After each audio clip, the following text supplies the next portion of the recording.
I haven't looked at it for more than 12 seconds, so... So if you're gonna play one of them, I would play the first one. I mean, it probably has, like, AI agent coding assistance, but, I mean, that's just programming in 2026. But, I mean that if you're unfamiliar with those games, they're, like, weirdly good car simulators, like driving mechanics. My Summer Car is really old. My God, you're gonna turn me into a fossil. Game's, like, kind of recent as far as indie game success is cool. But my Summer Car is a Finnish life sim where you have to build a car. Use AI-generated music and textures for my winter car? Sure. So at that point, I would say buy my summer car, not my winter car. Or just be aware what you're getting into, I guess. I fucking hate my summer car. It's awesome. You know, when people say MSC, I watch too much Formula One. I just see MSC cruises. Like that river cruise company. JJ, thank you very much for the 13th month.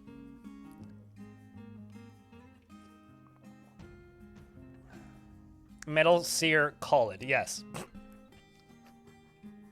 My dollar store Metal Gear Solid.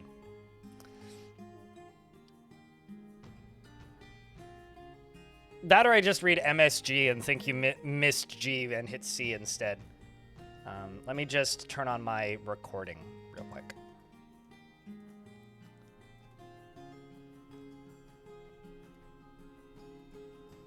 Then I can go over here. Can enable that. And before we dive in, I do want to remind everybody, this is a crowdfunded channel. So I make a living because people are kind enough to subscribe and keep this channel funded by having a hat next to their name.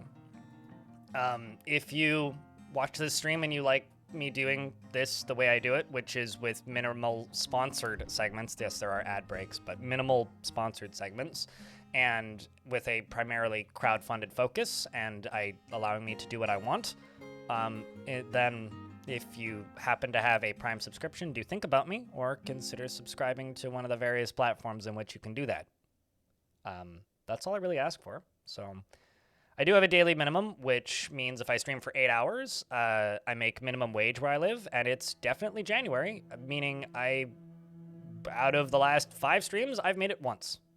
So just wanted to say thank you to those of you who are here, who are chilling and watching and helping keep the channel funded, and thanks to those of you who help me make those minimums, because that's what keeps me here. That being said, not making it for a couple weeks is fine. It's fucking January. I get it.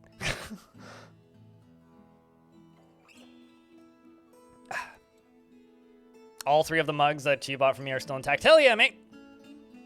I'm glad. I'm glad. If you refresh, you'll get a notification, Patrolski.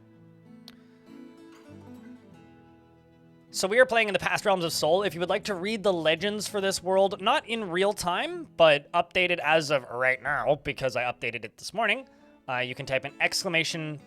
Legends in the Twitch chat, and in the YouTube chat, it should just be in the description of the stream.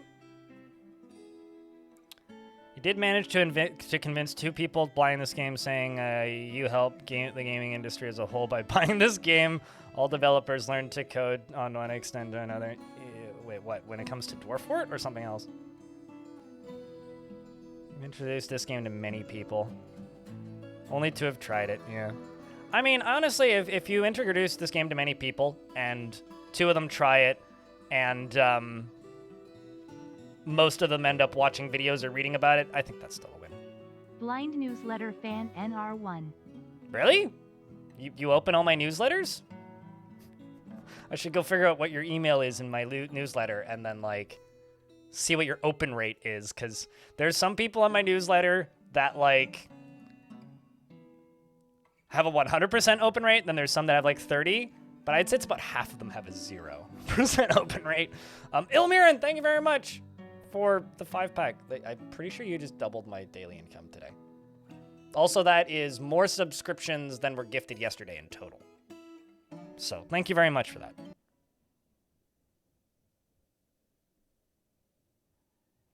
click through or read the email client, opened the email. Like, it specifically open rate. So, like, if you receive the email, delete the email, and then go to the website and read it, that doesn't count as an open. It doesn't really matter to me too much. If someone's subscribed to the newsletter, that's all that really matters to me. But I do see open rates, and yeah, I don't know. There's a lot of data that isn't tracked in my website, and that's kind of intentional because I don't really want to.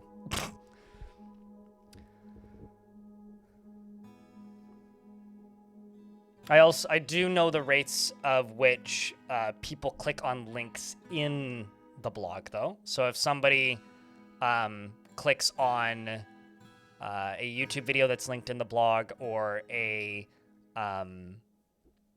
another article in the blog, or an unrelated article, it says how many people click it, but I don't know who clicked it. I just know how many people clicked it.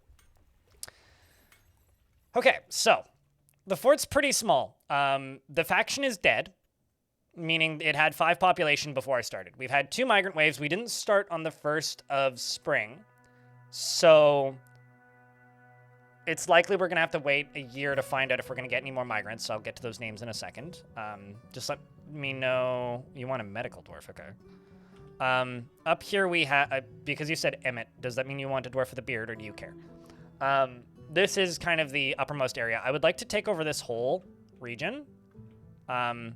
It appears that there are still 2 reptile men left. I would like to get rid of those 2 reptile men before I do much more here, but I would like to basically corner off maybe all the way up to here even, all of this today. That is my main goal, is to basically have a much bigger space because it's a little cramped in here right now. Over here, we have our livestock, and amongst the livestock is the very important Holy Cow. The Holy Cow is 2 years old. When we started the fortress, the Holy Cow was a calf. Now, this fortress worships, I think it's linked if you type in !goal on Twitch chat, but this fortress is one of the starting 7, is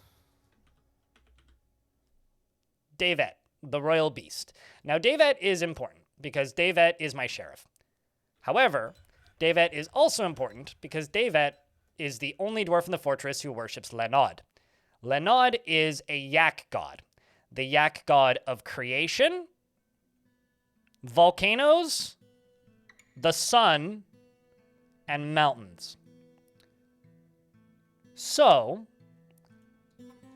because this was one of my starting 7 and my expedition leader, we started the fortress with this yak as a calf. Now, before this yak dies of old age, my goal for this fortress is to build a volcano and throw the yak in it. Yaks live from 10 to 24 years. So I have up to 24 years, but probably significantly less than that. So I have 10 years is basically where we're at. We're on year 1 right now. And the surface of the fort is untamed wilds, so I'm being very cautious. Or rather, joyous wilds, so I'm being quite cautious. But it is a desert. So essentially, I'm thinking build glass tube or ball above ground and fill with lava. That's kind of what I'm thinking. Now, as a side note for funsies, I would also like to try and get the mountain home by then. However, that might require retiring the fortress to actually do. The queen of this faction, which we're playing, is a necromancer. And she lives, allegedly, here. Craft cradled. Now, somebody in chat yesterday was going through legends and was able to figure out that my faction that I'm currently playing had a population of 5 when I started. And that 5 included the necromancer queen, an elf, and 3 kobolds. Apparently. I've tried exploring this location and found nothing. I could keep exploring it, but I don't expect to find much. So I might actually have to reclaim that fortress at some point or do something shenanigansy to get Mountain Home. Which I might do. Like at the very end. But that is the goal of the fort. I would like to acquire Mountain Home and throw this holy yak into a volcano before it dies. To summon my god. That is the goal and intent of this fort. I may also need to close the blinds in a minute. Your entire police force was compromised? Oh, it's just like real life. All of them were working together to get an artifact, and you made to a necromancer, and they did ultimately succeed. I only pinched their patsy. One of my favorite things ever was I had a captain of the guard interrogating a criminal who looked like a criminal. And in the time that that guard interrogated the criminal convinced the captain of the guard that they were in love. And convinced the captain of the guard to steal the artifact that the criminal was trying to steal and give it to the criminal. So then I fired the captain of the guard and arrested him, which is very funny because that was in the interrogation report. You know, that wasn't even Legends. That was just in the interrogation report. So that kind of is the goal of this fort. These are our bedrooms currently. I need to make some more. I think that they look very nice for starters. Yeah, I've got one dwarf I got to name, which they would like a medical dwarf, which I've fired my entire medical scene. So what I will do is I will go to the hospital and open this up and go, Doctor, you could have Bambool, the chief med, who's making totems at the moment. And you are now Dr. Emmett Brown. Who dat? It sounds like a real person. He almost never feels discouraged, doesn't often feel envious of others, is somewhat quarrelsome and bothered by this since he values friendship. He generally acts impartially, is rarely moved to mercy, and has little interest in joking around. He doesn't mind a little tumult and discord in day-to-day living and acts with a narrow focus on the current activity and mutters under his breath when he's thinking and rolls his eyes when he's exasperated. He dreams of mastering a skill and personally finds those that develop skill with weapons and fighting distasteful, doesn't really value merrymaking, and does not particularly value the truth, and doesn't particularly value loyalty. He likes cobaltite and bronze, as well as smoky quartz in the color vermilion, leggings, quivers, and splints, and goats for their eating habits. Giant mosquitoes for their high-pitched buzz, and the fuck you monster. And, sorry, that was just the response to the mosquitoes thing. And the words of the lavender wisp, and the sight of the silky skirts, and when possible prefers to consume whale shark, banded knifefish, ratweed, longland beer, and sorghum flour, and absolutely hates flies. Make up your mind. You like mosquitoes for their high-pitched buzz. But, you know, as with all logical, straight and narrow, intelligent thinking creatures, hates flies. What is a mosquito, sir? Please explain. I am confused.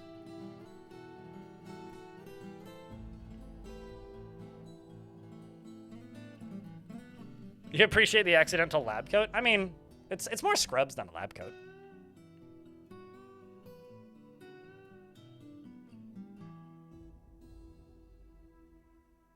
Yep, he likes giant mosquitoes. RxNDumb in YouTube chat. That dwarf is in fact a monster. Another thing I would like to do today is I would like to make the holy cow a proper shrine. So, those are the two main goals of the day redo. The other thing is I have this squad. This squad is equipped, currently with bone bolts, I think. Yeah, currently bone bolts because they're training. I've got them training over here. I need to get them swapped over to metal bolts soonish. Once they have metal bolts, then, you know, they can actually do some damage to things. Let's just double check that this is training them currently. Yep. So is that. And I'm actually just going to set them back to monthly orders. Just get them training periodically. Welcome to the fort. Chat room. I had some that, like, ticks for their ability to expand. See, that makes more sense than mosquitoes for their high-pitched buzz. I also... Okay. So they are consuming frozen milk. I have a question. Have they always been able to do that? That's the first question. The second one is, that's basically ice cream, hey?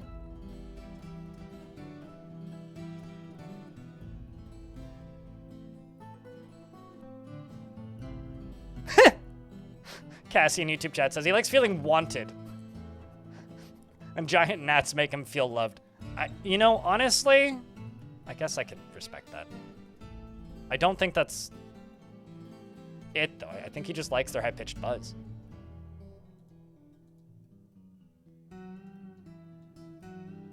That's like liking the sound that the dentist drill makes.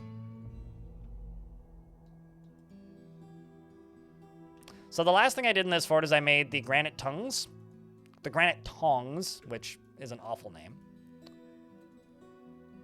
The smith of disemboweling, the board of chastity, the mute dies, the tress door, the taut cloisters, the outrageous gorge. Chad, I need a good name. The whips of fortune.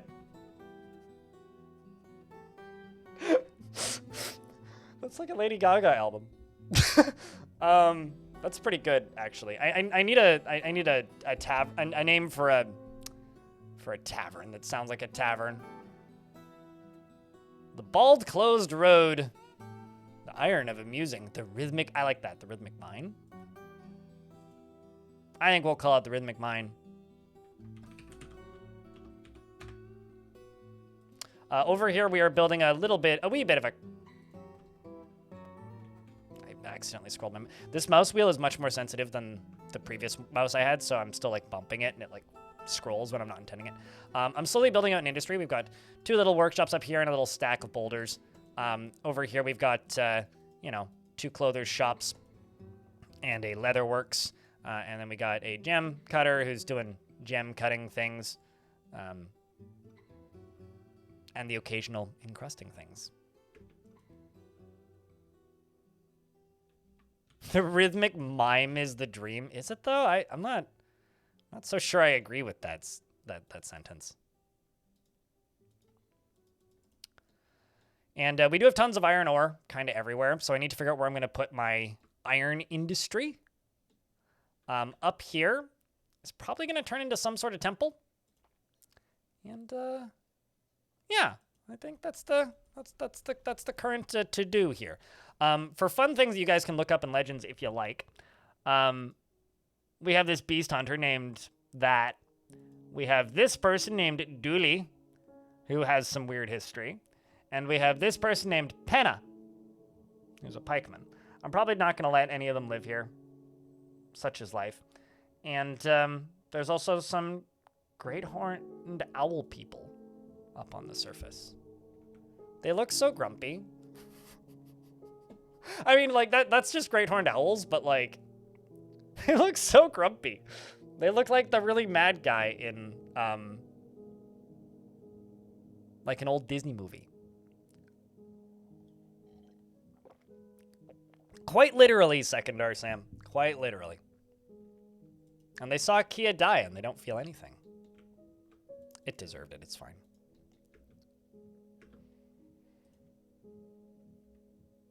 Yeah, the rhythmic mine sounds like... Actually, the rhythmic mine to me kind of sounds like an industrial thing. So they're doing melee combat drills and periodically practicing archery. And I'm going to go back over to this squad, and I'm going to double check ammo. Let's set this to 100 training ammos. And let's set and we'll leave this one at 250. And then update. So you have iron bolts. Wait, hold up. For a hot second there, I thought this dwarf had 2 crossbows equipped, but I misread it. I was like, you have 2 crossbows? What? Iron bolts, iron bolts. Lots of iron bolts. They're all dabbling. None of them are particularly good. You're a novice. You're a novice. I could send them to go deal with these reptile people over here. There's only 2 of them. Could you imagine dual wielding and having to reload 2 crossbows? Like, could you imagine that? Personally, I'm having a hard time imagining that. That sounds like hell.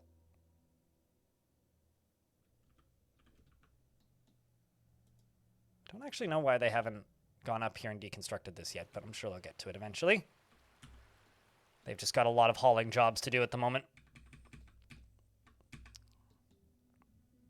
Good time zone. Emily, you're up early. I think it's time for us to go kill these reptile people. What do you think, chat?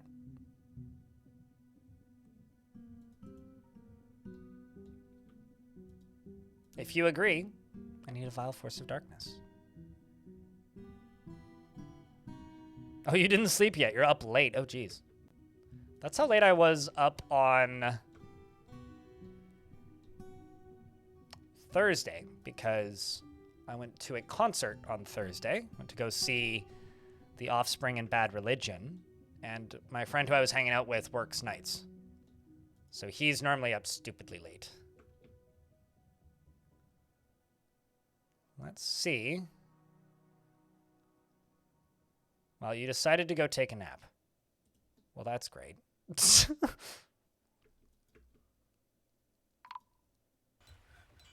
A caravan has arrived. I guess I should cancel the deconstruction of this.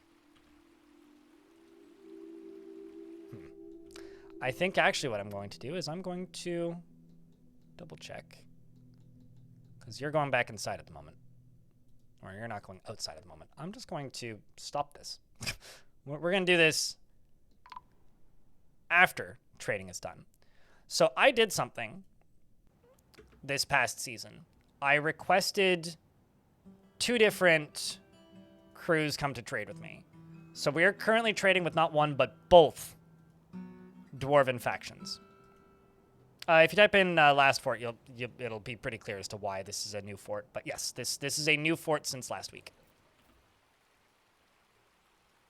Emily. Also, there's a Legends, a public Legends for this world. So if you got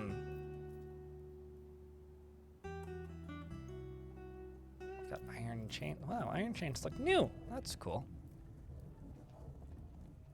Let me actually just bring this whole thing up because this is actually a pretty effective little thing for trading. Let's also do...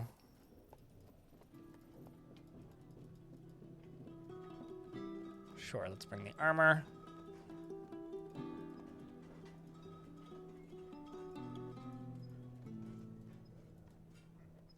Bring the large gem, because why not?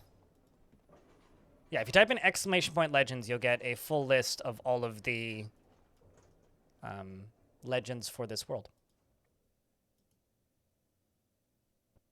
Wait, what's unexpected? What, crashing? I don't know, I was pushing it pretty heavily.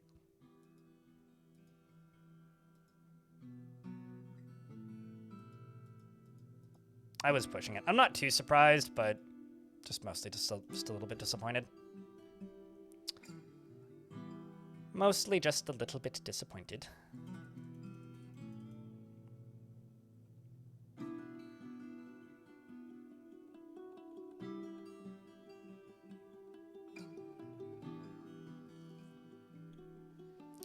I've also got a whole bunch of random troglodytes and shit I've got to deal with. So what are you up to, being up so late, Emily, if I can ask? Also, Synth, it's good to see you. Same with you, 8-Cup Buck. Appreciate all of you for lurking, tuning in on this quiet January day.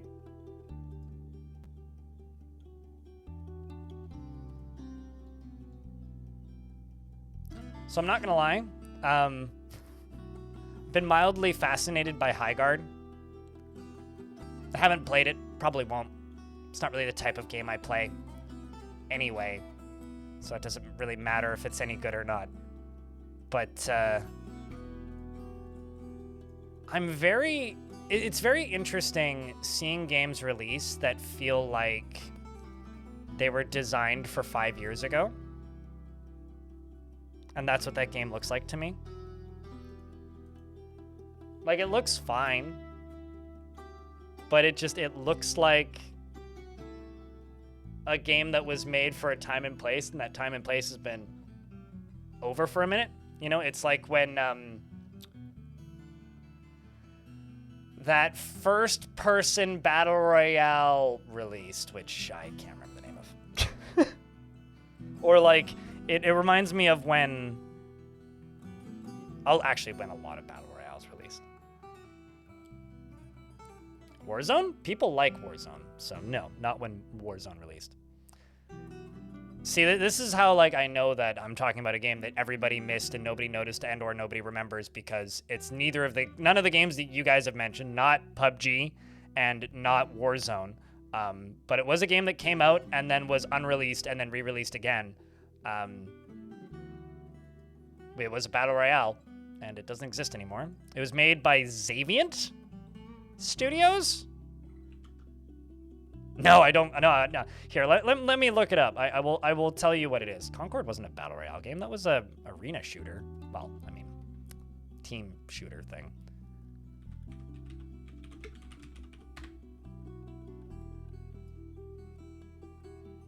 I just ended up on the developer's website, and their motto is, "You will feel everything." The Culling is the game I'm thinking of. Okay, so I actually don't know which one's my faction, because I don't know the Dwarven civs names off by heart. Okay, so the Mahogany Mine, this is the active faction that I am a part of. By the way, we have a Kobold Baroness. That is wild. Holy shit. We have 3 kobolds in our nobility. I knew that we had kobolds in our population. I didn't realize they were nobility. We've got Geruglius, Fraudaflugus, and Schroldler. 2016. Also, not really. Can't reads. Because it was released in 2016, and then it was unreleased. Like, they took it down in 2018. And then they re-released it in 2022. What did you say about me? Ketsune Kit? I mean, it says Geruglius. Junior, Ugliest. Ugliest Junior. That's my Baroness of Rye Relic. No. I would have to lie down. They're so short. Second Darsam. You're ugliest. Stop talking about my mother that way. I'm trying to be pretended offended. I don't know if it's landing, but man, that's funny. Well, anyway, so the one that says is my current faction, and Lenod Dobar is us, obviously, and then the one that starts with a K is the Humid Volcano, which is the faction that I played in the last fort.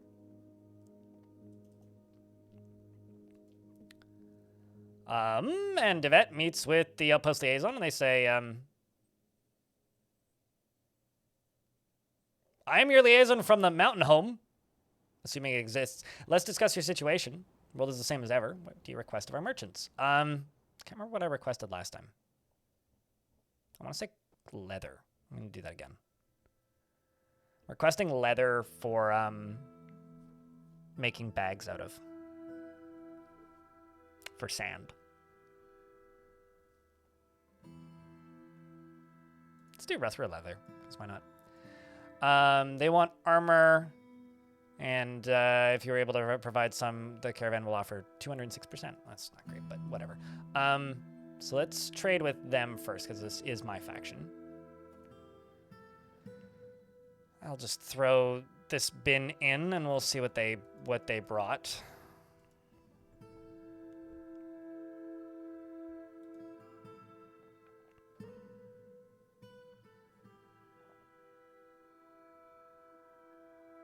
Could just buy the barrels, although that bottom one's like needlessly overly expensive. I'm gonna buy that steel pick.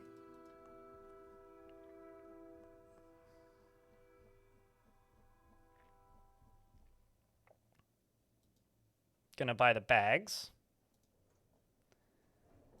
And then all of the cloth bins. I'll buy the bolts too. Saves me having to make stuff. I'm gonna skip the meat, but I'll buy the fish. The other thing is I'm trading with a lot of factions. I went and demanded tribute from a whole bunch of people. So we are getting trades from a lot of different factions. And I also want to inflate the wealth of the home faction by quite a bit.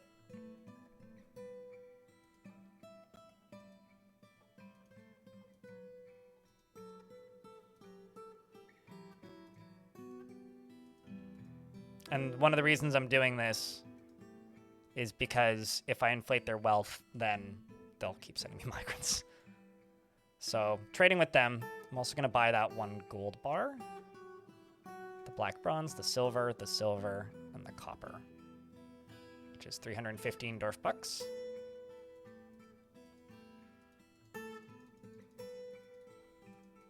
Also, trading with a lot of different factions massively increases the skill of your appraiser, which is very helpful, by the way.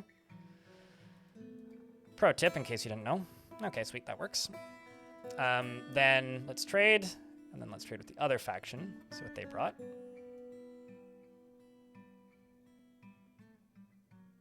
I thought that was an adamantine sword for a split second. I was like, whoa! Got very excited for a very brief moment. Just a bunch of cloth. Got some steel greaves, that's fancy. Question the surveying staff. A rubberwood crutch? I think I'm going to buy these. Let's just see how much money I have. Actually, not much. Won't buy the expensive one then.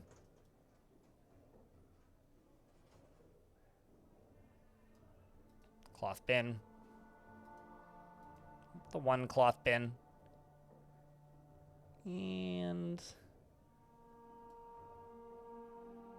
maybe a battle axe? Let's see if they'll trade that. Yep, they did. Sweet. Pretty good. I'll take it. Can you even grow your population in a civ that has like 6 people in it? With only one fort? No. I have to grow my population from refugee camps and factionless dwarves that exist within the world. If there are none, which can happen sometimes in a world that is like the Age of Death or like just the Age of Goblin, then I will stop getting migrants really quickly. But there's another active dwarven faction, so people could, who've been kicked out of that faction for whatever reason, religion or otherwise, could join this faction. And then there's anybody who is living in amongst the humans, anybody who's been scattered or spread about. You've never seen Age of Death. You have to generate really old worlds for that. We're in an ad break, so I will just wait until the ads are done. Also, Sly Blue Cat, hello. It's good to see you. Also, within Legends, you guys could go look up those kobolds if you want to. Find out more. Actually, let me take a real quick peek. I wonder... Oh, shit. This person worships Lenod of the Mahogany Mine. So this is my outpost liaison. Actually, I'm curious. I can tell chat to look it up all I want, but this dwarf's last name is Rampart Plate, Plait.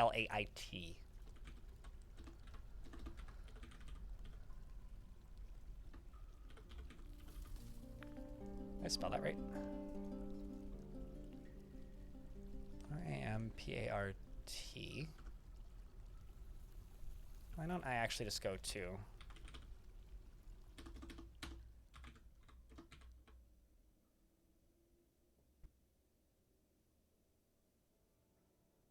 For Age of Death? So it has nothing to do with the Age of the World. It has everything to do with... It has nothing to do with the Age of the World, and it has everything to do with what happened in the world.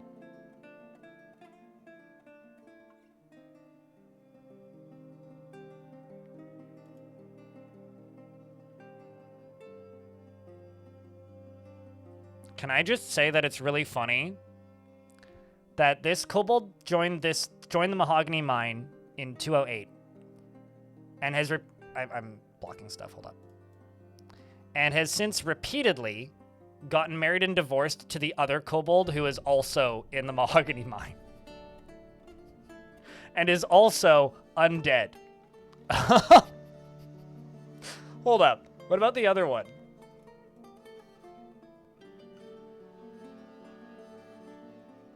So just tames creatures. Is also undead. That is really funny, man.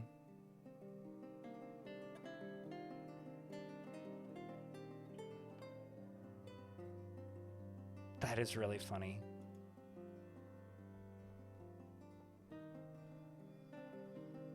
So now the question is, your name's Yushrir. Did you exist before this? So Yushrir, that dwarf, is either not actually a part of this faction, or has joined since. To, like, is probably just like a random. Because, like, I would see that dwarf's name previous. Because they're certainly not undead.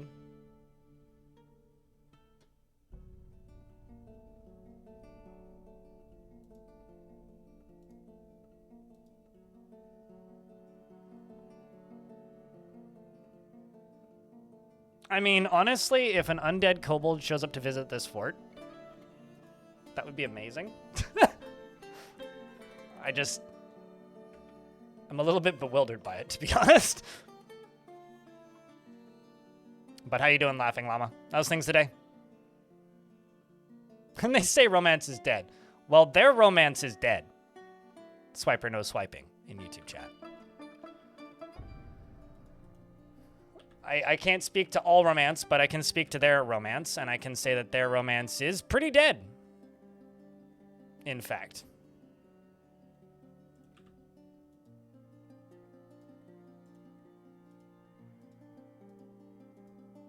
Now we see if we get more migrants this year.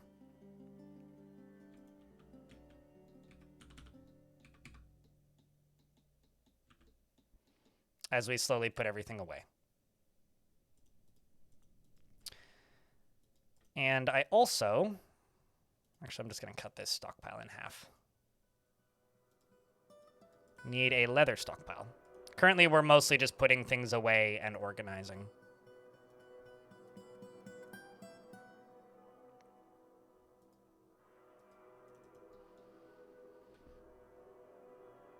A bearded dwarf. Happiest bearded it is. I will say, we are pretty low on bearded dwarves at the moment, so. 409. 40 nope is... Feels no sense of vengeance or retribution, is asserted to the point of aggression, unwilling to let others get a word in edgewise. When he has something to say, he is very curious and sometimes to his detriment. He's very polite and observes the appropriate rules of decorum when possible, and is confident under pressure. He doesn't focus on material goods and can sometimes act without deliberation. I lost my spot. Where was I? He often feels lustful and has a tendency to consider ideas and abstractions over practical applications. He doesn't cling tightly to ideas, is open to changing his mind, and has an active imagination. Rarely feels discouraged, and needs alcohol to get through the working day, and doesn't really care about anything anymore. Maybe they're dying for love. Bismuth. It's just everything is living is death? Yep. Basically means everything is undead. There's also the Age of Silence, where everything is dead and nothing is undead. But that basically just means the only thing that's left are demons. Personally doesn't really value merrymaking and doesn't think one way or another about leisure time. He likes pitchbend, black bronze, and pink tourmaline, as well as gigantic tortoise shell, bolts, hedgehogs for their many spines, and the sound of the silver of control, and the sight of the radiance of twinkling of impossible prefers to consume glass eye and lychee wine, and absolutely hates large roaches. Isn't in a squad, but honestly, I think I'm going to put you into a squad, because I feel like this dwarf would do just fine.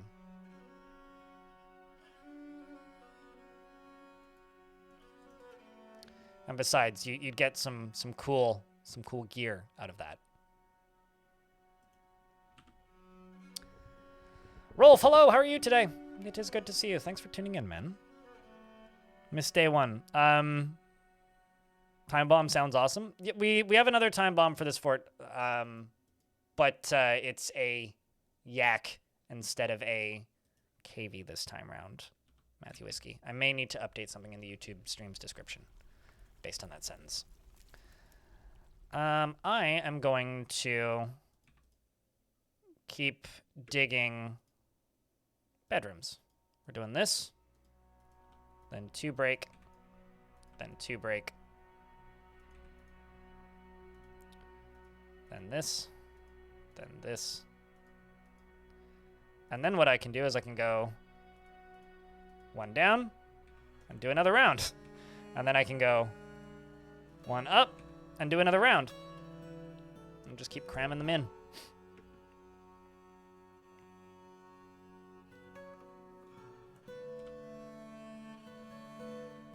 But honestly, I think this is off to a pretty good start. Pretty good start. And another thing I would like to do today is go get lava. I'm really hopeful that the population grows today, because we did get 2 migrant waves, and one of them was pretty small. So... oh, I'm just going to do something.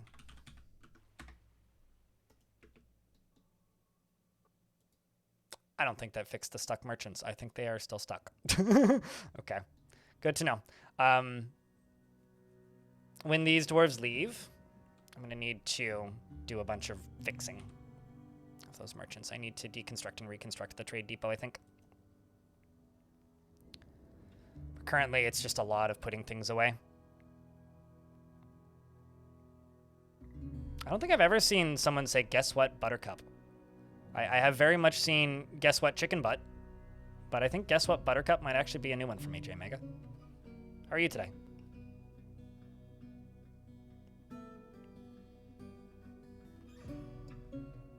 Now I have? Yeah. You are correct. I in fact have.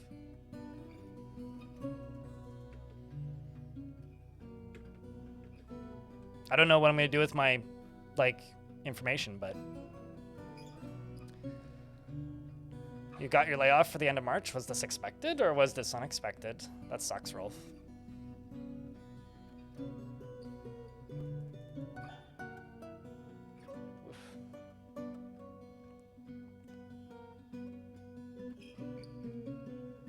You haven't cried yourself to sleep all week, so just once or twice this week? Sounds about the same as me when I'm dealing with bad brain chemicals. Been there. You'll make it, regardless.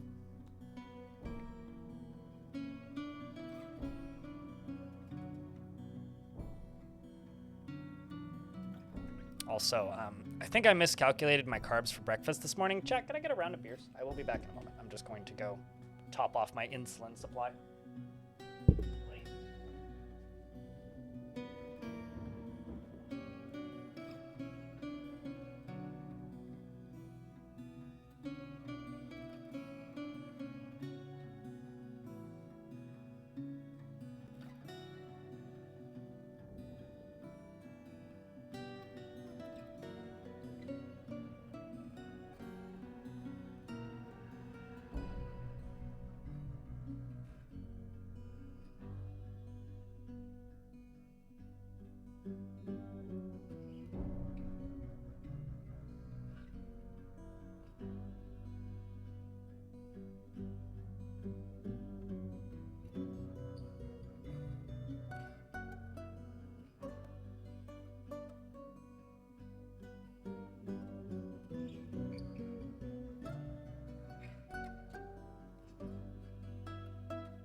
It's funny you said you always didn't want to turn 30 and now you're glad to be. Yeah. I think that beyond like 25, I stopped caring about my age. People always called me way older, so people have been saying I look 40 since I was about 22. And so eventually I will look my age. So I think once you start getting told that you look older, it kind of, at least for me, it kind of went away. Or I stopped being bothered about it. Still recovering from your old antidepressants almost killing you. Oh, that sucks, man. Don't have any new pills, so here's hoping MDS soon and you can be a normal human again. Yeah, I understand the struggle. Tis the Bard Necromancer is visiting. Anybody want to look this person up? Also, we've got a ghost.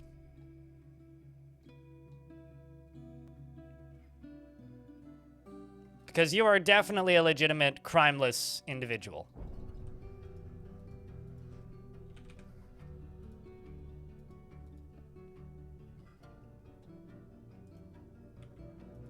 Ghost is Takru.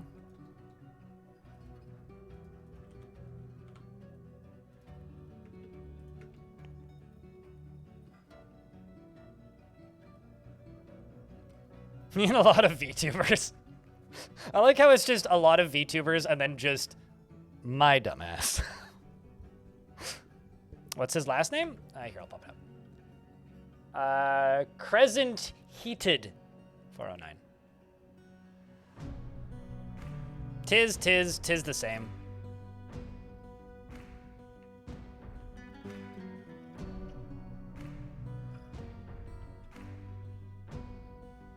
Yeah, I was in a weird spot with therapy, Son of Boat Murdered, because I qualified for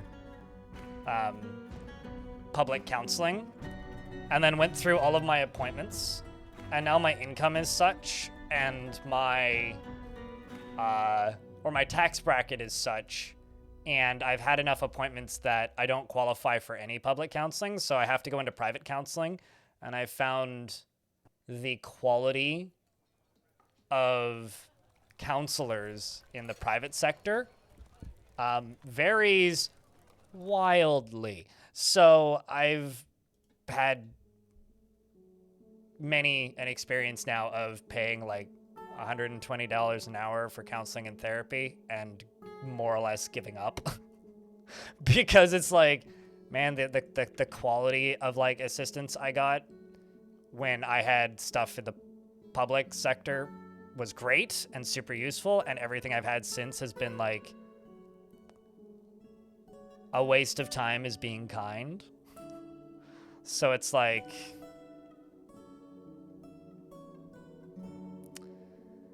I've just kind of given up. Just trying to do my best and get by.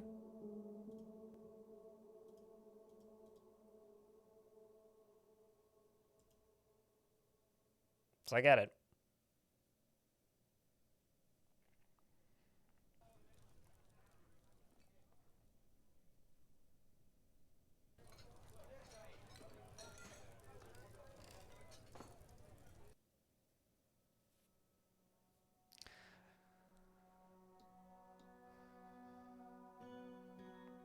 Both sucks more and sucks less. It really depends on, like, yeah, I don't know. Everywhere sucks when it comes to healthcare, and everywhere has its own unique problems. So, yeah, I don't know. I try not to complain because I know I, for all intents and purposes, have it actually pretty good in comparison to a lot of people. I think I'm also going to do something in this fort that I don't normally do, because I think it would be a fun change of pace, and people always ask me why I don't do it. Normally when I'm moving lava from one place to another, I just build a pump stack and then just move a fuckload of lava, because like I'm gonna build a pump stack anyway. And I'm probably gonna build a pump stack anyway in this fort. No, I will build a pump stack anyway in this fort. However, I think what I'm going to do is, before I build the pump stack, I'm going to use some iron minecarts and just do a small amount. In fact, let's actually do 2 iron minecarts. Iron minecart. Let's make 2.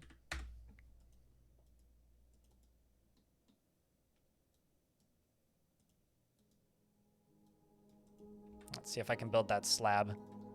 Don't know really where to put it, so think maybe...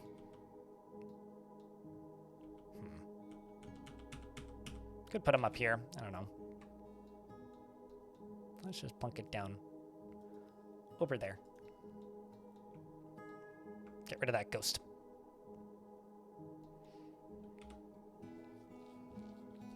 So now we're mostly just waiting until most people have cleared out and are back in the tavern. I also, you know what? Actually, something I should quit fricking around with. This is my captain of the guard's office. I'm going to dig down here. I'm going to put a dining room for the captain of the guard. And I'm going to put a prison. Which for the most part, right now, is just going to be a room. But sooner than later, it'll have chains in it.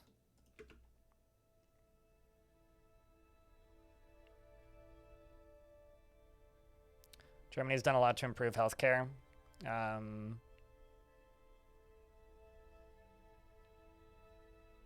Yeah, that's crazy. That's like the most 2026 thing like you could possibly read, J-Mega. So they'll forcibly incarcerate everyone that needs therapy and basically bring back 50s style pre-Reagan hospice. Now he got booted out. We had... There are several parties in Canada that mostly just get made fun of and laughed out of the block because, like, there's always strange, fringe, crazy people that think that those people are smart or making good decisions, but most people just kind of look at what they have to say and go, ha! Morons, and then move on with their lives, and don't vote for them. And there's one party, which is like an offshoot of our conservative party, that was like going on about, you know, just literally sterilizing anybody that gets diagnosed with anything. So it's like, yeah, you can still get a diagnosis, but then you get your balls cut off or your tubes died. It's like, yeah, I'm glad that they just kind of went bankrupt quietly. Holy eugenics? Oh yeah, no, totally. Like they were shouting about that before people thought that that was a cool thing to shout about. But I want to say they got like 0.2% of the vote or something. Like they didn't even get enough vote to like continue existing as a party that was officially recognized. So yeah, they went away pretty quick. Fucking crazy people, man.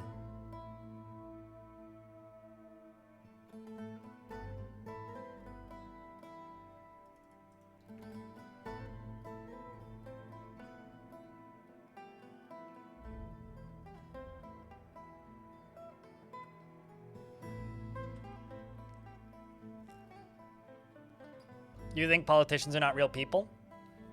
I think some politicians are real people. I think corporate politicians aren't.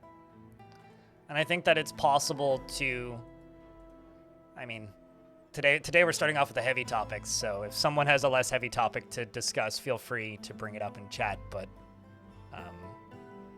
I think that a lot of politicians... Full year on streak, crypt, beer, crypt, undulates, crypt, zoom, crypt, arrive, how is everybody? Okay, first chat, can I get a big round of beers? So 29 months and the 1 year streak from our good friend Wilmar. Big round of beers for that. Thank you very much for helping keep the channel funded. It's been a slow January, so I greatly appreciate it. But I think that a lot of politicians start off as human and cease to be human. Like, there's a lot of truth to the classic line of power corrupts and absolute power corrupts absolutely, right? I think there's a lot of truth to that, which is, you know, why you need term limits, right? Like, you can be in power while you still have awareness of how society functions, but once you start to lose that, it's time to just go get a cushy advisor role doing something else. Like it's time to move on from this particular portion of this line of work and go do something else, because you are no longer benefiting society if you stay any longer. That's my opinion.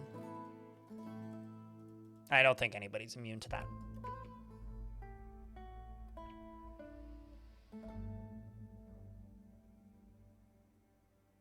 I don't think that's true. I think it's possible to be an honest politician and jump past and get into higher levels of politics.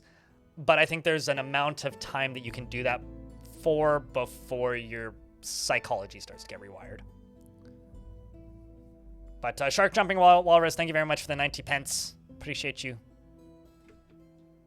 greatly. And good news, we didn't get a migrant wave at all after the first two. We missed 3 in a row, and now we're getting another migrant wave.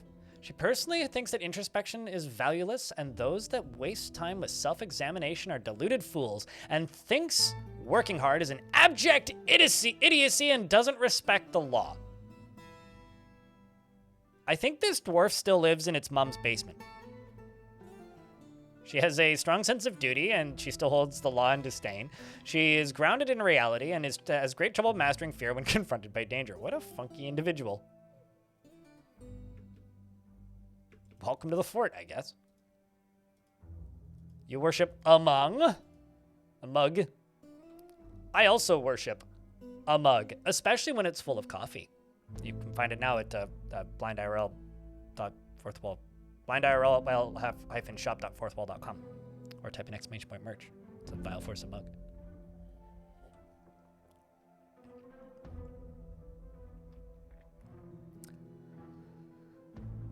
I think people don't realize that a politician's real job isn't a government, it's to get reelected. I think that the job initially is to govern, and then the longer you do it, it's to get reelected, you know? I mean, I think that happens in every industry, though. Like, as an example, my job in this industry is to be entertaining and to make things that people like watching. When I started doing this, my goal was simply to talk to people. And when it occurred to me that this could potentially be a job, the goal was to be as big as possible. And the goal isn't to be as big as possible anymore. It's to still be here in 5 years. Which could be to be as big as possible, but I think it's more attainable if you're just still doing it at roughly the same level in 5 years, right? Like, I think that people's perspective changes with time. But I digress.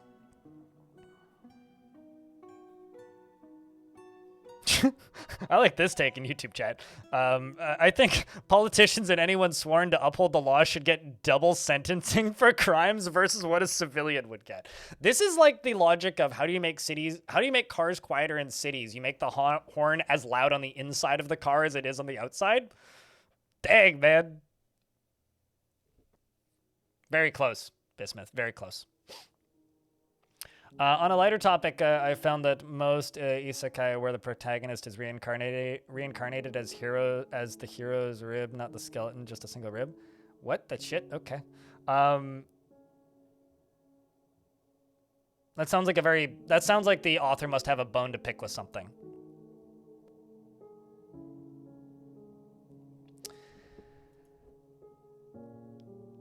She's assertive at the point of aggression, unwilling to get her thoughts in edgewise. She's not to experience strong cravings or urges. Dreams of mastering a skill. I think that this cook can join the military. Oh, you are a competent Marksdorf already. She values peace over war and thinks friendship is important. Just because you have skills in it? No. Okay, hold on. Not you. Oh, I see you're up at the top. Ha! That makes sense. How about you?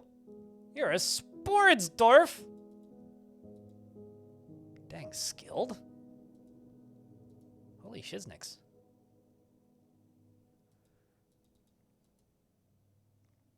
Dreams of mastering a skill. Personally finds the ideas of independence and freedom somewhat foolish. Yeah, I'm gonna throw you into that squad. What you? Patient, frail. A lot of them are frail, I'm noticing.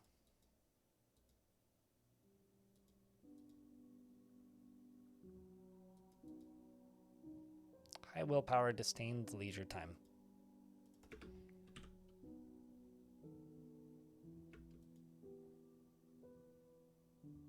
Let's 6 loot goblins loose from Diablo into the fortress. What, just like 6 adventurers? What is this, Dungeon Keeper?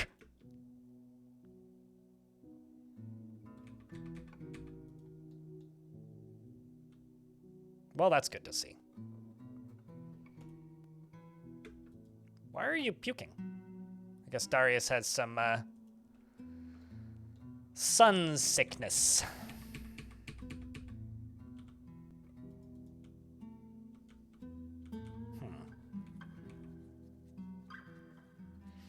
I need to limit sun sickness in this fortress.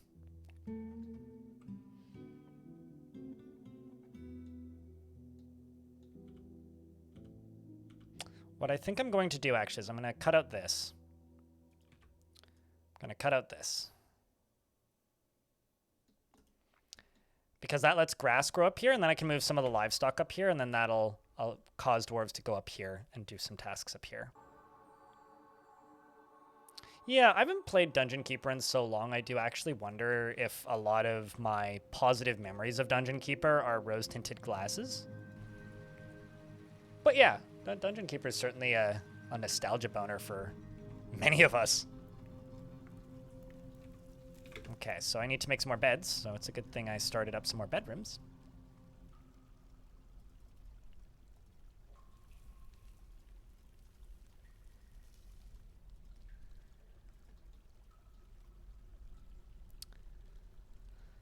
Although I will... Let's just do chart for the last one. I'm also going to do this, this, this, this. One of the main structures I'm focusing on in this fortress is the jail. So I'm building that on the sidelines right here. Have I played Core Keeper? No, I haven't. That game looked very Terraria, so I kind of just skipped it. I have had Dungeon Keeper on GOG for many years. many years. So yes, I'm well aware that you can get it on GOG for $5. It hasn't made me play it. Of course, that isn't to say that I won't ever play it, but I feel like a lot of those games from that era, while there's this weird thought in my head that it's like, man, maybe I remember that game fondly, maybe I don't. When I have that kind of thought, it's usually best that I don't ever find out, because if I find out, I'm almost guaranteed to be disappointed by it if I go back to it. Is what I've found. Have I played Keeper RL? I was whelmed by it. Keeper stream when? Probably never.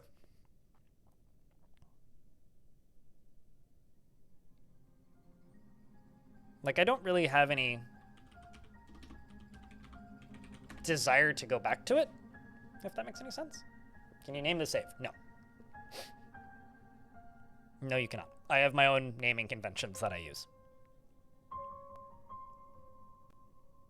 You can name literally anything in the save, within reason, that hasn't been named already, but not the save itself.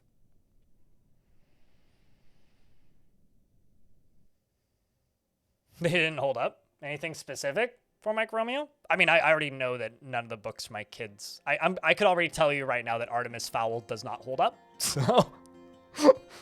I haven't even reread it. Most skilled military dwarf. So any of them? I don't have any skilled military dwarves. Man, this fortress is less than a year old. So pick one. None of them are skilled.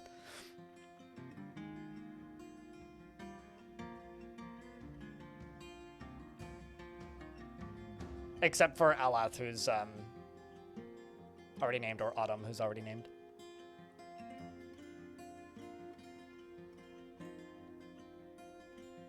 You've risen to the occasion, all right.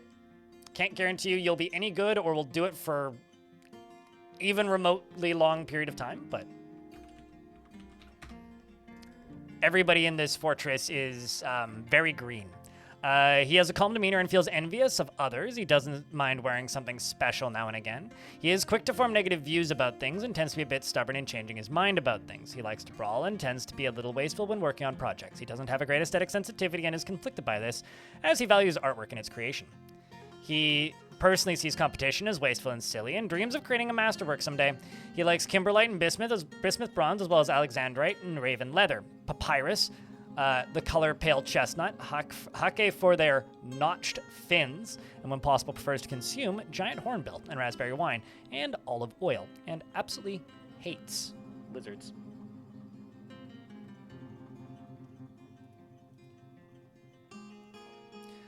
He has a very long beard, which is neatly combed, and his sideburns are clean shaven. Very long mustache, which is neatly combed. He sees competition as wasteful and silly in terms of crafting masterwork. Likes bismuth bronze, checks out. Alexandrite and raven leather. Papyrus and, yeah, you hate lizards. You worship a mug, and, or a mum, which is what I've been calling it. You're 34 years old, and you have no family. But you do have a friend who's Snail, who also happens to be your captain. Of course Bismuth likes Bismuth. Why wouldn't Bismuth like Bismuth? That's like saying Greg likes Greg. I like Greg. It's a good name. It's mine. Damn it.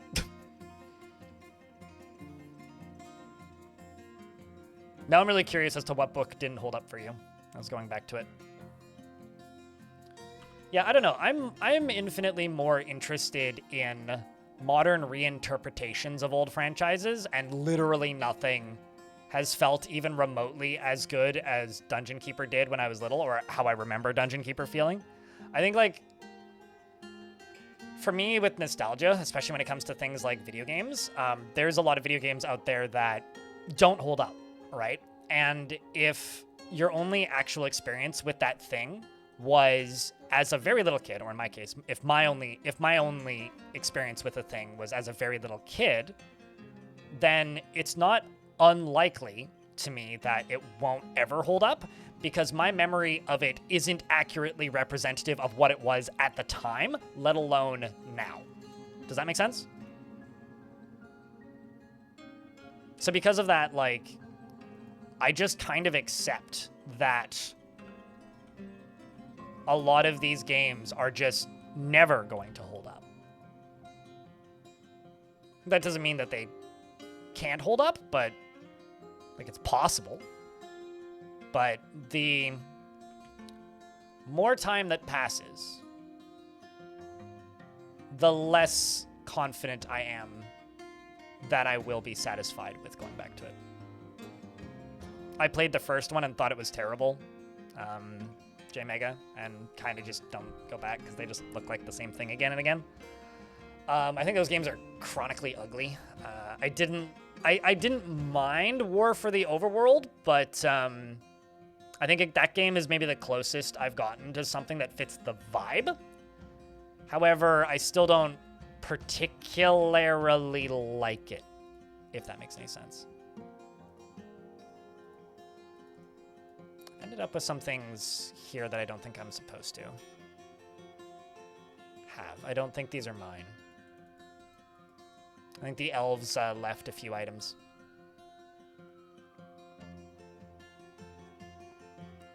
Trying to think what was my first game that I bought myself was Civilization 2. But when I say bought myself, I mean I bought it for $5 from my friend's older brother.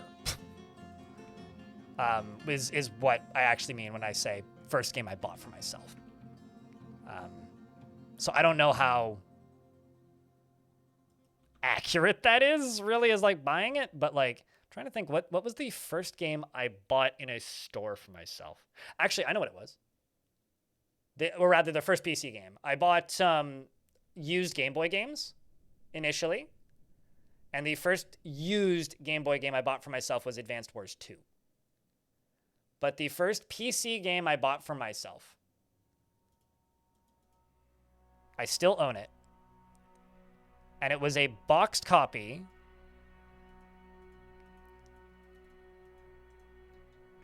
of DEF CON. That was the name of that game. It's on Steam.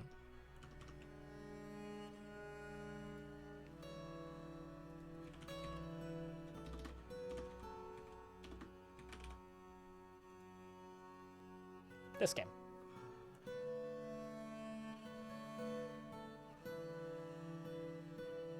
This was the first game I purchased for myself in a box with a disc in a store.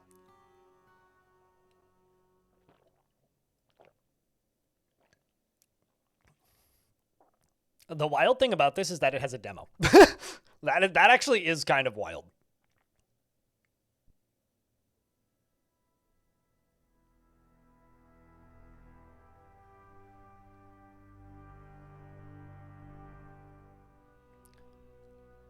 A lot of RPG tie-in stuff that you thought was awesome when you were 10? Oh, fair. Yeah. I mean, I read a lot of Animorphs when I was that age, so...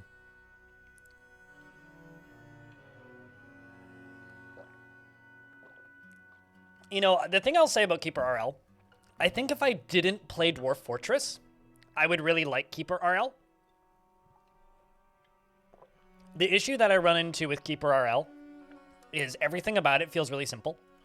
Like, it feels like a toy. Like, it's a game that I can pretty comfortably play for, like, 6 hours. And be like, cool, I've seen enough.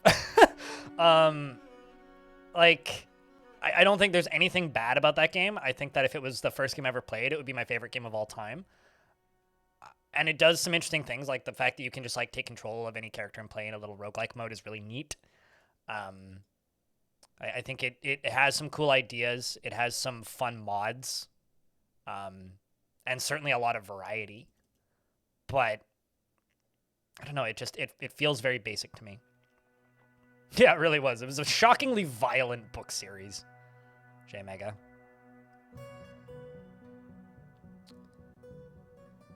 A lot of Animorphs and a lot of Spy Kids. And Spy Kids also wasn't good.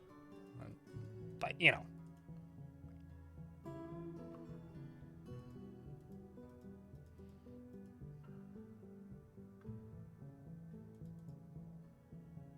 As they clear up the last of this.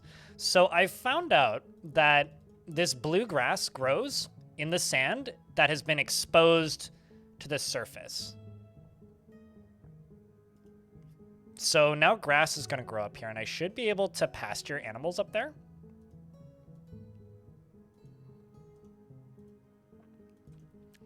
Also just going to go over to labor, standing orders, refuse and dumping. Just let them gather this stuff from outdoors so they can throw that out. So they don't just keep seeing it and stressing themselves out.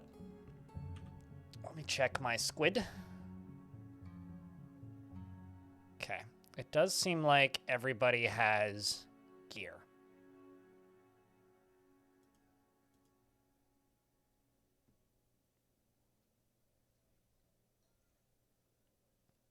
Wonder what's their favorite music genre? Country! Definitely their favorite music genre. All right, we're going to go fight these reptile people for real. So can I get a little Vile Force of Darkness, chat? Oh, shit. I left one of my soldiers out here. That, I feel dumb. Thankfully, it wasn't all that long. So these are both underground reptile people. Now, you might know that it seems like J-Mega needs a subscription if anybody's feeling generous, chat. Same with Secondar Sam, because they've been around all day the last few days.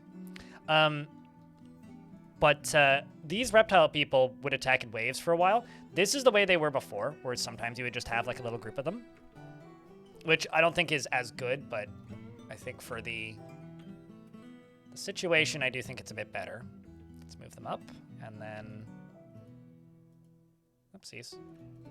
Tell them to go after, continue, confirm.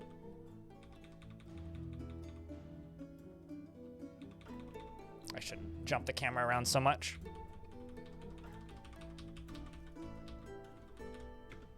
So they are just firing bolts now, and then they should start kiting backwards in a second.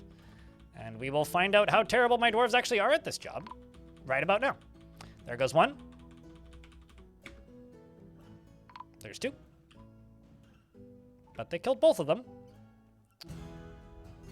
So it seems that we lost 409, sorry, and Toulon. But the reptile men are now vanquished. Question is, which one of you got the kill? Seems that Rao got one.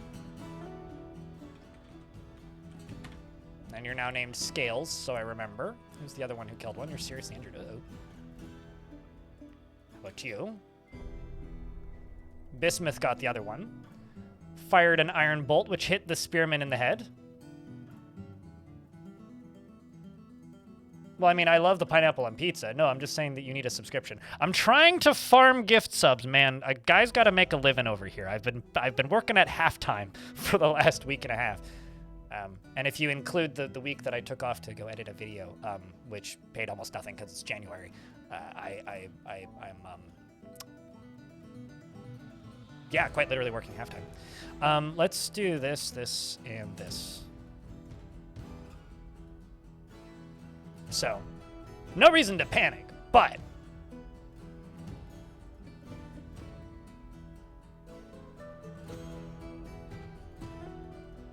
if you hear me doing that, I'm just trying to entice the generous. But I'm sorry.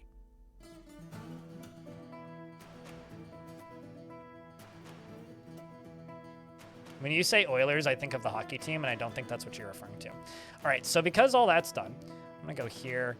I'm going to reassign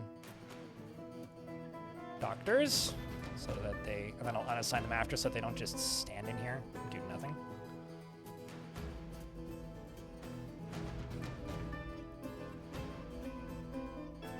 And I'm going to go make 2 tombs. It's unfortunate, but here's hoping that you get rescued. You should. Your ability to stand is lost. Your left foot is broken. Broken foot. That's not too bad. We can recover that. Sure, I gathered that much, but the Oilers are a hockey team, so it's like you're gifting.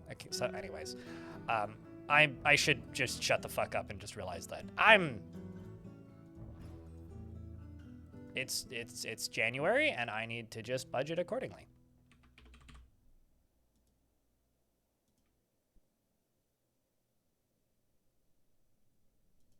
Except I need to pause this until you've made that. So what I'm actually going to do is I'm just going to say coffin. And just get rid of that. And then go up here and type in sand. How many sandbags do I have at the moment? Powder, 45 cents, sweet. Ton the jeweler has been possessed. Next up, I can hack down these trees, which is actually going to put a bunch of holes in the ceiling, so I should go around and patch those up, but I'm going to go along the top here.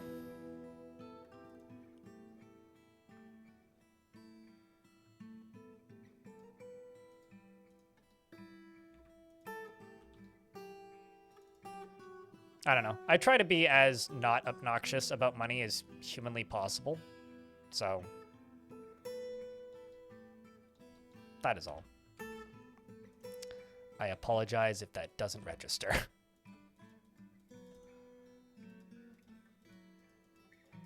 But this is my job, so.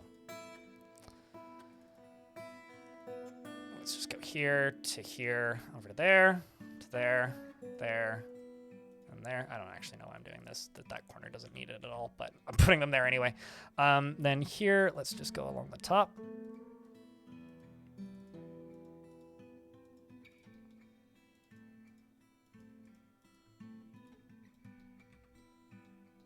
I need to clear up a bunch of this water, but it's mostly those 2 spots.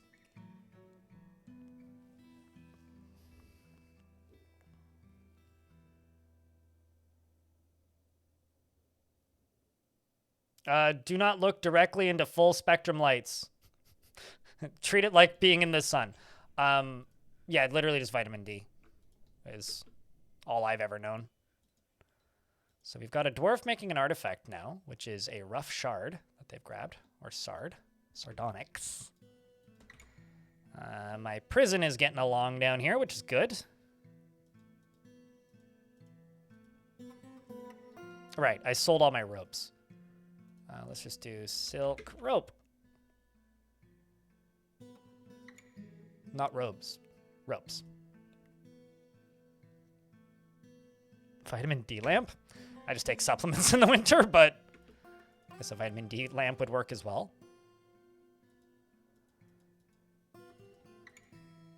Cashless Nomad. It's a good username. Thank you very much for the 5-pack. Appreciate you. Cheers, mate.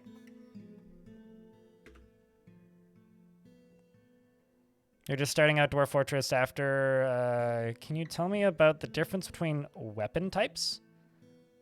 The difference between weapon types.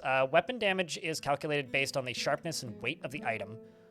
So if it's a heavier material that's not very sharp, like silver, you're better off making blunt weapons like maces or warhammers.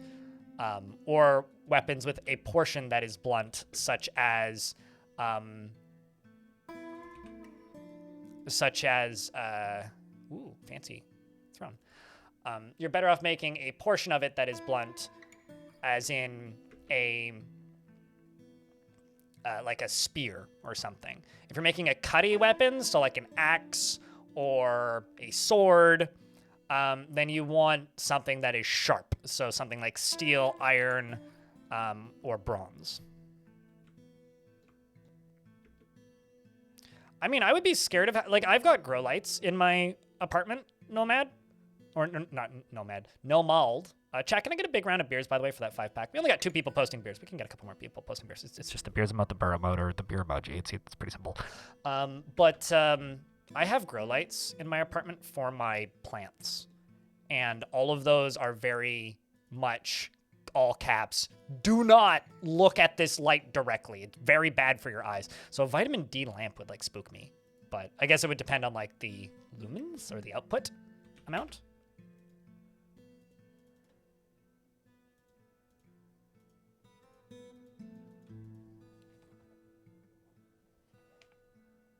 Okay, I was hearing this high-pitched buzzing and thought it was coming from my computer. It is not. It is coming from outside in construction site up the street.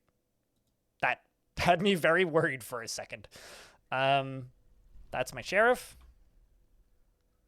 who now has a dining hall. Still needs weapon racks and chest and cabinet.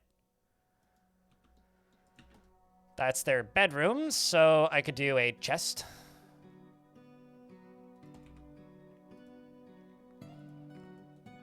I don't have any cabinets yet, but we're working on it, I'm sure.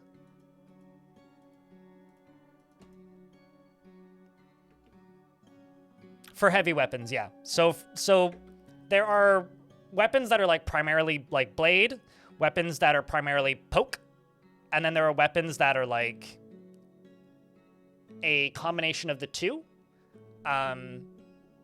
So like, if you look at the combat logs or play adventure mode or assume control of a character in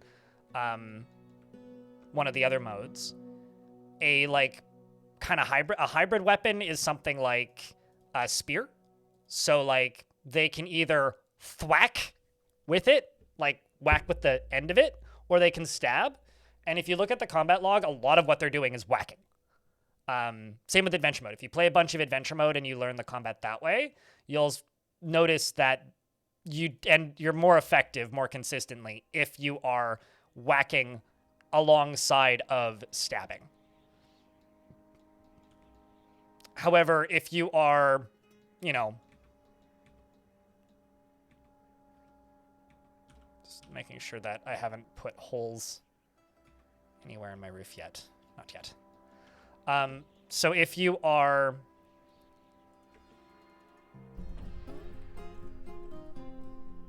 constructing building, there we go. If you are using a combination of, if you notice the door is using a combination of those two hits, you might want to use a heavier material, assuming you want the blunt damage to do more so damage. The jeweler has created Nykat Gibar, a perfect sard, and offers it to the Seed of Creation.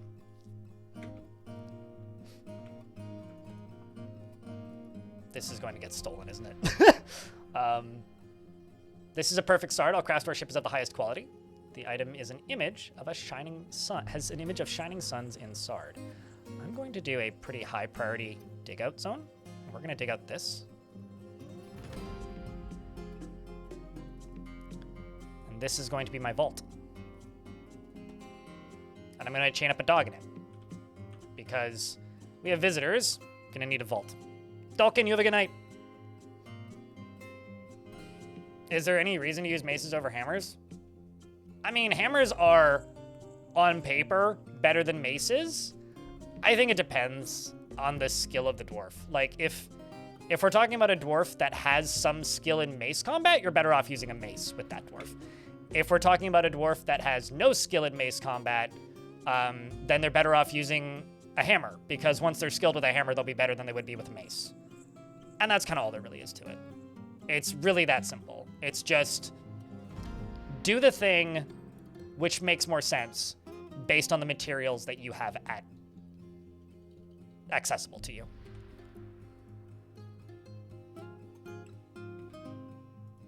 That's all that really matters.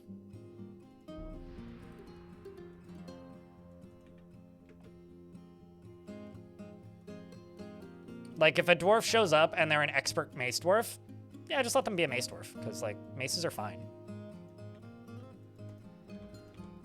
All right, so let's go to justice. Convicts, we've got all of the chains that we need, so that should be good for this dwarf.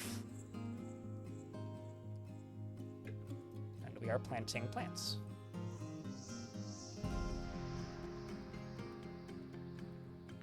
And slowly building out these walls.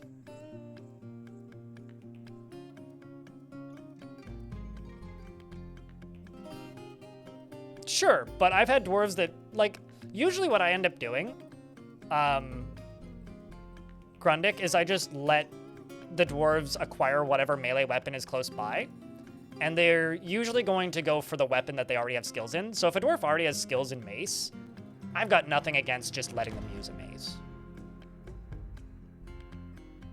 I mean, I've had successful forts that only use shields as weapons, which is really funny, because shields train miscellaneous object, which means you just get dwarves dropping their shields and picking up random, like, dead animals off the ground and using those as weapons, which is very funny. Not very effective, but very funny. Oh yeah, I remember that, Psycho. Didn't they literally bought them because they were blacklights that were more expensive, right? Because that was the Bored Ape Yacht Club. There was a guy in the city that I used to live in that had a Bored Ape Yacht Club hoodie. And whenever I saw that dude, I just kind of like, man, are you okay? That's kind of all I could think of. I was like, God damn, man, but question your decision making, sure.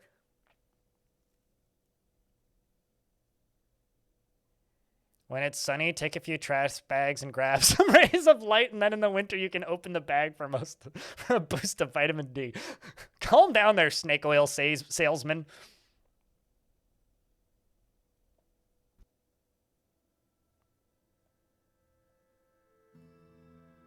Actually, here's an example. If the mace is an artifact, it's better to use the mace, because artifact weapons have a accuracy boost, which is pretty noticeable if you're playing a lot. Let's make some rock doors, and then I gotta get 2 coffins built, because we've made 2 coffins. We made 3, actually.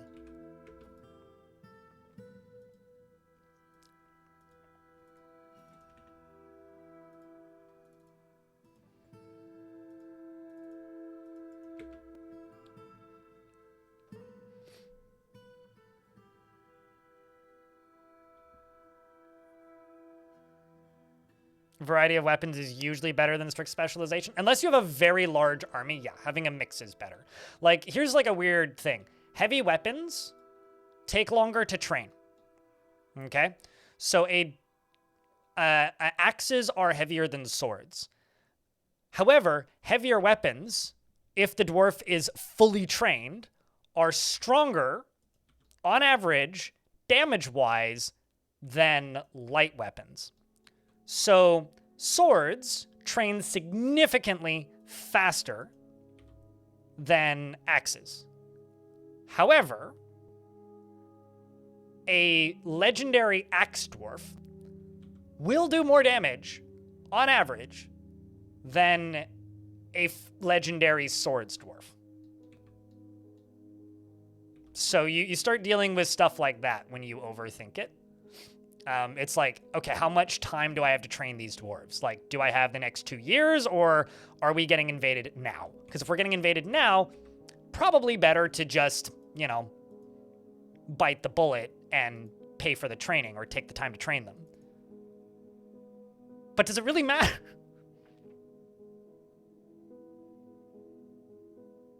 Mixed squads from the get-go? More recently, I've been trying to start up squads training from the get-go. Historically, just kind of mixed squads usually. I think I'll just build a ramp up over there.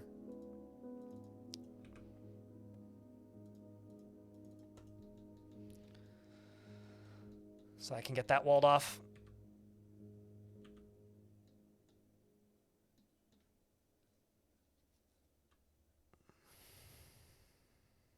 Even an aluminum artifact mace? Okay, well, if it's made out of a material that is lighter than paper, then do I have to answer that question for you, Galadeb? like, do you need me to answer that question for you?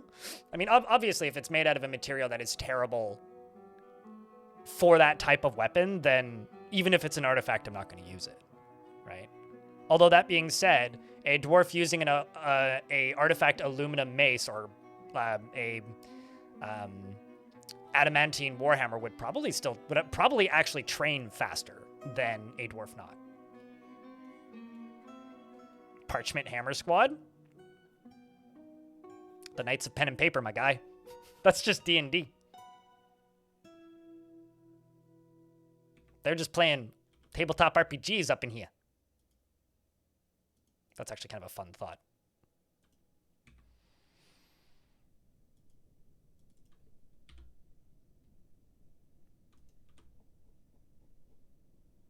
May actually just pause all of these. Let's just get these tasks done.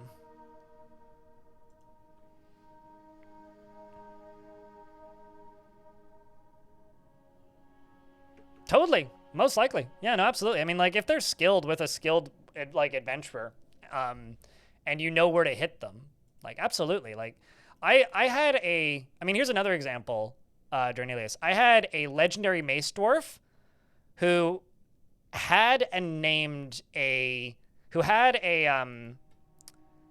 what's it called? A mace that they arrived with, and they named it. And I was like, well, you've gone through the effort to name it. I'll just let you use that mace. That's fine with me. And they only ever used that mace. And it was made of copper. That dwarf had like 90-something kills by the time I was done in that fort. Like, that dwarf did work. Like, large amounts of it. And was extremely good at their job. And it was made of copper.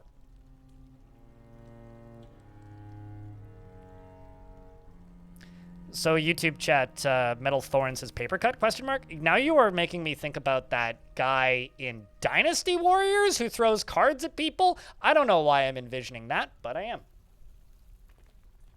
We're in an ad break at the moment. I'm gonna go use the toilet. I will be right back. Blood sugar's high, so I have to piss every 45 minutes.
Return.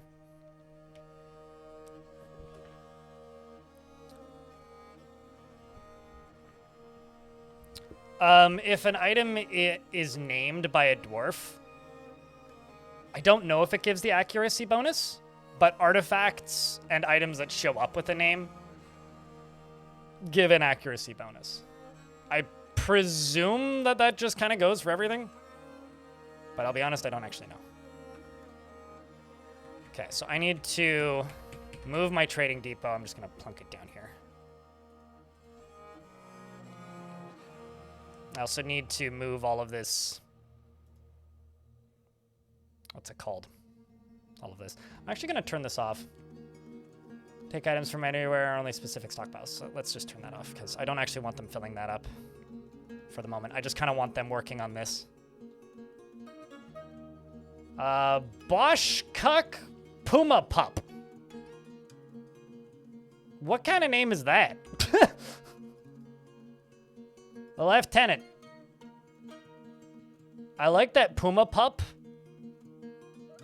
translates to pig planters. Pig lanterns, not... No, pig planters. Chat, what grows when you plant a pig? I think a pork tree. Speaking of pork trees, anybody want to look this guy up? I'll go look it up if chat don't want to, but... Pig planters. Well, you've been alive for a while. Not that long, actually.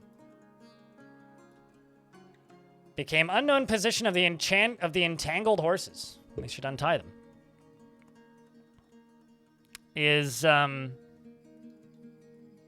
So there's an Ulm person. Worships the bird, peregrine, falcon deity. And the sensual turquoise, of course. They want to grow a funding network, grow an asset network, and grow a corruption network, and acquire Bassin Past, which is in Murder Pack. What the fuck is Bassin Past? Oh, hey! It's an artifact that Ghosty made.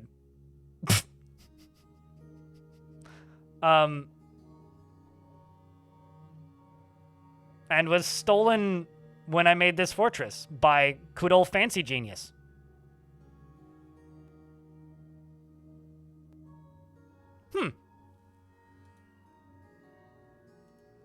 But,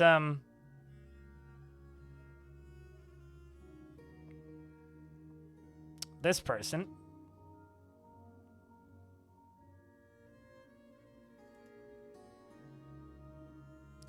The fold of girding is in Hot Spring, but it doesn't seem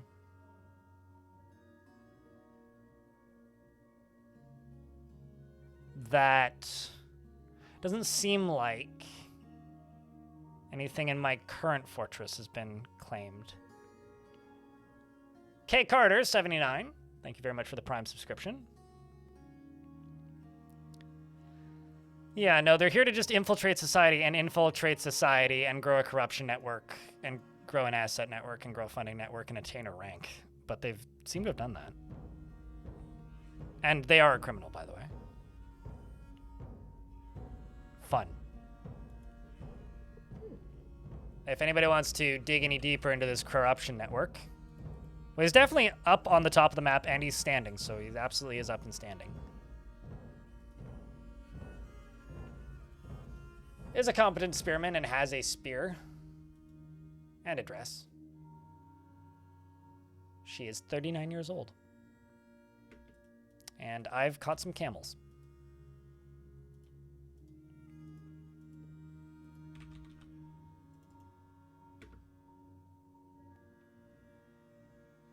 Upstanding citizen. Mm-hmm. Seems like it. Certainly a member of a society. I don't know which one, but it's one of them.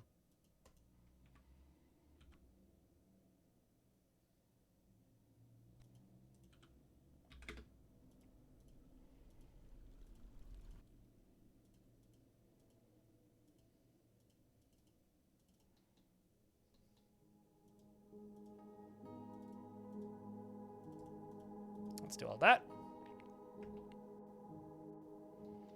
One of the members of all time. What, that one of the lieutenants of all time, that's for sure.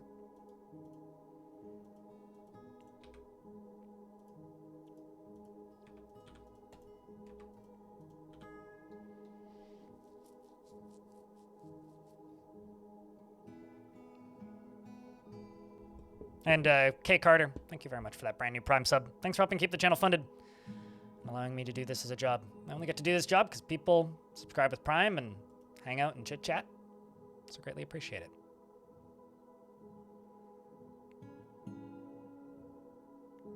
Was off for tax evasion stream? Shh, it's tax season, so don't say that too loudly. You'll notify the authorities. They can hear the whispers. They're like the elf on the shelf. It's horrifying.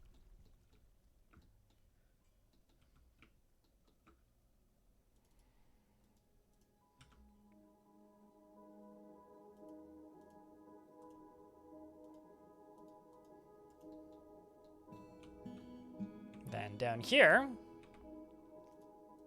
let's block this off. Block that off. And I need to go up to here, so actually I can just do this by doing that. And I can dig through this. And I can chop down that.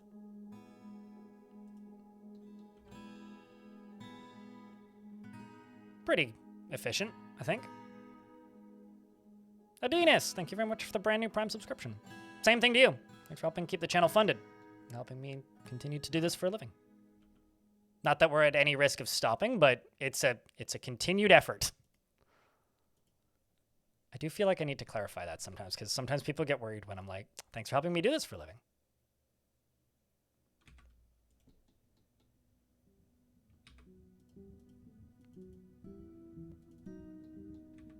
When in reality, it's like, well, you know, it's not like I'm going away.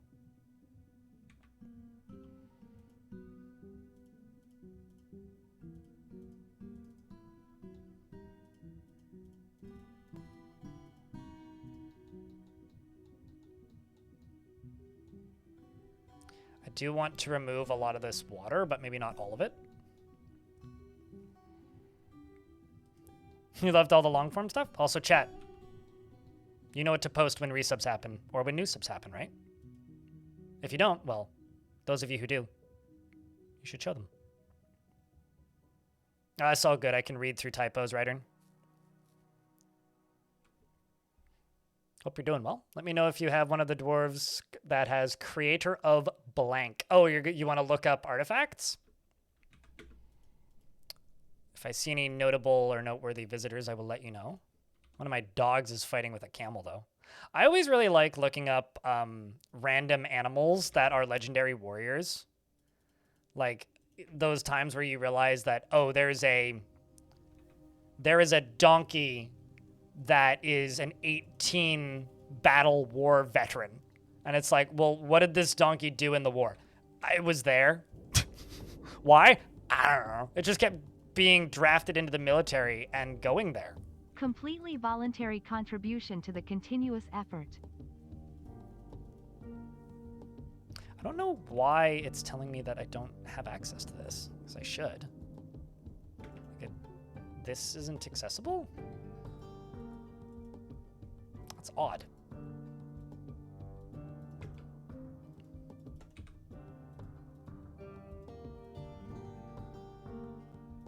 That is.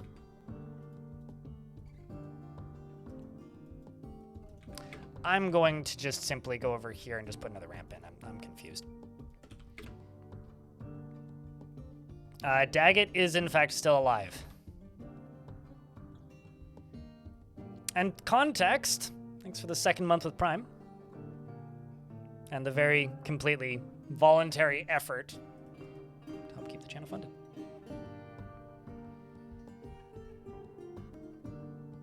Thank you, Dill, for tuning in today. How you doing today, man? And Daggett, how are you? Same with you, Rogue Phoenix. 1099? I mean, I don't really get 1099s here. I live in a country that we have different forms.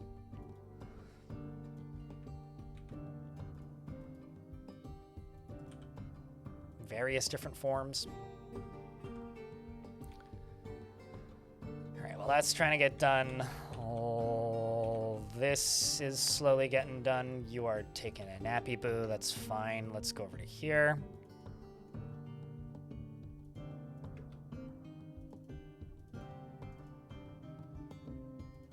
I'm actually just going to cancel that block, that spot, because it doesn't make much sense. And also thanks for the follows. More like T4s. I was talking about this the other day. I haven't had a T4, because T4s are what you get from an employer. I don't fill out T4s. I actually don't even know what the forms are called, because my tax lady does them. I don't fill out T4s. I fill out private business, like private entity taxes. So I file business taxes, not individual taxes. So I have different forms that I fill out. He has to pay in maple syrup. God, I wish I had to pay in maple syrup. That kind of reminds me of this one concert series I went to ages ago that let you pay for the concert itself in cup noodles because it was a charity thing. To me, that's like the equivalent of paying taxes in maple syrup. The T100? I'm more of a T1000 kind of guy. Could I get a dwarf with a beard, please? Everybody wants dwarves with beards. Minor. As opposed to the major.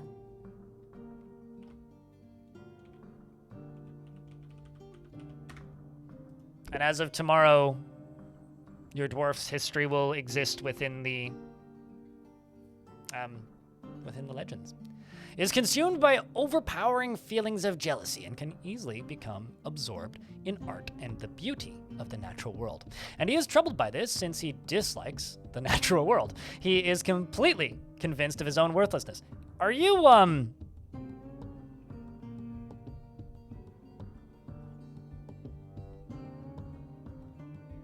am I blanking on the name of the guy who is the anti-David Attenborough? I really like his movies, and I watched one recently.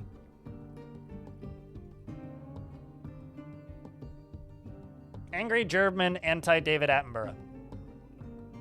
I'm blanking on his name. It's like that guy. He likes the Werner Herzog. Yeah, he's Werner Herzog. He loves nature.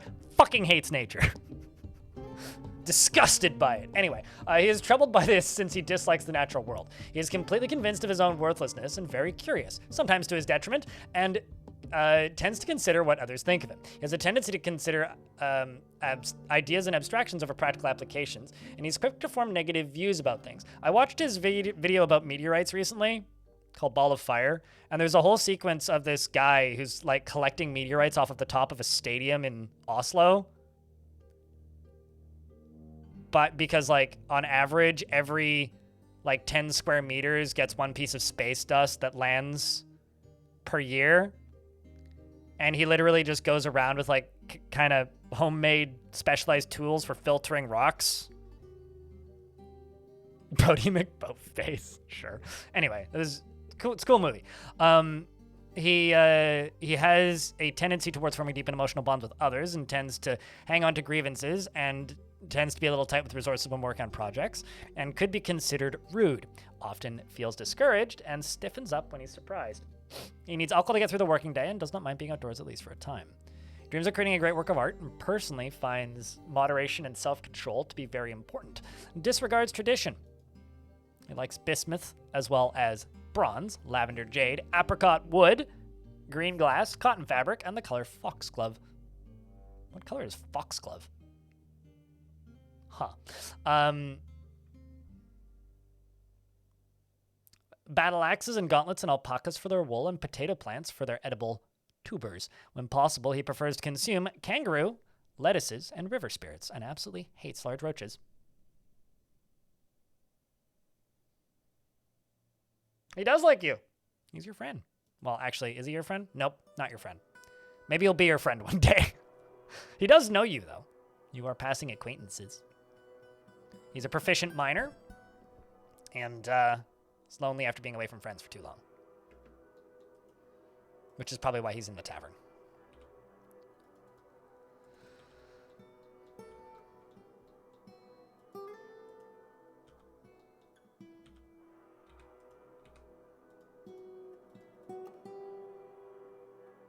It's odd that these are inaccessible.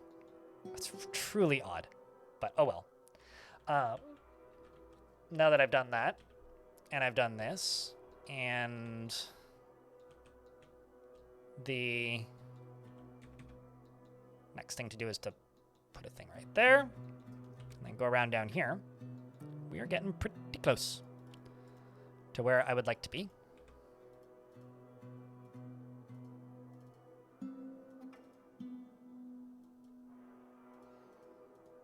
I do love the fact that Werner Herzog is an antagonist in Warframe now. That might actually be my favorite thing that Warframe has ever done. As somebody who doesn't play Warframe, that's stupid truly funny to me. X100. Or stupid. My camera's at a different angle now. Thank you very much for the $1. Appreciate you. Thanks for helping keep the channel funded for all these years. You've done a lot for the cause, my friend.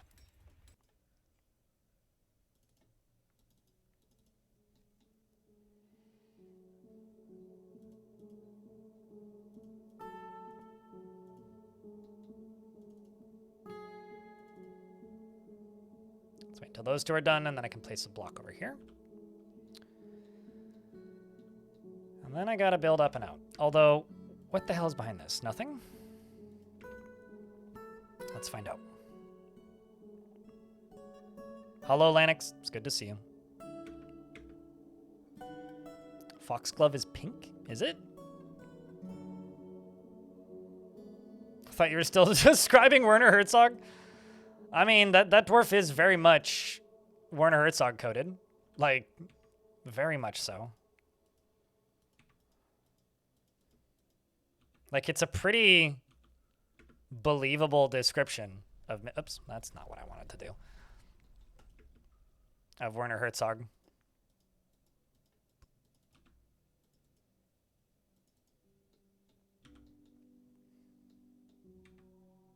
Okay, so this I can just dig out. Because there's nothing in there. The reason I'm digging up is so that we're removing the upper level as well. Basically keeping lots of open space up in here.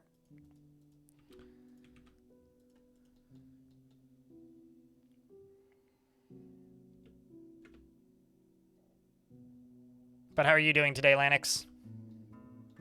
How goes things? Okay, that side's all done. This is the side I gotta work on now. Let's actually cancel this.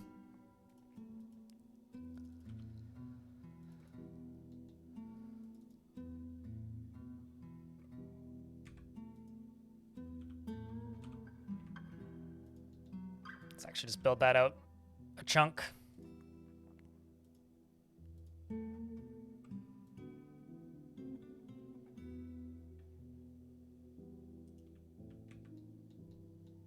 And then I got to wall off this side. So we're making progress.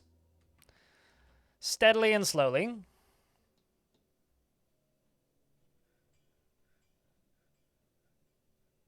The most commonly known one is pinky purple. I'm just going to go look up. Foxglove color. Okay. Oh, I see. Foxgloves are a flower. So that's probably what it is. That's bad. The Forgotten Beast Enna Lephokiro has come. A towering, scaly snail.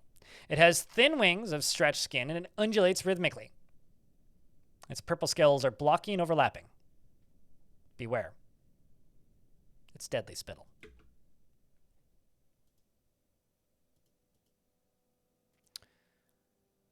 Well, that's terrifying.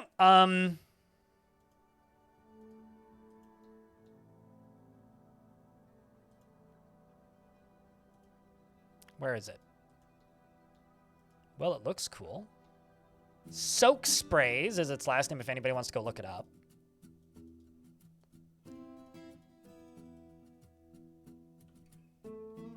Doesn't look like it's done much of note. I mean, it has no known kills.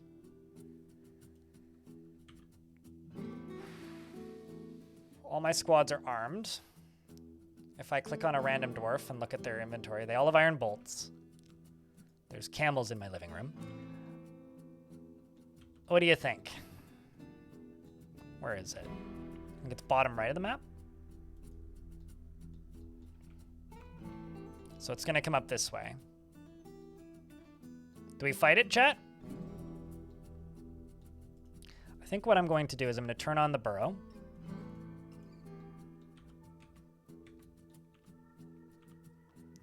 I'm going to tell my squad to go right here. Everybody starts running inside. Chat, we're going to fight this beast. Oh, there's another one of these reptile men.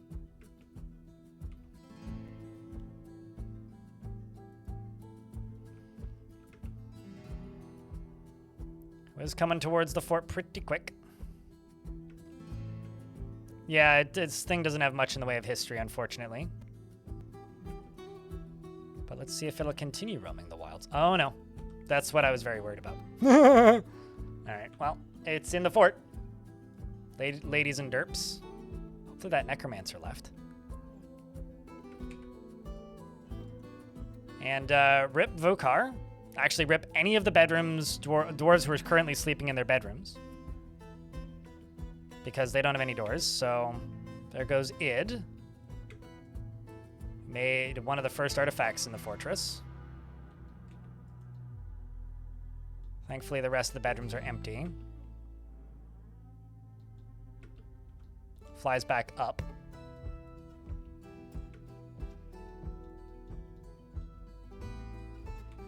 It's actually, no, it's flying over here, so let's keep the squads down here. Okay, let's just tell them to go kill it. Or I could just lock it in here. Who's in here? Bone Doll. Daggett. Sorry, Daggett. Daggett is now running. Daggett gets struck, and the frozen extract hits him in the upper body, which bruises the spleen.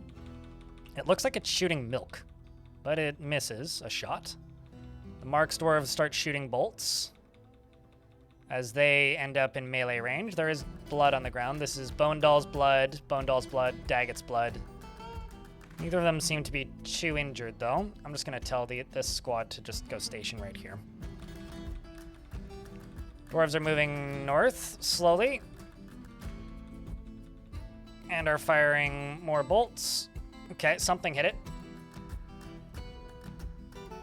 Bronze bolt strikes in the upper body, tearing the fat and bruising the muscle.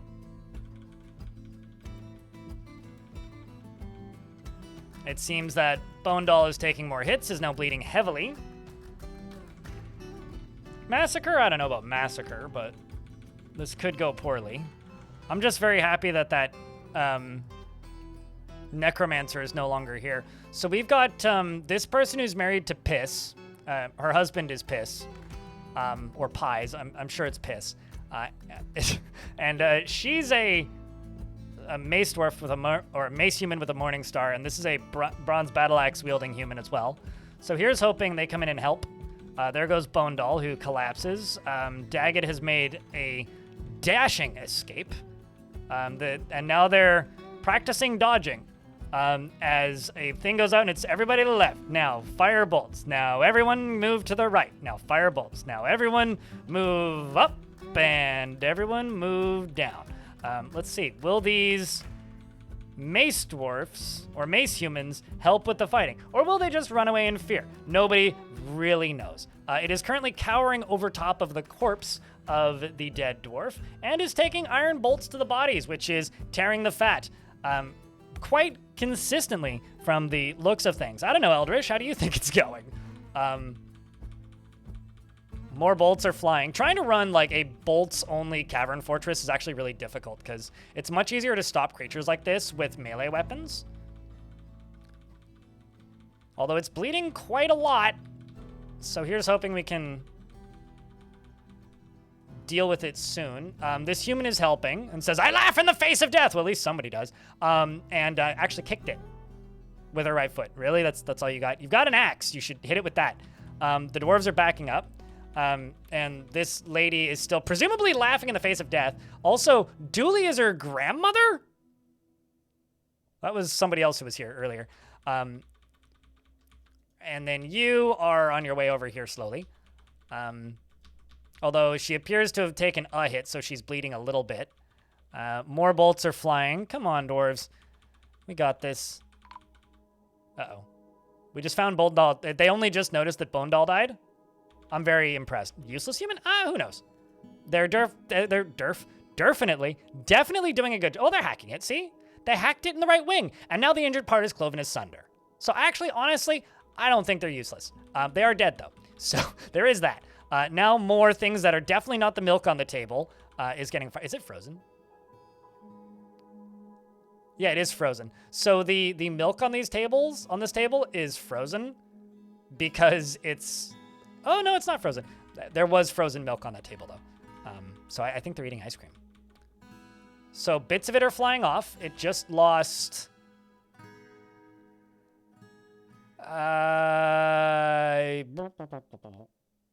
It just lost its, like, bits of it is flying off. Yeah, its left wing flew off. And these dwarves are getting some pretty good training, if nothing else. I mean, look at you being all focused. That's actually, like, ideal. You're adequate now. You're skilled now. That's also good. I'm sure you're learning how to shoot a crossbow pretty quickly. What's your combat skills? Novice? Nice. Yeah, so this is actually some excellent training. Let's just let it run. See how it goes. They got it. Well, that could have gone better.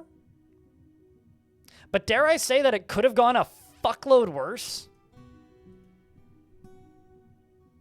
I think that deserves a big round of beers. Big round of applause.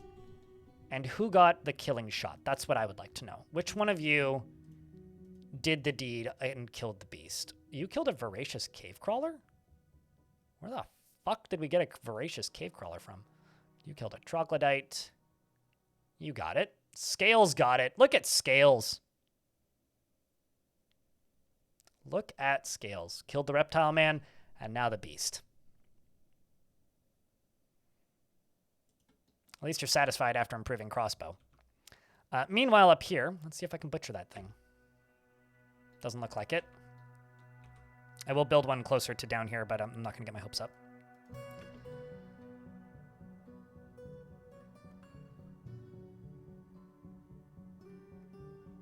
Snails? Well, we already have snails, so that would be very confusing.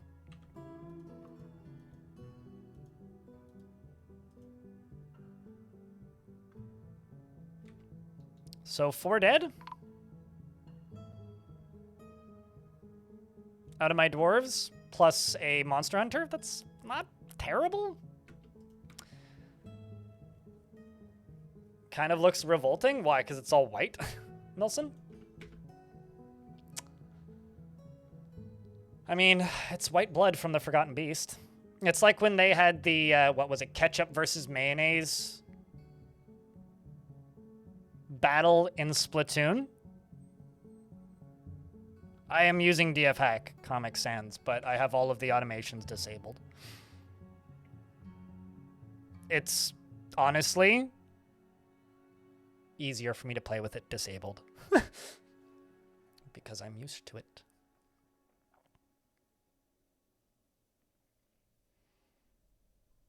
I don't know. I like it when you get demons and they have like pink blood or purple blood. Blue blood is also fun.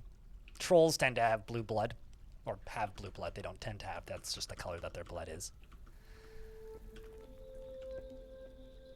Well, that was quite the fight.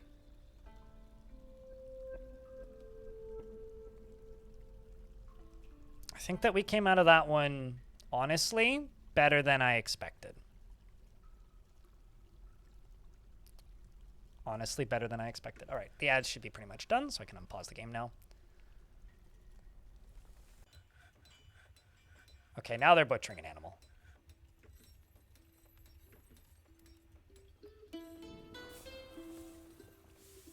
Haha! So I can butcher it. Look at that. I just had to move the... What is fighting now? Something is fighting now.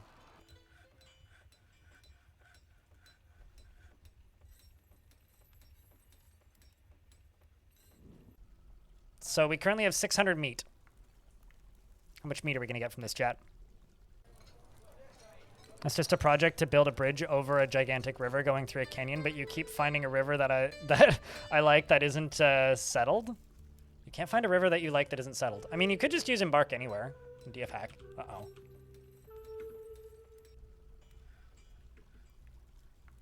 Oh, is it? It's probably the camel, right? Yeah, it's the camels.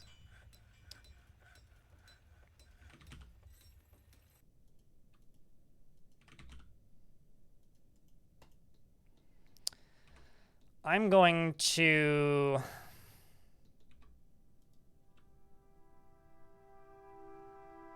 grab a cage. Just place it right here. And just start moving all of the random creatures that I don't need into this cage. Actually, maybe not here. Let's actually put it here.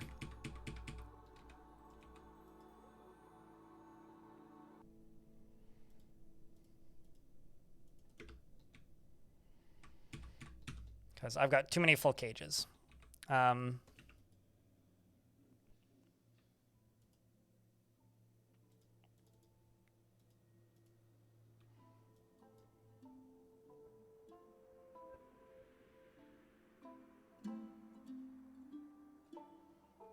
For 409, you get that one.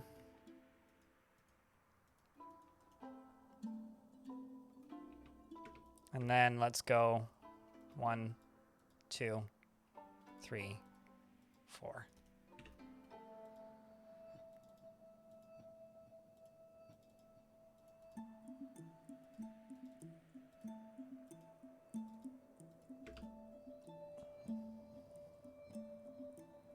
How's the game since the Siege update? Enemies are more reluctant to attack you, but when they attack you, they're way meaner. The Siege variety is much higher. You have to be a lot smarter about what you're doing to get around it. It seems to be a net positive from what I've seen so far. From what I've seen so far. Yeah, you might have to read through some, like, miswritings when it comes to the captions every now and again. It certainly interprets my choice of words very incorrectly sometimes, but...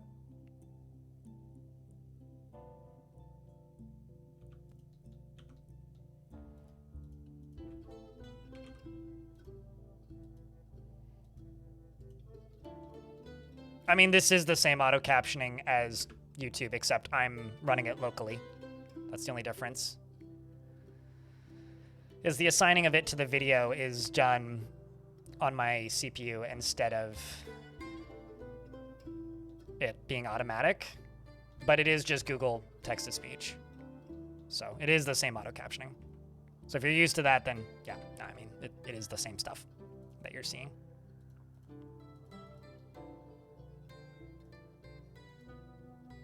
And I'm glad that you find it beneficial.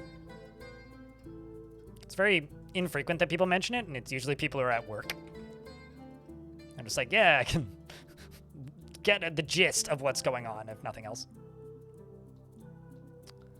Which is, I think, kind of the most you could hope for from auto captions, you know?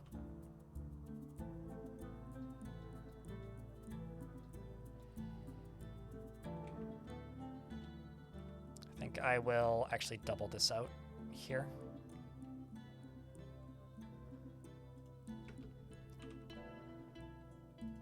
But let's unforbid these. Get the other tasks running again.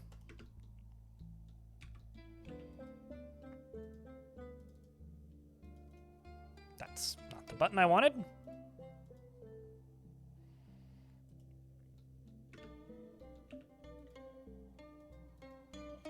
Well, we can get everybody buried who needs to be. And let's just get all this stuff dumped.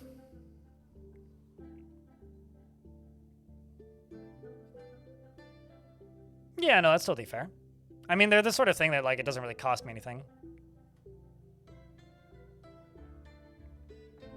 Do I have a computer science background or just interested? No, I don't trust other people to host my stuff. I would actually say that I'm not interested in it. It is something that I do because I feel like I need to do it, not because I want to do it. Yeah, I don't know. I like, especially in the current year, like it's feeling more and more of a liability to rely on big companies to host your stuff for you, and that's the main issue. Like when I talk, like I only really want to be on social media platforms that could be forked from the main controlling body and then rehosted, because I want to be able to take all of my followers and move to a different platform if there's a need, right? Just like I want to have the ability or the option to take my entire blog and then self-host it. I'm not going to host my blog on a platform where I can't download everything and then copy paste it into a new hosting option and then host it. A lot of stuff I run locally because I don't want to pay somebody else to do it. So like in the case of OBS, my captions are run locally. What does that actually mean? It means I have a plugin for OBS that does captions, and all it does is it pings Google Translate and then sends back the result. And then I use a tiny extra bit of cache space on my CPU, which goes and puts captions on the Twitch stream. Do I do that because I want to do that? No, I do that because that's the only way to have captions on Twitch that are functional. The only other ways are worse, and I have to pay for them. So, but at the end of the day, I'm not interested in self-hosting. I find this stuff frustrating and tedious and slow. I would much rather go make art than fuck around with the stuff that I'm building. It's the same reason that like I'm a little bit reluctant to talk about Linux. It's like I use Linux because Windows fucking sucks, and because I actually have some ownership of my devices and it doesn't try to sell me shit. I don't use Linux because I'm particularly interested in Linux. I use it kind of out of necessity. Like, you know, I have my own server that I store footage on because 64 terabytes of space on Google Drive or OneDrive or Backblaze is a lot slower to pull footage from when I need it for a video and would be rather expensive. So I would rather just buy a thing that does the thing and not have to worry about it versus having to pay monthly for something. And it's I don't know, it's more of a mindset thing for me than a interest. It's like this is the only option, really. But no, I do not have any computer science background. I barely finished high school.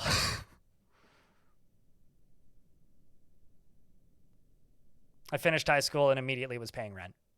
So. Actually, that's not true. I had a full-time job, was paying rent, and then finished high school. But. Adjusts Fedora? Do you use Arch Linux or Fedora Linux? Or Red Hat? Sorry, I'm getting mixed messages from your shitpost here.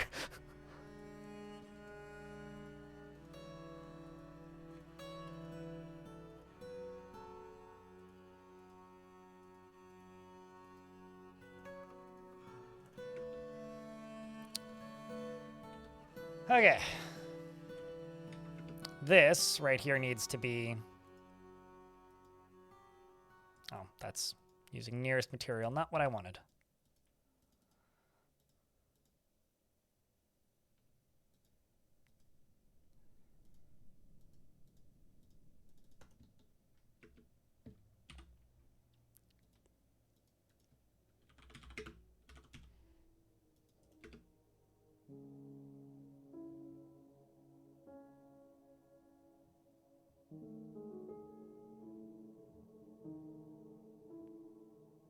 Wouldn't...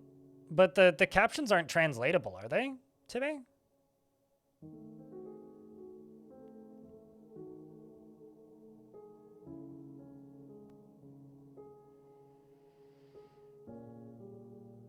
You just had a trader arrive and offer dwarven milk. You have questions?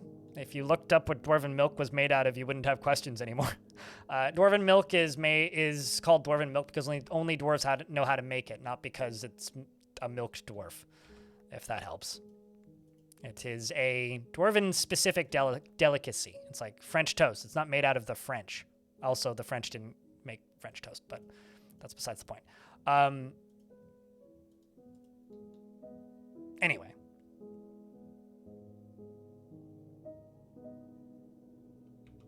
What, purring maggots? What's there to have questions about with purring maggots? They raise purring maggots and then they milk them.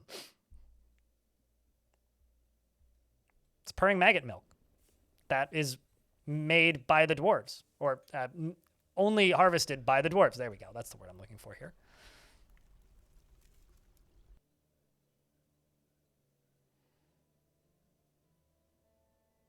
That's better?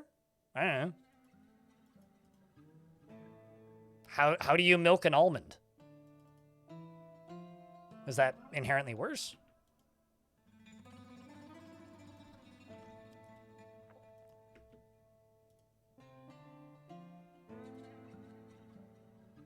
Sleep in room at will, please.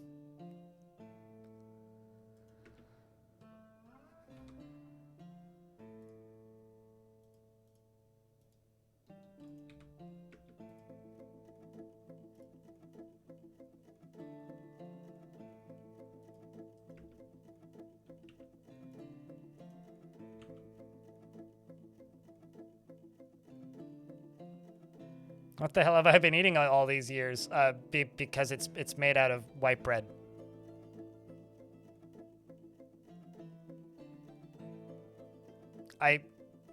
Okay, so because you put my name in that, now that's extremely weird. Are we talking about almonds here, or are we talking about you, No Mold? Because no thank you, I'm okay.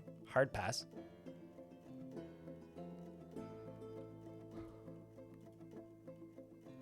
I wonder...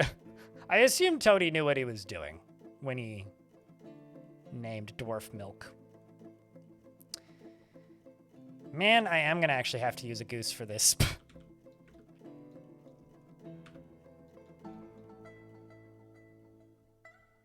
And we've built this. So I'm going to put all of the troglodytes, the Gorlak, the Troll, the Giant Cave Toad, into there.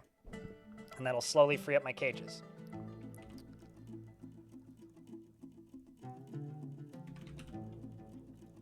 Although the Giant Cave Toad is going to get trained and then butchered.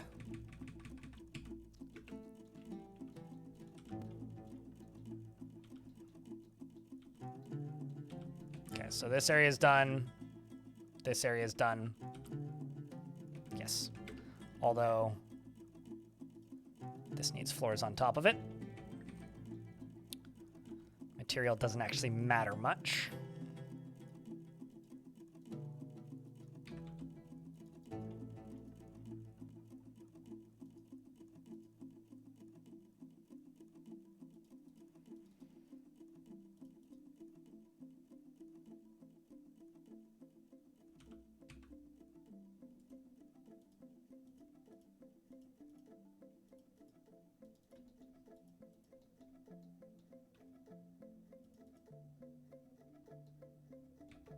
I don't like the placement of this tree.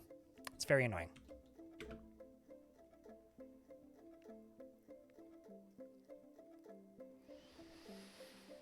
Thinking of changing it again soon, then I'll forget who you are. That actually is something that happens to me sometimes when, Oh, you were quoting Meet the Parents? Oh, I don't know what that is, but yes, my name is Greg. No, Mal. I figured that was intentional, but that's funny.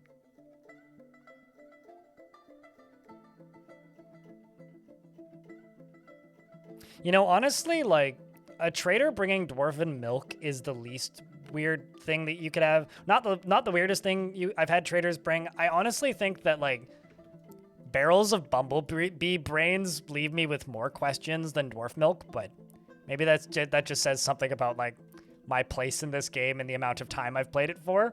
That, like, dwarf milk, that's not all that weird. It's when they bring the bumblebee brains that I go, huh? How many bumblebees did you have to butcher to make a barrel of bumblebee brains? the fuck? You know? Or like spider venom. How the fuck are you getting spider venom? You mean Irish wristwatch? Tiny Hippo? Good evening, Tim Graham. In YouTube chat.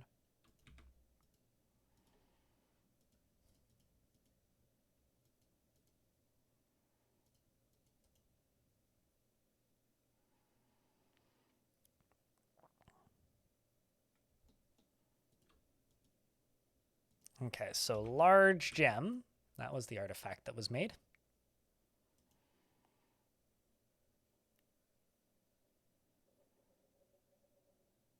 And we have the emergency alarm honker. The lockdown goose.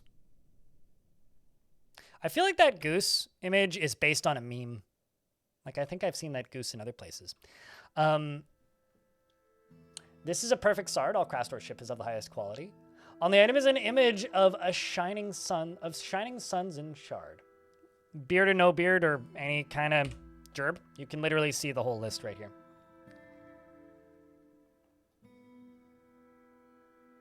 Hey, my blood sugar's coming down finally. It's the first movie of Meet the Fockers. Yeah, I haven't seen any of those movies. Like, that's an era or area of, like, comedies that I've completely missed. How does he get food? Creatures that are not grazers forage for food around them. So I don't know how much of this game you've played, Nomald. But if you see animals like pigs, birds, turkeys, chickens, they often have bugs walking around them, like just on the surface. That's them foraging for food, and they're eating those bugs. Training a wild goose would require bringing them food, though. I'll take one of the jewelers. Stukos or Ton? We got Ton, and we've got Stukos. So Stukos, boy, but is in the military, so do keep that in mind. Ton is lady, but is not in the military. And made that artifact. Which one would you prefer? You had a trader bring a barrel of brown recluse spider venom? Damn. What the dwarves would use it for? There's nothing the dwarves can really use it for. I mean, you can't. There are some very extreme shenanigans that you can do to coat traps in venom. Don't fucking bother. Don't even look it up. Like, it's a waste of time. That being said, in adventure mode, you could like dip a weapon in it and then stab somebody with it and then run away. And then like a day later, they'll die. So you could do that.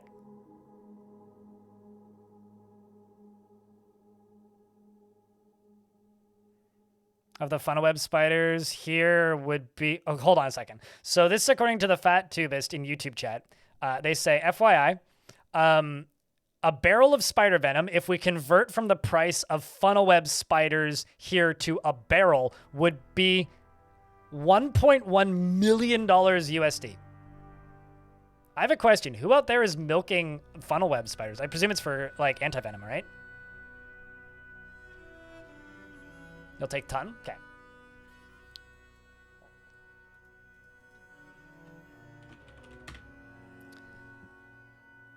Lennox may also join the military because they want to fight. Is completely closed-minded and never changes her mind after forming an initial idea. She has little interest in joking around, and she tends to avoid crowds. She generally acts impartially and is rarely moved to mercy, and she has an active imagination. She often feels discouraged, and she tends to not be swayed by emotional appeals. She could be considered rude, and she needs alcohol to get through the working day, and doesn't really mind being outdoors at least for a time. Doesn't really care about anything anymore. She dreams of crafting a masterwork someday, and this dream was realized. She personally finds those that develop skills with weapons and fighting distasteful. Oh, that's why. Finds eloquence and artful speech off-putting and doesn't care about art one way or another. What a sad individual.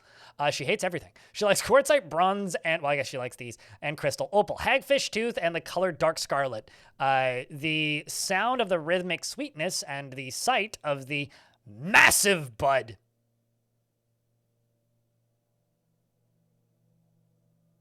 What do you think that's a euphemism for? And when possible, prefers to consume duck. Me too.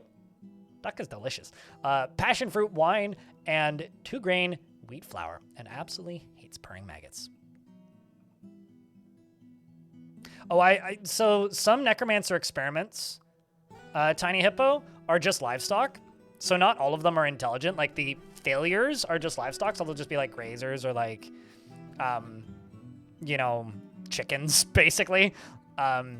So those ones, yeah, you can find the leather of. So it'll be like so-and-so's mistake, leather. Those are always kind of fun when they arrive.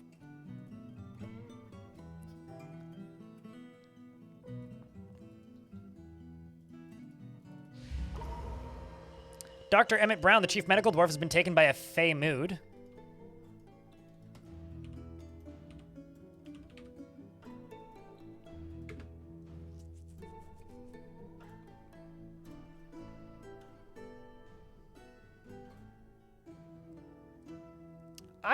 You know, honestly, I don't.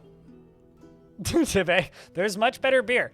I mean, it would be neat to see one of their breweries, but... And I guess like a still full of Bud Light or Budweiser would be that, but... They claim a carpenter shop because this dwarf is a carpenter. So they've got yak leather. Ooh. It's the great yak attack. More cloth. Not leather this time.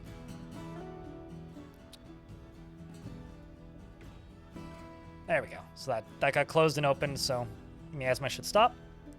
All right, I blamed blood sugar earlier, and it's still true, but I gotta go take a piss again. Don't ever get diabetes. It really sucks.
You do not like the taste of beer. There's nothing controversial in that. That's a very common take.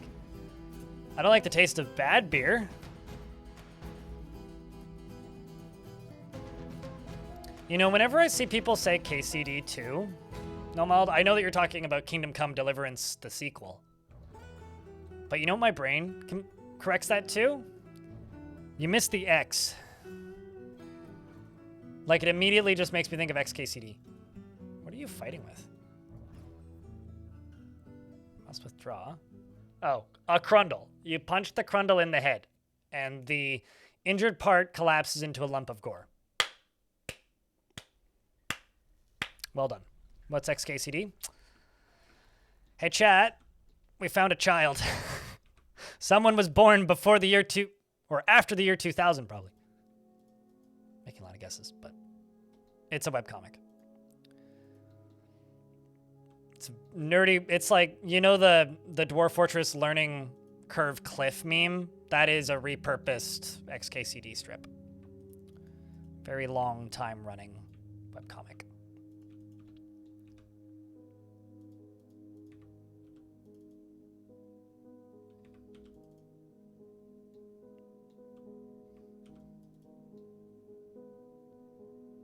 Plugging holes right about now.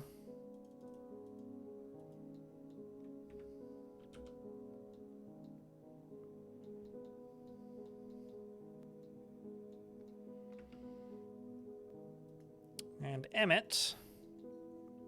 2 pieces of cloth, yak leather, and 2 pieces of logs. Hopefully make something cool.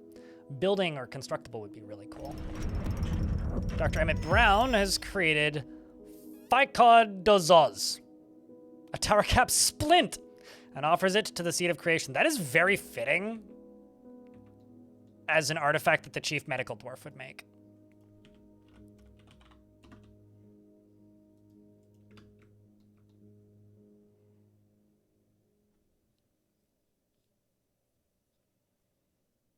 It's one of the XKCD Nomald is one of those things where if you've been on the internet consistently and like reading Reddit or like gone around on Imager or looked at any image board or like forum, you've probably seen an XKCD.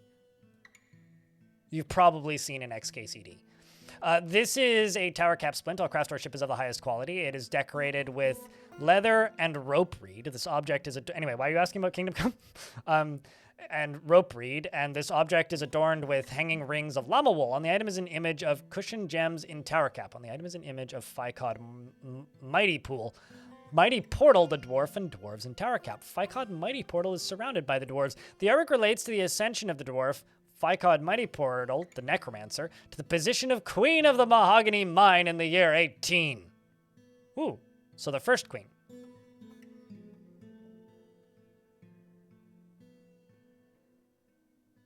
Right, and then I came back and then I took the piss. Different definition of similar word.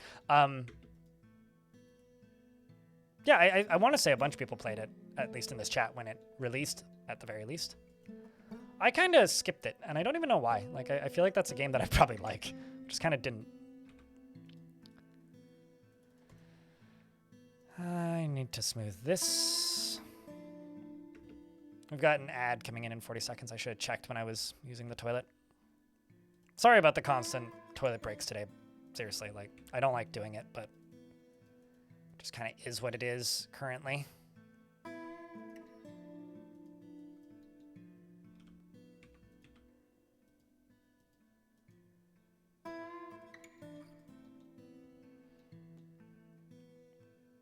Hail to the queen. Exactly. Let's see what's inside of this. But instead, the game wanted to save. Time to invest in a funnel. Before I got diagnosed with type 1 diabetes, there was a good couple of months there where I was dying. Like, actively. Like, very quickly. Like, alarmingly quickly.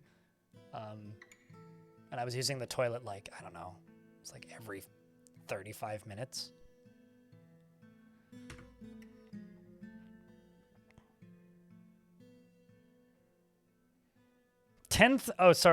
Sorry. The initial estimation for the value of a barrel of spider venom was 10 times lower than they initially quoted. They had an extra series of zeros. So $161 billion? Fat tubist? Holy shit.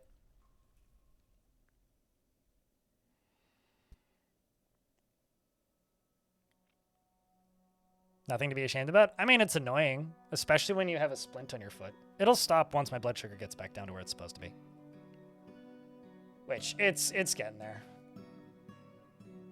I don't know what happened this morning. It's almost like I forgot to take insulin with breakfast, but I don't think I did. I don't know. I remember taking insulin with breakfast, which is bizarre that I just skyrocketed into the stratosphere, but it's kind of hard when you need to pee. Shrek's talking about burping. All right, let's see what's behind this. I don't think there's anything immediately dangerous. No.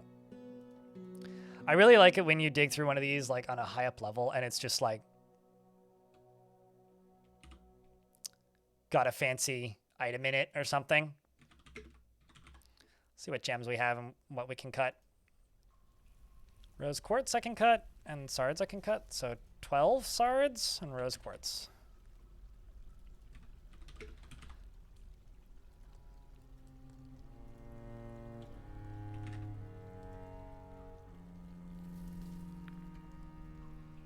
What was in the thing? Nothing. just a sapphire cluster. But there's one more up here I need to do, so we can get another one.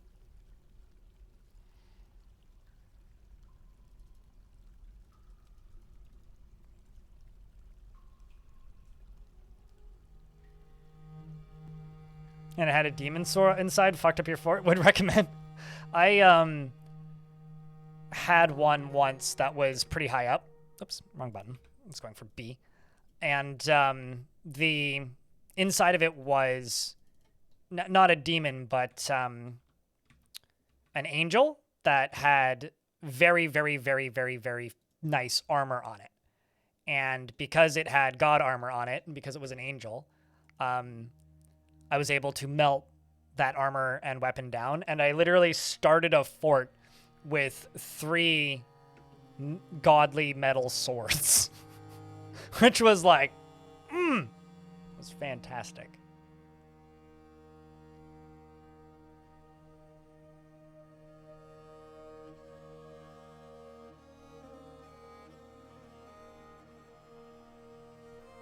One in the morning, 2 in the morning, 3 in the morning, 4 in the morning. Yeah. I mean, most of you probably weren't watching back in those days, Eric. But so it was 2020 that I got diagnosed. Yeah, that one too. And so at that point, I was just making DF News videos. VODs were still going on the main channel on YouTube, and I was streaming 7 days a week. And then I ended up in hospital and was just sitting there stressing the fuck out, going, well... I desperately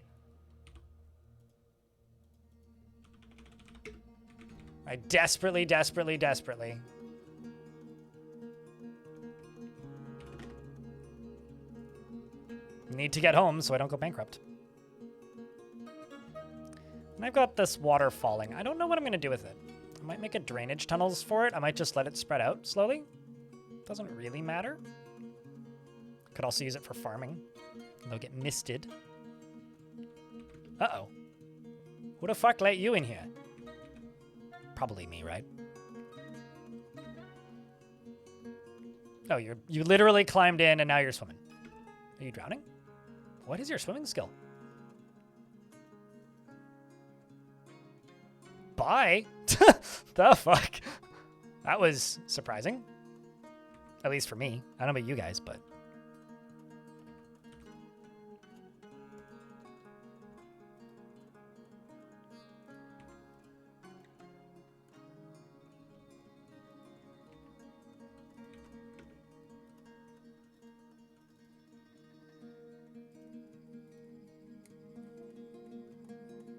Why don't I just go through here?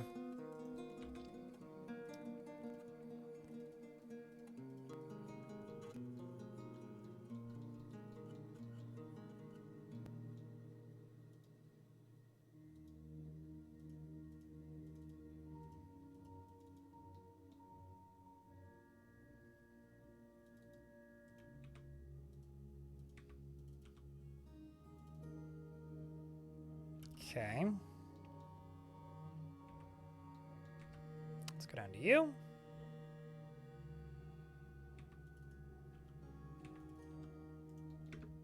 Slowly, piece by piece.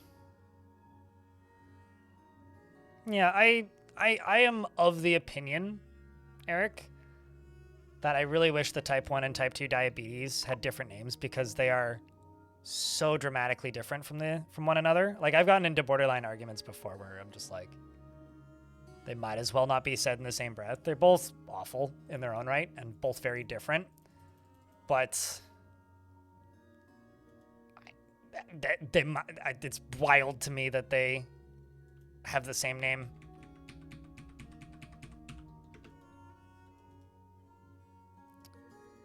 I think will just be wild to me forever.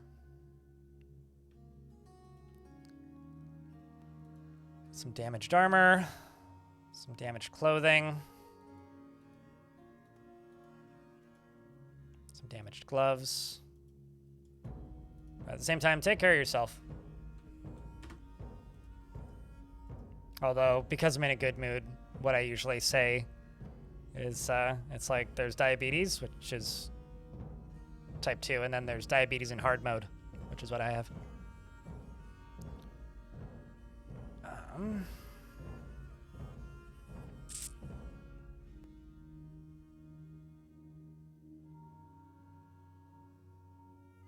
Did that dwarf just build a wall on a diagonal? Dwarves can sometimes build walls and diagonals, and there's like no rhyme or reason or logic for when they do it. Oh, these are elves trading. Yeah, although lady consort. Somebody look up this person. Kudal Fancy Genius. You were a prisoner of the robust band and is now a noted treasure hunter. Interesting.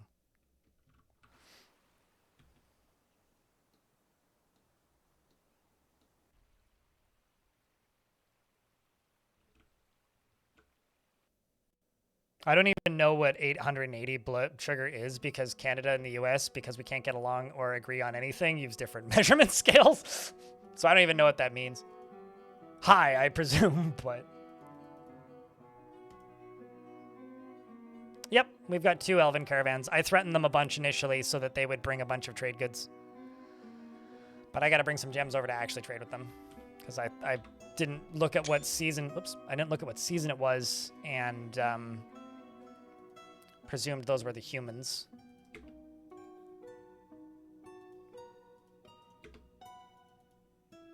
Which is fine. Just gotta be a little bit careful.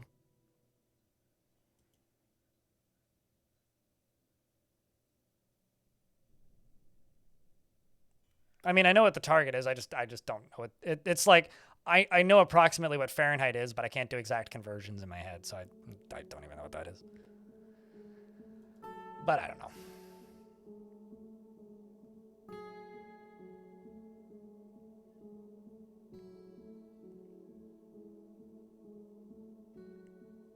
It's also very rarely a just fine and then one day to the next thing with type 1. Like, every doctor I spoke to said that I probably started developing symptoms in 2018. But it took 2.5 years for me to be hospitalized. And by the time I got hospitalized, they're like, yeah, you had like maybe 2 weeks to live based on how calcified your organs are. I was like, cool. Yeah, that's great. All right, so the 2 separate elven squads. I will only purchase stuff that's useful, such as this giant grizzly bear, this giant black bear. Excellent. See, this is, chat, Wayona's big brown beaver is something I'm going to buy, most definitely. And maybe the giant cougar too. I'm going to see how many of these I can actually purchase, because I actually don't have that much in the way of things that I can sell them.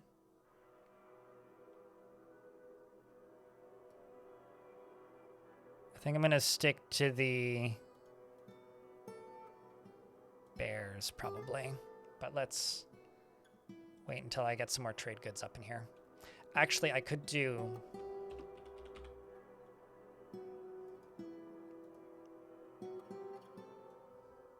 I can't sell the bin, but I could bring all this silk up. It's gonna be a lot of individual clicking. Yeah, it's really sad. Skeletons can't actually play music because they don't have any organs. Organs are quite important.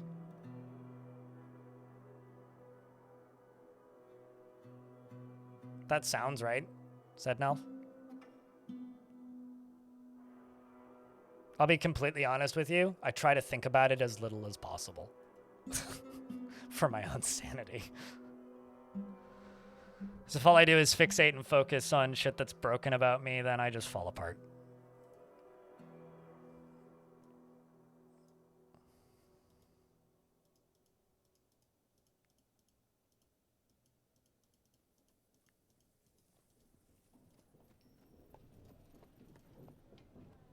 Also brought a turkey, a giant hedgehog, and a giant badger, but I'm just going for the bears.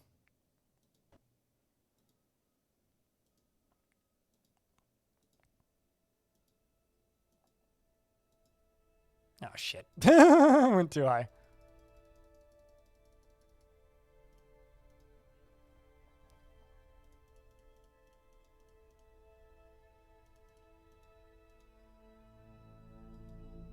let's remove one of these.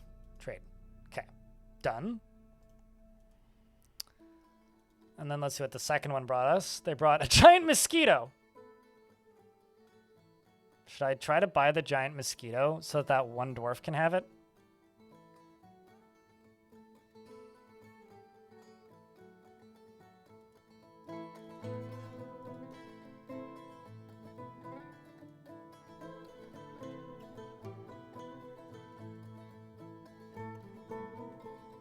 No skeeters. No skeeters? You sure?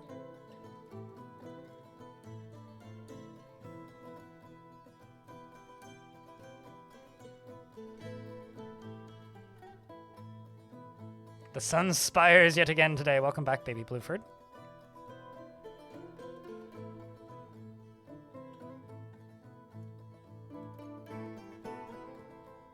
Well, they also brought a giant flying squirrel, which is kind of funny. Did they bring any sunberries? No, not you.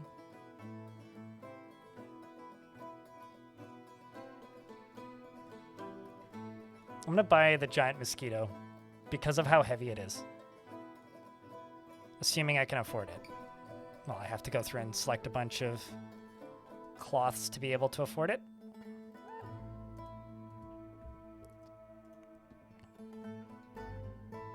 And I'm gonna go to here.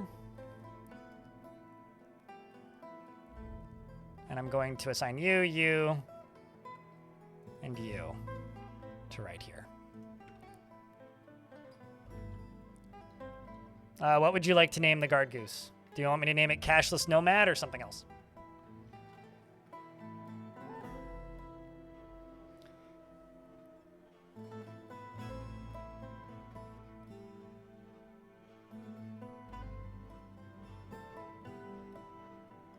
Yeah, exactly. Swiper no swiping.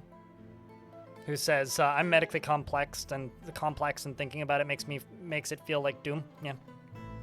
I too also get E1 M1 stuck in my head when thinking about my body falling apart. Actually, that maybe wouldn't be so bad. Honker's the 7th.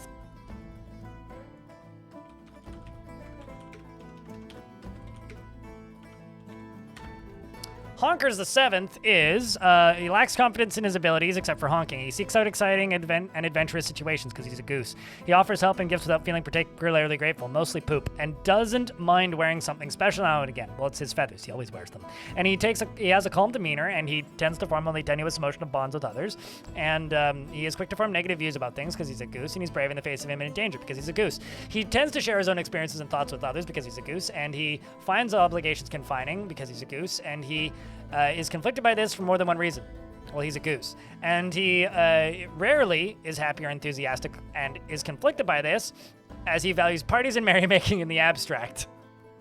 Occasionally can lose focus on the matter at hand and sometimes acts without deliberation. He generally acts impartially, is rarely moved to mercy, and is slow to trust others. He likes to keep things practical without delving too deeply into the abstract and can easily fall in love without developing a sense. And he can easily fall in love or develop positive feelings, and he does not often feel lustful, and he doesn't tend to hold on to grievances. Well, he's upset about being confined, so honestly, that kind of checks out in regards to seeking out adventure.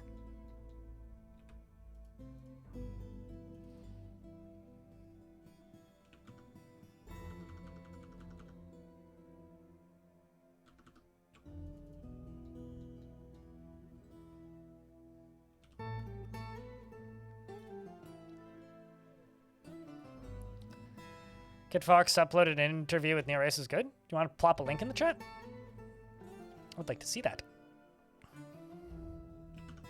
Does that mean Kid Fox posted things? Oh, nope, they didn't send out an email.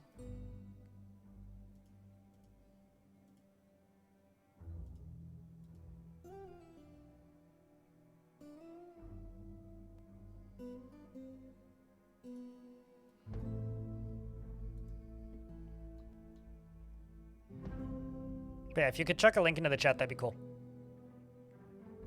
I'd like to watch that on stream. Because who doesn't like seeing artists speak words?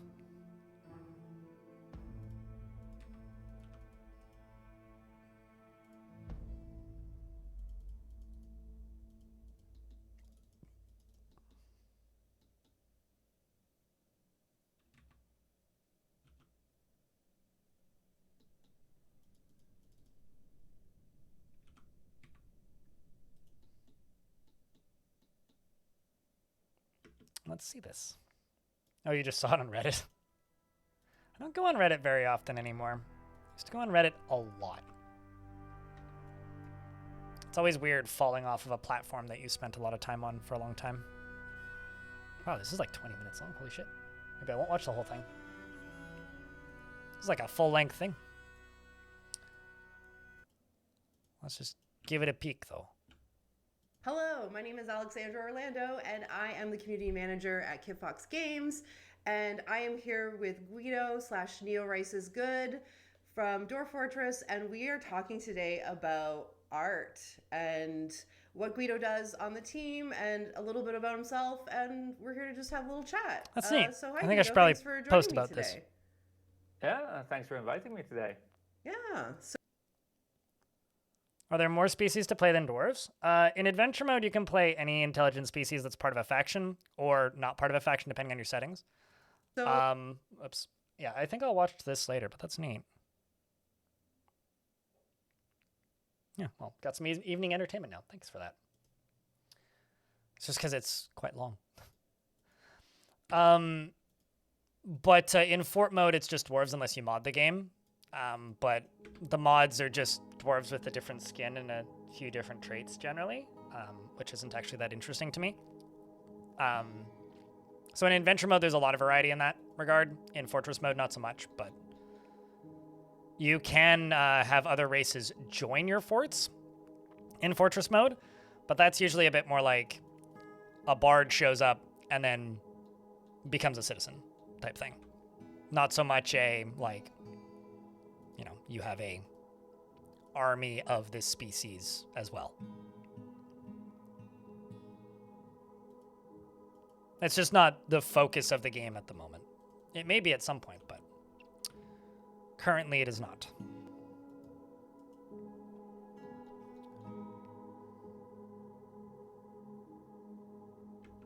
I mean, sure, but even those old mods, like there's current mods that are just as crazy, but all those mods are, generally, is we're going to take a pre-existing race from the game, and we are going to allow you to play as them. That is what those mods are. So instead of dwarves that need alcohol, it's goblins that are, you know, smaller than dwarves, worse in combat, and don't need alcohol. Or it's like, they're dwarves, but they do this. Or they're humans, but they do this. It wasn't interesting to me back in the day, really. Like, yeah, there's the ones that require DF hack, which do some interesting things.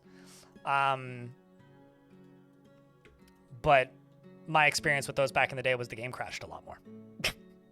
So I don't really agree, because there are mods that are just as varied these days. But they're always still just dwarves, but.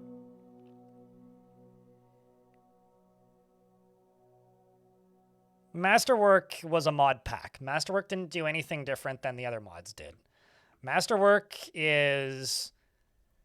The only difference between Masterwork and other mods back in the day is Masterwork was a launcher that had a fuckload of mods built in, regardless of if the creators of those mods gave them permission to do it, which sucks.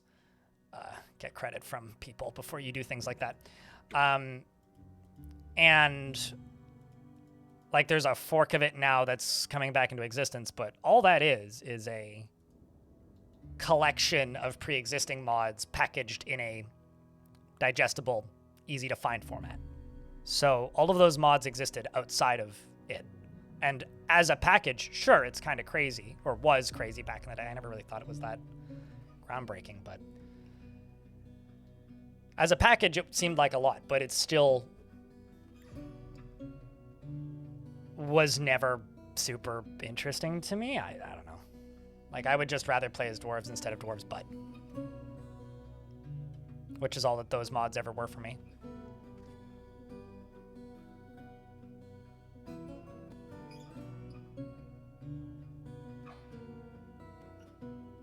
Because, like, I played, like, the Super Mario Brothers mod and, like, the Total Overhaul mods, like, the Long Night and stuff. And, like, yeah, it adds guns.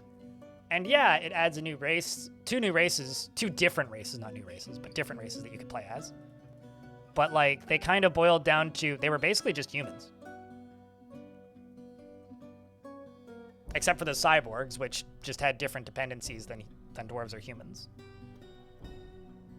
Succubus Fortress, both of those exist in the current game. You do not need, like there are playable mods that let you play as Succubus. There are playable mods that let you play as orcs. There is multiple mods out there that let you play as various things from Warhammer. But it's still just, to me, feels like I'm playing Dwarf Fortress, but with the dials turned slightly. Like, it doesn't actually change the game that much outside of theming.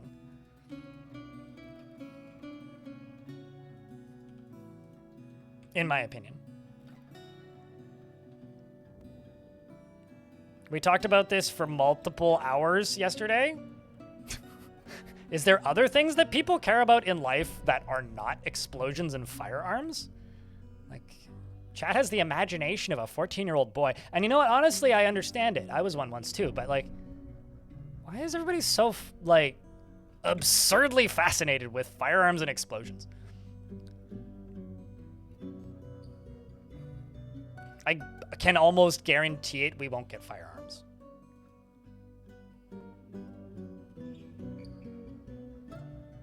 Let's just see if any of these would be good for combat. Can handle stress. Do you want combat of any kind? You're a hammer dwarf already.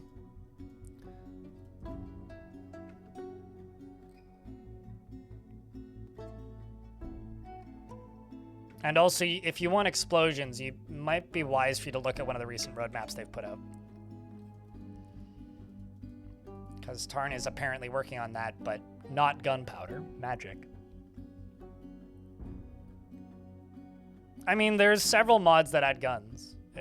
I don't need guns. Different kinds of crossbows are plenty for me.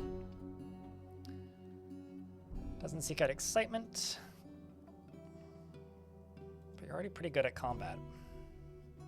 I'm gonna give it to you because you're pretty good at combat. High willpower, poor memory, frail. Doesn't care if others take the time to master skills. You named. Nope, you are not either. Gotta grab that bun. Gonna eat you.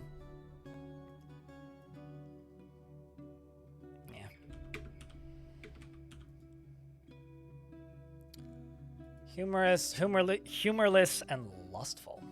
Dreams of mastering a skill. Likes a little excitement now and again.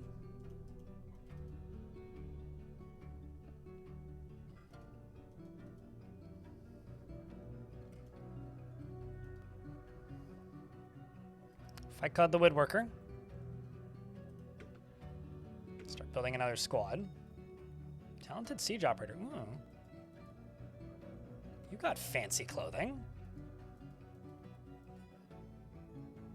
Poor kinesthetic sense, though.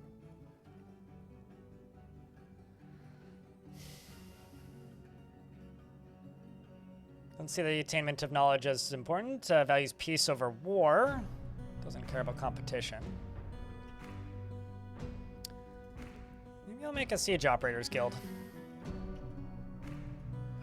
Dreams of mastering a skill, personally values nature and merrymaking and parties, and is put up by family and disregards tradition.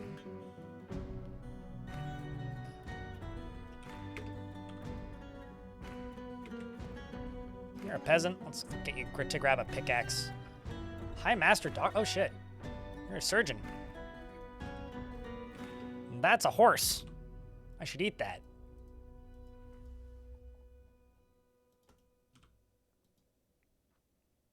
You're a proficient swords dwarf. I'm getting a lot of dwarves with actual skills.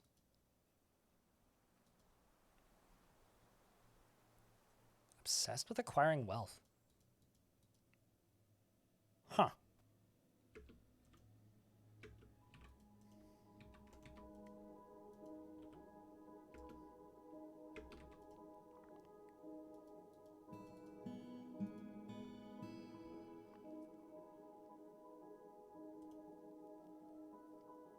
I think that firearms would not suit Dwarf Fortress very much.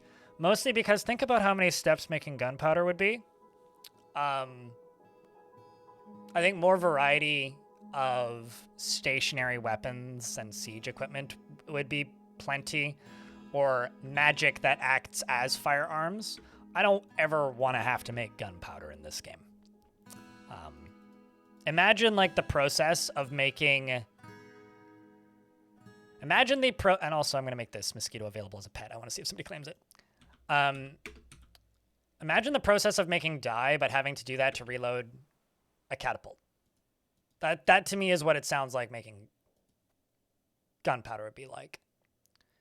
As like a one-off explosion, okay, sure. But at the same time, I think Tarn's just going to do that with magic and just not worry about it. I don't like all of these animals that you are shipping here, dwarves.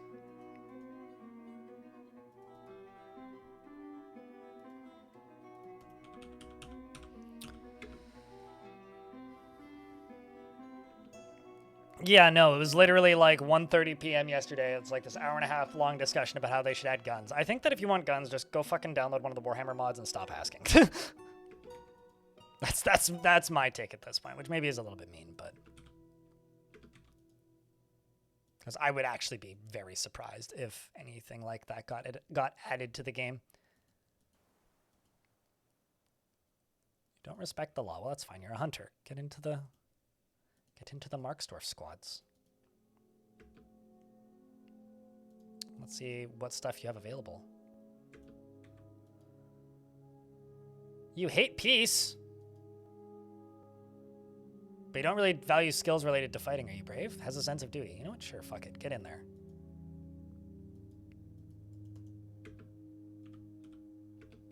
This is one hell of a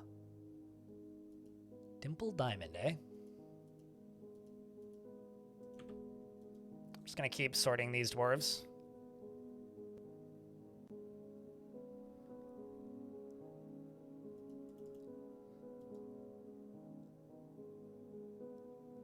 Flights of fancy, humorless.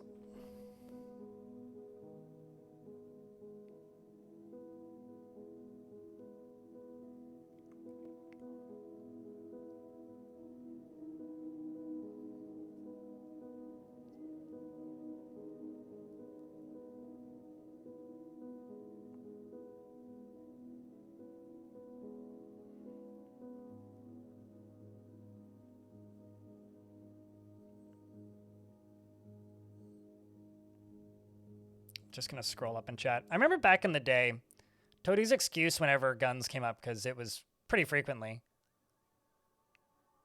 Did they fix the bag where dwarves cannot remove the seeds from a bug in a barrel? I don't think it's ever been a bug, but I haven't been having any issues with it, and I haven't made a seed stockpile in the last 2 forts. But has a deep respect for plants in the natural world. I'm just gonna make you into a miner. I'm pretty sure that was just an outdated design decision, but I mean, that's what I've been wanting in regards to the big migration wave. Tekka the Carpenter.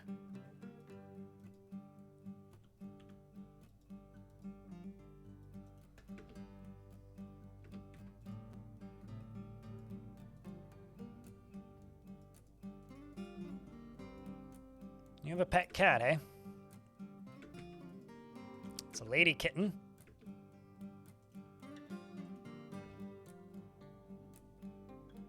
Yeah, effectively doubled the population.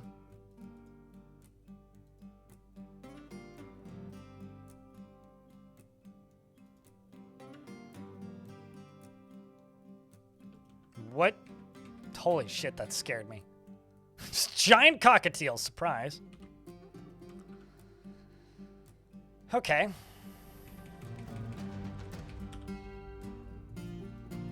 Do still have a Boyer's shop, do I not? I think not.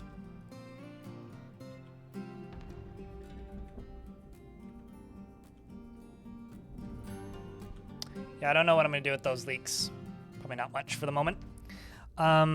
Let's go down here and make a Boyer's shop. Didn't want to use closest material, want to use specific materials. Chat, when you're building stuff, specific materials or closest materials? What's your go-to?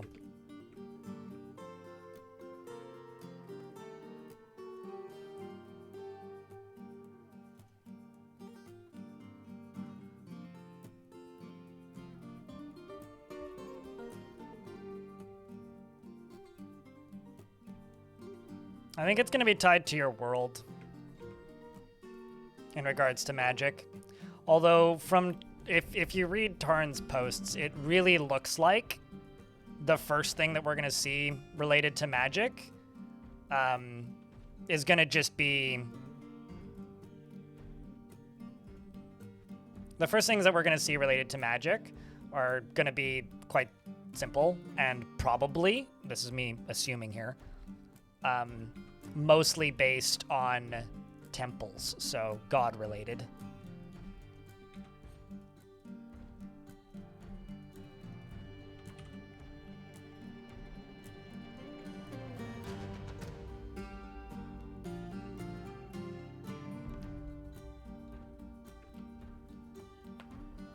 "95% of the time, usually closest until late game." Really? Closest for workshops and beds? Yeah, true. Actually, furniture I do closest, usually. Unless I'm building a noble's quarters.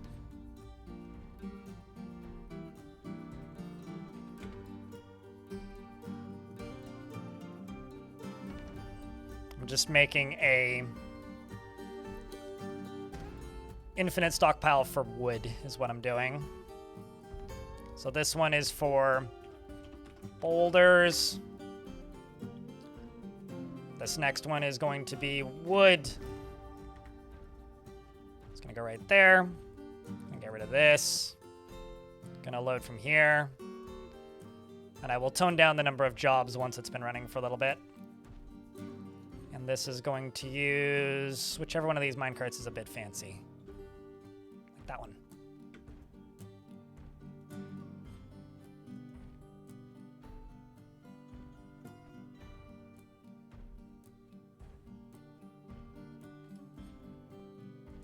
Well, the thing is, like, Tarn is implementing magic stuff when and where it makes sense.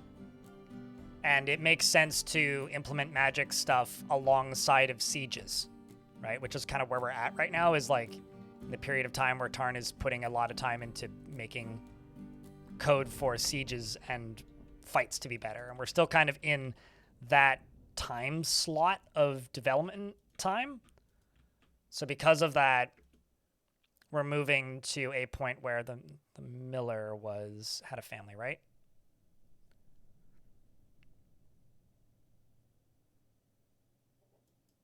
Yeah, no, it was the milker, not the miller. And since we're moving into an area where people are, or rather, Tarn is developing more siege-related things, I think that it makes sense to give the enemies some magic and then give us some magic. Although I'm looking for / hoping for,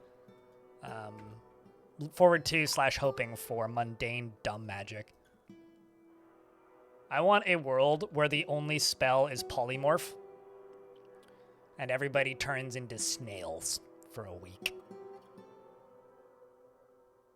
With no ill side effects other than being a snail for a week. Yeah, resident wizards. Yeah, I have no idea what that's going to look like, so I have no idea what happened to you. But this dwarf was found dead. Did something kill you?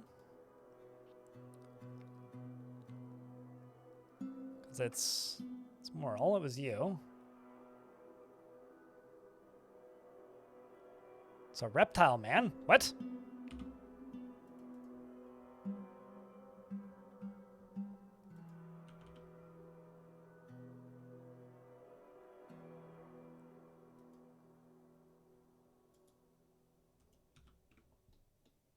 Hold up.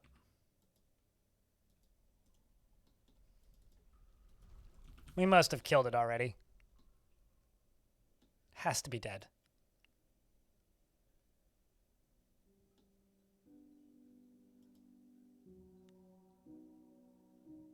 Unless it was the giant bat. Oh, I see. It was the giant bat. Okay, so the bat got the kill. Is this the... Wait, hold on. Oh my god! It's killed 2 of them.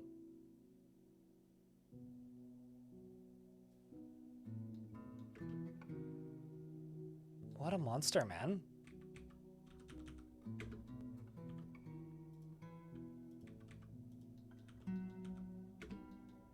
See if I can get my squads out here to go deal with it.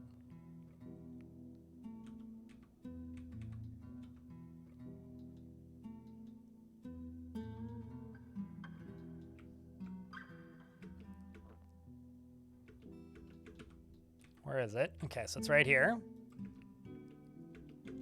It is fighting with Daggett at the moment. It's got bolts flying. It's winded. Which means it's probably lost the ability to breathe. If I go to health status, winded, just winded, not, hasn't actually lost the ability to breathe. Dwarves are backing up. Presumably going to go get more ammo. It seems that its arm has flown off. It's still up here, but it's lost an arm, and then it collapses, and the creature is dead. Well done, dwarves. Well done.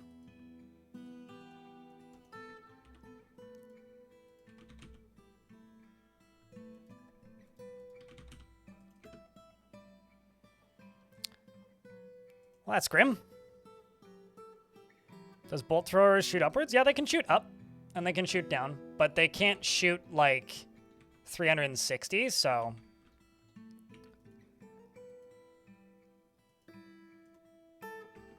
Should be all of them.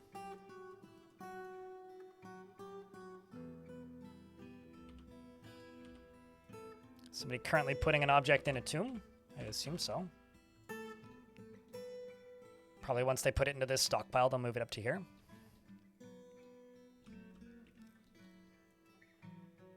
Up to there.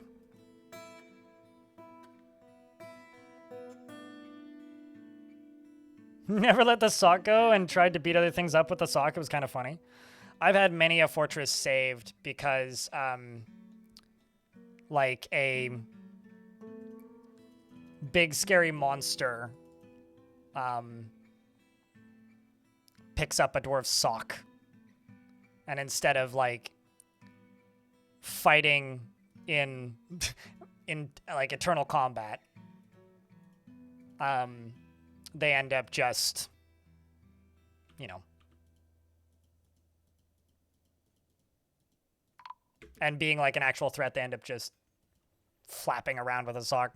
And then there's the other one. What happened to you? Sorry, unrelated giant bat? There's another giant bat? Tisk. God damn it.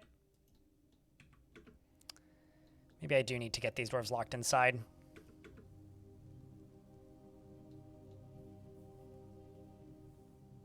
But yeah, it's very much Bronze Colossuses. I think actually what I'm going to do is I'm just going to go out here and I'm going to forbid the wood that's outside. Because honestly, that seems like the wise thing to do at the moment.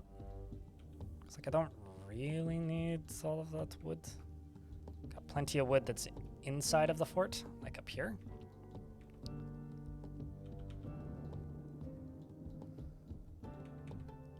Instead, I'm just going to focus on finishing this area.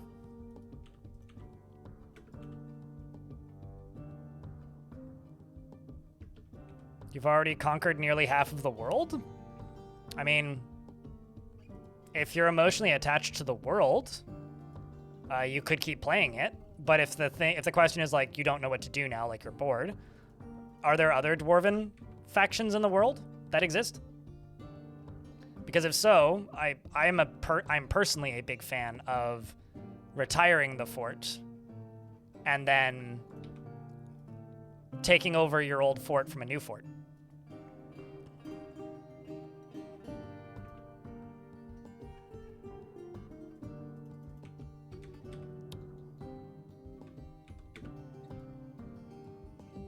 That is something that personally I'm a big fan of. I think that that's almost always very entertaining.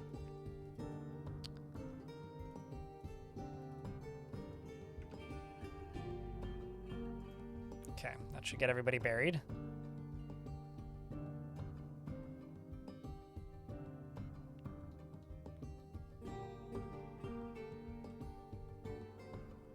But yeah, if you're bored of playing the same fort on repeat, then that's usually my advice is retire it and then fight back against the enemy you've created.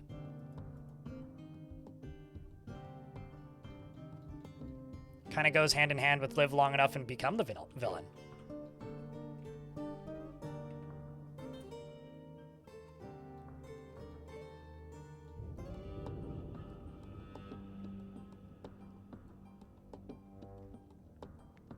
But aside from that, I don't really know what else you've done in the world, so. Is the other one named? Yeah, because it just killed a dwarf. That's why it's named. It wouldn't be named if it didn't kill a dwarf. Like, it's got a name because it killed a dwarf. Finder's block. It's like the opposite of Finders Keepers.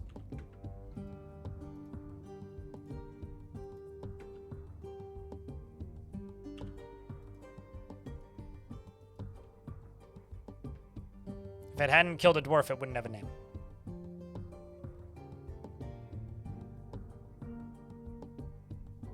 Come on, dwarf, you got this. No! Killed 2. And then fell. There goes Asteth. It's hard times, chat. I think it's time to start building another, tomb. Let's do one out here.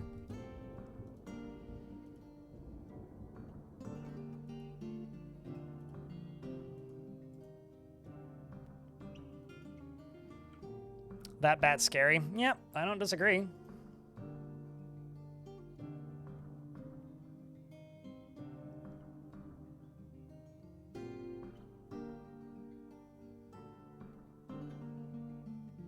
Oh, certainly, Lore Nerd, absolutely.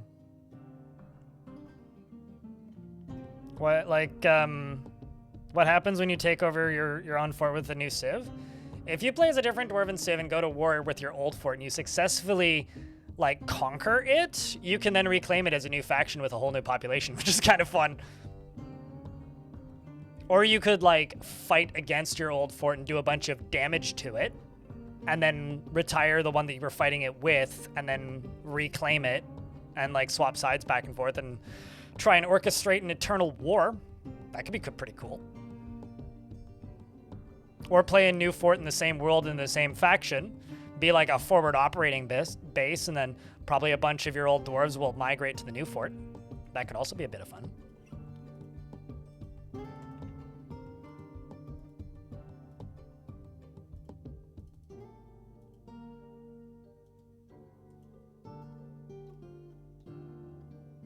I don't know. I think that there's kind of a lot of options for what you can do in a fort that you are building out.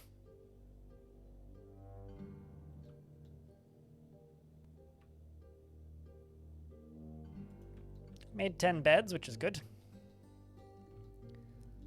I just want to get rid of this wall. But in order to do that, I have to finish what I've been doing up here.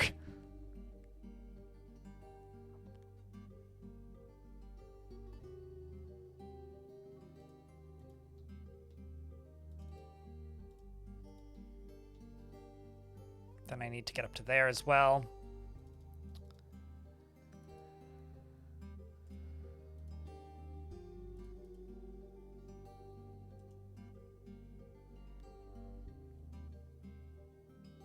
Am I going to investigate that one? Of course. I will slowly investigate all of them, although I'm not sure where this one is that you're talking about. Is it over here? Oh, I mean this? Oh, no, this one. Yeah, sure, why not? The gems are valuable, so there's no reason to not. And I'm always hoping that there's better things in them. Ah, damn it. I was kind of hoping I would get the chance to make my own guild hall first, but the Cloudy Hall has many members in Sunspire and now requires a guild hall, with the hall designated for a farmer's guild.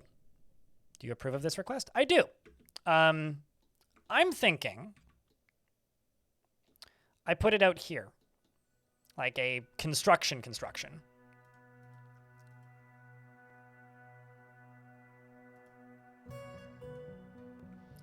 It's going to be a tower cap construction, because it's a farmer's guild.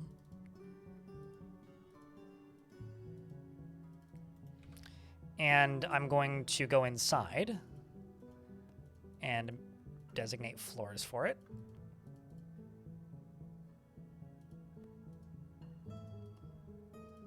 Out of tower cap. Then I'm going to go into the middle. I'm going to get rid of all these. Then I'm going to designate a few more floors for here and here. And then I'm going to go to select material after use, and I'm going to select here and up one. And I'm going to designate, I need 93. Let's use this stuff. And then I'm going to go over to here and then do 2 there. Use conglomerate. And then I'm going to go into here. Do I want to do a pointed roof? I don't know if I want to do a pointed roof. Let's do a flat roof for right now. And then I'm just going to go over here, and then I'm going to do a door and a door.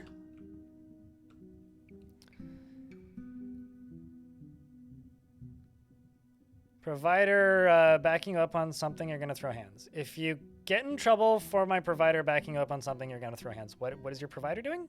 I'm confused. Oh, hey, the sun came out. I need to fix my green screen.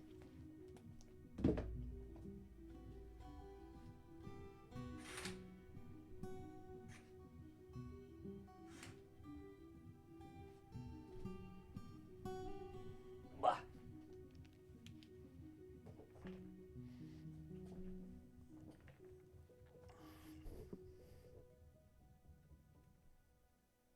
And then there's a hole in the floor that I gotta fix over here. She's just gonna keep happening. As far as the fun brick goes over here, let's grab this. Let's get these doors on monthly orders and go over to here and just get both of them training. And both of them training. And you, let's actually get you to use, we'll actually just let you use everything. Well, hold up. Ammo, material, bone. You just use bone bolts for the moment, because you're the newbies.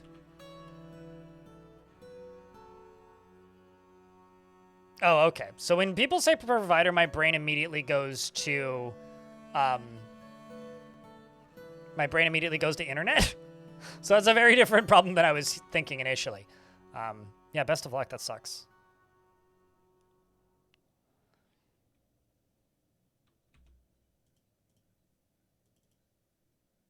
I also hope you don't get in trouble. Okay, so there's nothing in the other one either. Sorry for the disappoint nuts, but...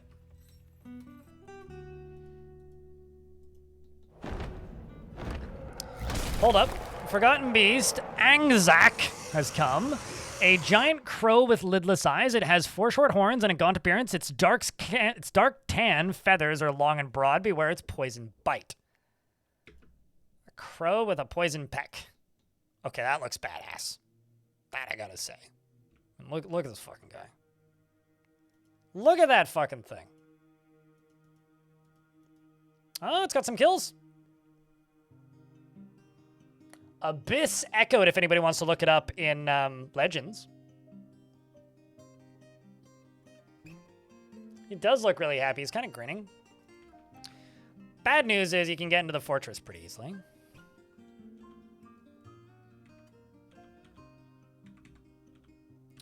So I'm actually just going to send this squad right here. Let's hope that we can fight it, chat. Abyss Echoed be his name.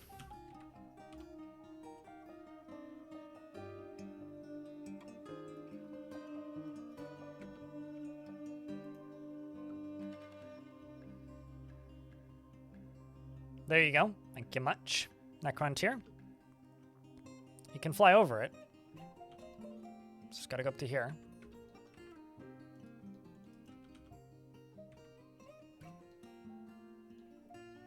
Just gonna open the gate over here. Oh, never mind. Didn't need to. He figured it out. All right. Chat. I don't know, post an appropriate emote that you think suits another fight breaking out between my dwarves and beast. This one with a poison pecker. And is currently making my dwarves miss their shots. Romanoid gets it, see? Beast has taken some hits. So far, so good. It can't stand. Well, now it's flying while lying down. Don't worry about it. We hit it with the copper bolt, which hit it in the leg. Good stuff. Now it's falling. I think because it got hit in the wing. Yeah, another one hits it in the wing, which fractures the bone, and it slams into an obstacle, the ground.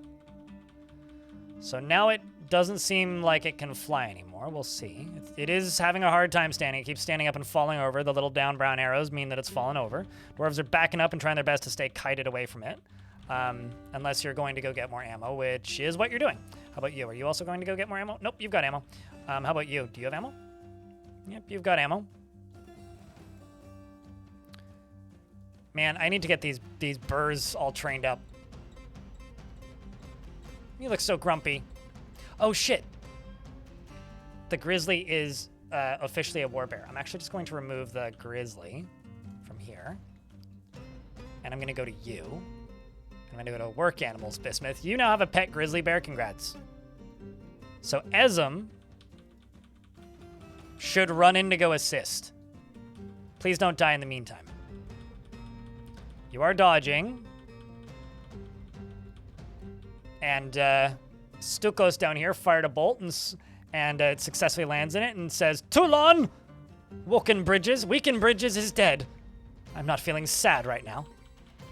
Got another dwarf running off to go refill their ammo stocks. While this dwarf is doing their best dueling. And the bear comes in. The great familiar.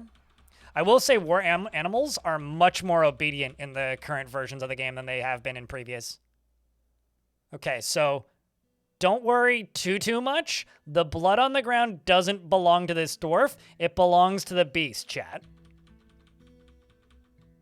And did you get hit?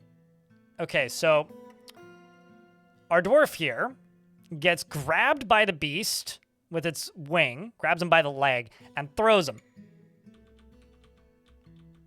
Please don't land in the water. Uh-oh. Okay, he didn't land in the water. Good news is he didn't land in the water. Bad news is his ability to grasp is somewhat impaired. It bruised. His lower arm skids along the ground. Ooh, that's too real, man. His left hand skids and splits in gore. So he's got, like, a big cut on his hand. Oh, no, he's still going. God damn it. I'm not going to lie, that might be one of the most dramatic deaths. If he dies, that really sucks. But please climb out. Meanwhile, the bear up here is fighting. Seemingly quite effectively, but is immediately bleeding. Did you get bit? Beast gores the war grizzly. The beast is bleeding and throwing the grizzly. Meanwhile, Dwarf here is still drowning. Where Grizzly's getting hucked again. Watch the Grizzly just fucking die. It'll be a very good distraction for a minute. The rest of the dwarves are all reloading, I think. Yep, Grizzly's dead. But so is the beast, probably. Yep, so the Grizzly's gonna die. Dwarf down here has moved, but is still drowning. He's no longer sleeping. Is a novice swimmer, though, so could actually survive.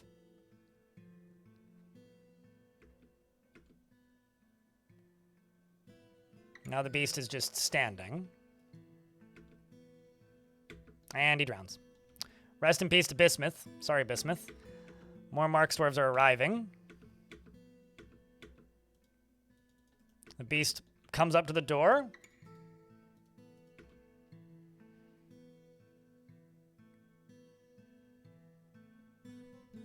And I wait for the beast to flap away.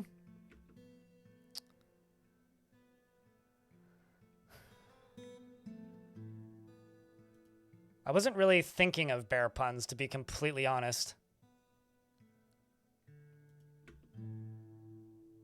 And I need to make more bolts.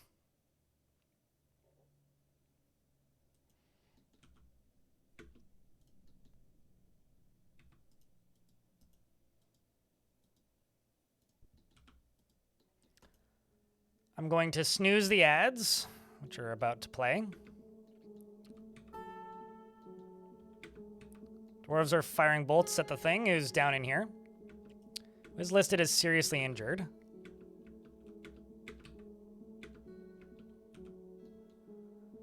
These two dwarves are up here, mostly with bone bolts, because that's just what I have. But have knocked it onto the ground. It can't stand or fly, so it's kind of slow now. Which I guess is good news. Oh, Jesus. Let's just tell the dwarves to kill it. Because here it comes. And its blood is just going everywhere. Seems that the giant mosquito, by the way, is now the pet of Dr. Emmett. Which actually bites the Forgotten Beast and tears the muscle. The creature is winded now and lying on the ground, and the dwarves are turning it into a pincushion. As best they can. Everybody's piling in. The fight is going absolutely nuts. The beast is still just having trouble breathing, and the cats are helping. Well, that's good. I mean, Soapmaker punches it. Cat scratches it? Nah. Although the cat was found dead. That's fine. The Forgotten Beast punches the Woodcrafter punches the Forgotten Beast with his right rib, bruising it. And that's the monster.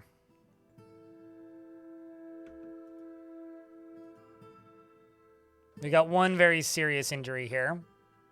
I'm going to full heal the mosquito. You done did well there, bitey. Bit it multiple times.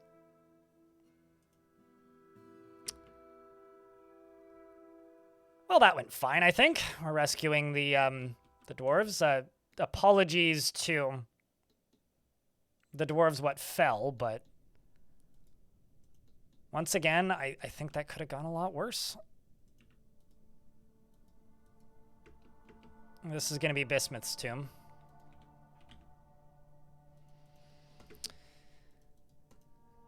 And all of the doctors are being brought over.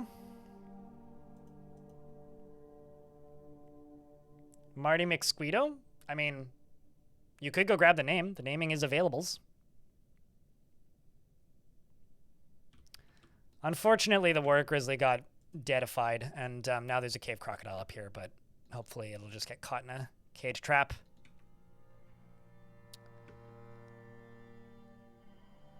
And I'm expecting that beast to get butchered.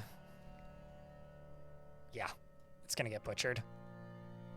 I mean, somebody's butchering an animal already.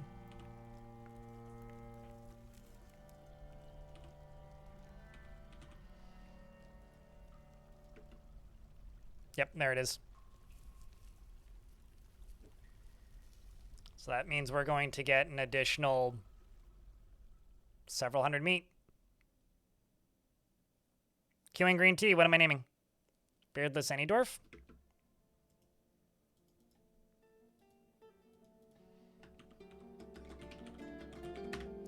Queuing green tea is often inflamed by hatred and easily develops hatred towards things, only rarely feels strong cravings or urges, and is not a private person. Often feels discouraged and is quite comfortable with others that have a different appearance or culture. She takes offered help and gifts without feeling particularly grateful, and she sometimes acts with little determination and confidence. She tends to assume that the worst of two outcomes will be the one that comes to pass, and she isn't particularly ambitious. She's somewhat quarrelsome, and she is bothered by this since she values friendship. She needs alcohol to get through the working day and doesn't really care about anything anymore. I don't know why I closed that.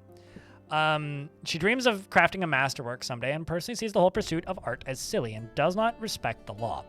She likes malachite, bismuth, and honey yellow beryl, as well as giant albatross leather, the color charcoal, slabs, and puffin men for their colorful beaks. The words of the lavender wisp, and when possible prefers to consume blueberry wine, nice, and hates flies. She has a very high-pitched voice like the mosquito and has a very round chin. She's a professional Marks Dwarf and is a member of the Tin Welts, which is my more recent Marks Dwarf squad. Has no kills, but fired many bolts at that beast. And this is going to be my Farmer's Guild.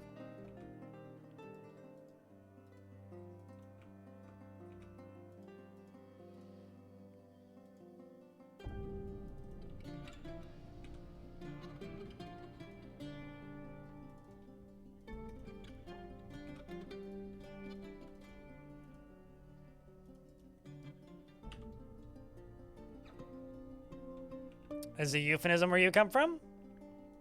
I mean, here it's like a weird way to say muffin man, but...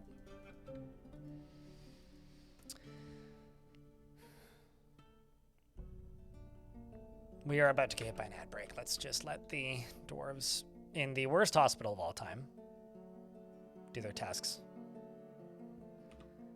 Because a good chunk of the dwarves are resting. Same with my bone doctor. So I need a different bone doctor.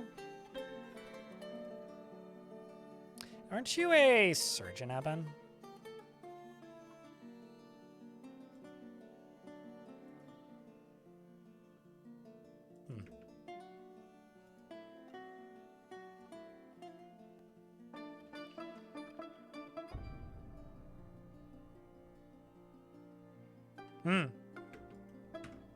That's all I can say to that, Ping My Dears.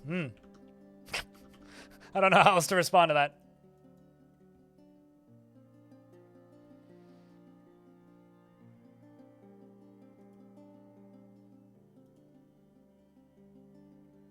I was pretty sure it was that dwarf, but I guess not. So there's good news and bad news, chat. The bad news is yesterday I didn't hit the daily minimum. The good news is today I'm $1 away, but the main reason for that is the 28th was the day that I got my sub button originally. So the 28th of every month, I get a lot of resub revenue. So that's nice. Well, I guess now I've hit the daily minimum because somebody hit the 50-cent button 3 times. Thank you for that. It's very kind. UGDPY, thank you very much for the tier 2 for 33 months. On the 33rd month streak. Chat, can I get a round of beers for 33 months? And bits. Thank you, months.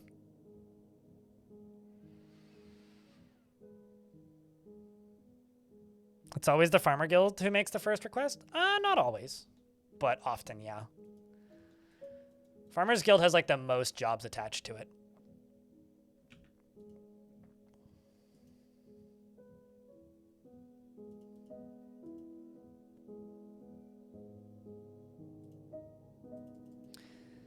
So something else I need to do is I need to go bars. I got 29 iron bars. Okay. Let's go charcoal, or maybe just coal. Okay, so I'm going to do make 1 charcoal. Somebody just died or was found dead. Probably just found him dead. Yeah, we found... Oh, no. Bismuth's been missing for a week. I'm going to make 100 charcoal. And I'm going to make... iron bolts. And I'm going to do 20 sets of 25. Because I need better ammunition.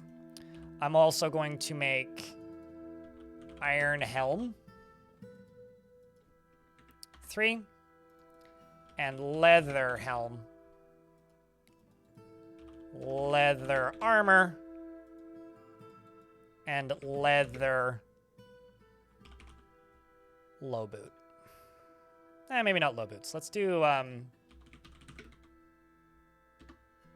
gloves. Let's do other leggings.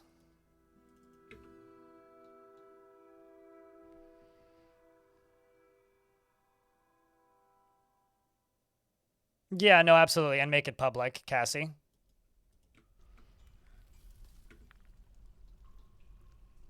Cassie gets it in YouTube chat about making guilds. If you want a specific task for a guild, just make it public right off the bat.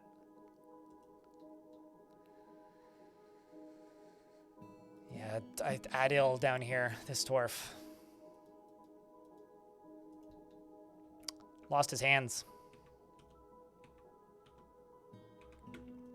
I'm going to deconstruct you. Deconstruct you.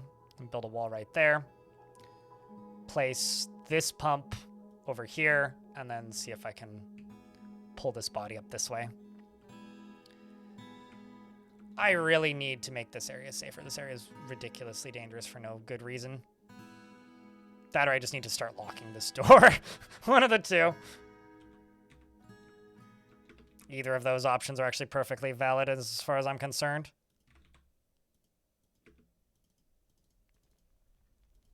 Shoutouts to that camel that's been running around for a while now, by the way.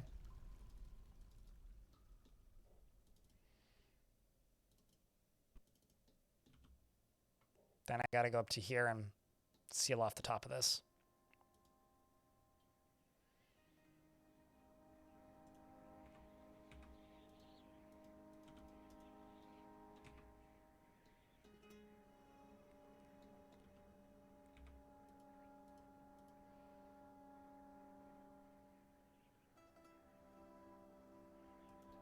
Could fill this in, but that would take forever.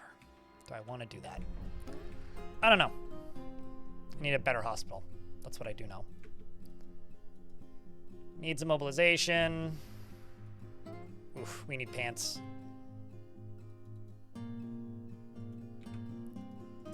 Okay, so here's what I'm gonna do. I'm gonna place that there. Wooden splint.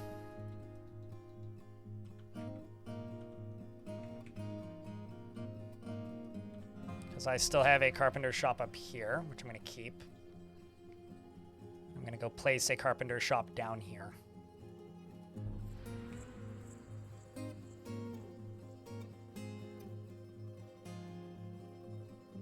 Fortress is definitely getting going. Fortress is looking nice already. Yeah, don't look at the amount of dead dwarves. But aside from the dead dwarves, yeah, it's looking great. Definitely. I do have to get one dwarf out of some water, though, who got punted backwards. I actually really hope somebody clipped that, because that was pretty amusing, actually. If any of you clipped that, mind sharing it? And if you didn't clip it, could someone go back and clip it? You didn't see that yet? Yeah, no, the dead body's over here. It's Bismuth, unfortunately. The Bismuth who liked Bismuth.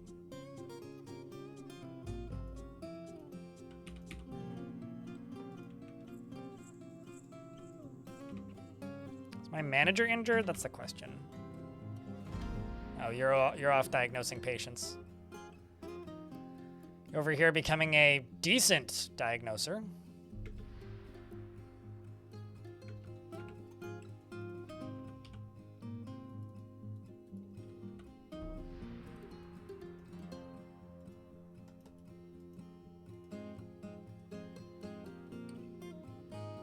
Do you think that's why he likes Bismuth?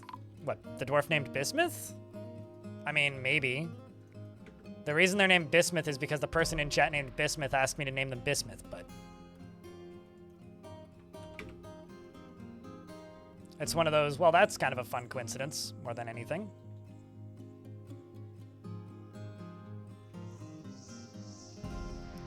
Also think I need to increase the amount of booze that I have incoming.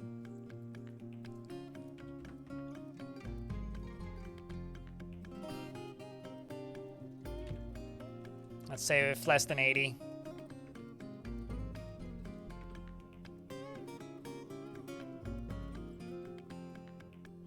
Building that.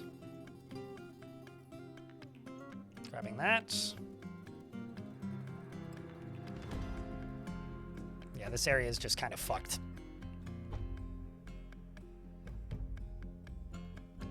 Good news is I have this pump, but man. We're also going to move up, and I'm going to move extra animals up to here. Trainable or not, doesn't really matter. Just train you, eat the remainder, all that lovely nonsense.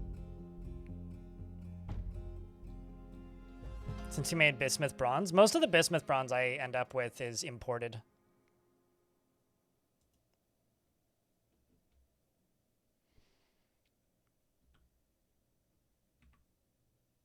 Okay, so this will pull the body over to here. And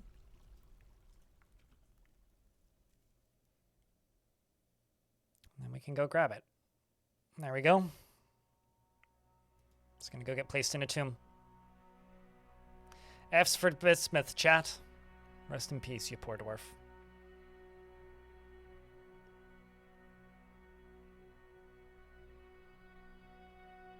Rest in peace. I'm also going to limit engraving because I actually have some pretty good engravers in the fort. And then I'm going to do this. And set this as the Farmers Guild.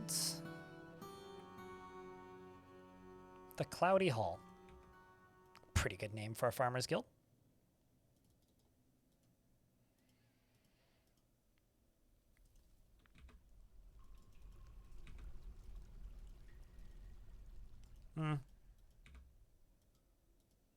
Let's do this.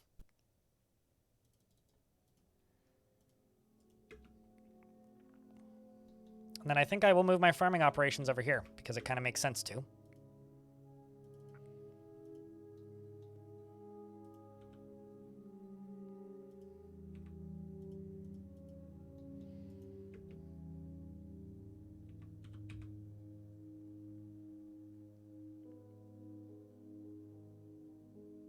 Exactly, Stonecoat.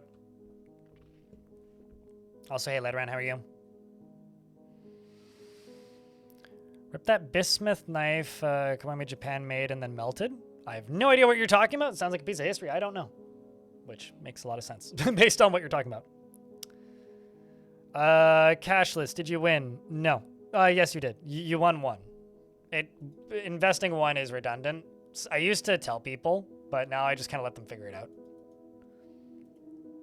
I remember a while ago somebody figured out that the optimal amount to invest in my silly random nonsense chat minigame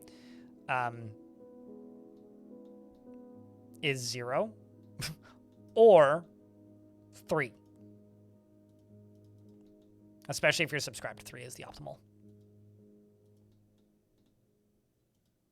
You will always win if you are subscribed and you only invest 3. Because you'll earn back your losses faster than you would otherwise. Okay, so I'm going to do this, and then we're going to go up this way. And slowly go around.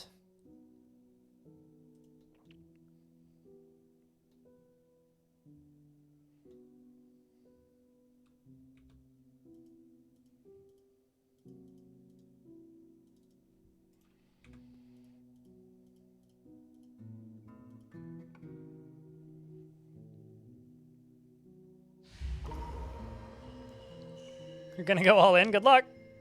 What, do you win more tickets? Yeah. No, there's no purpose to it other than that.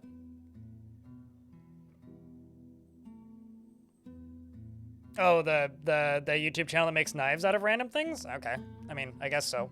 I've seen those videos before. I don't follow those videos, if that makes any sense.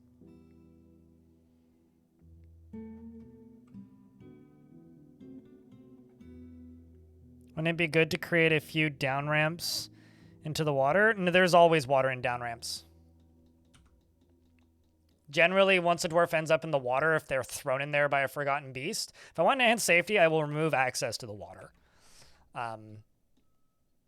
There really isn't any way that I can make that safer aside from simply just making it so the dwarves can't get to the water. YouTube chat. I don't really want enhanced safety. I just simply want to remove access to it. That is the actual goal. Where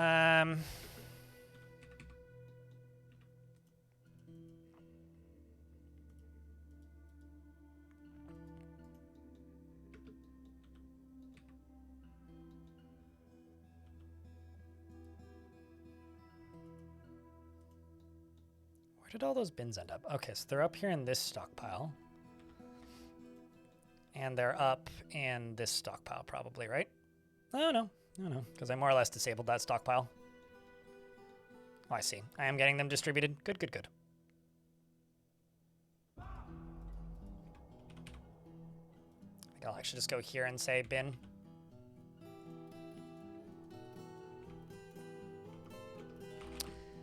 I love that. That's maybe one of my biggest pet peeve bugs. Is the one where sometimes you just can't type if another field is still selected somewhere.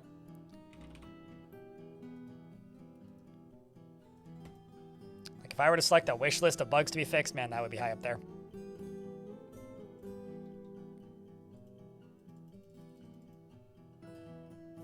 Did I just lose another dwarf? Yep, Dr. Emmett Brown. I don't even know what killed him. Could have been infection. Could have been something else. Ah, there's another named giant bat. Did you kill it? Ah! Found our culprit. Good lord, man. These bats are atrocious.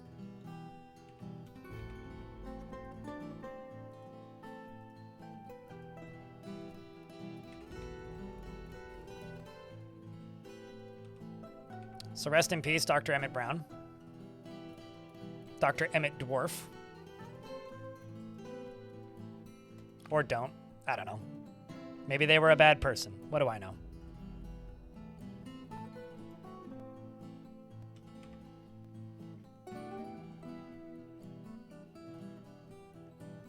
There's no solicitation for AI startups in my chat. That is a new rule that I added just now.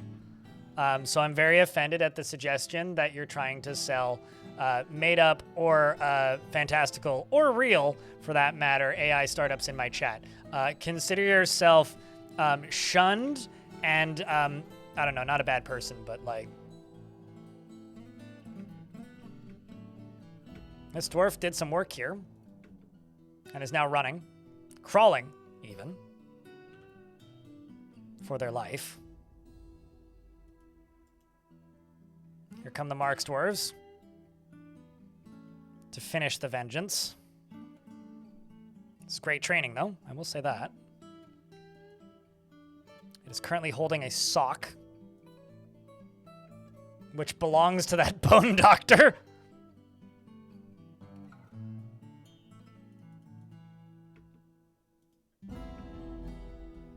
And they all ran out of bolts pretty quick. Now coming back to get more bolts.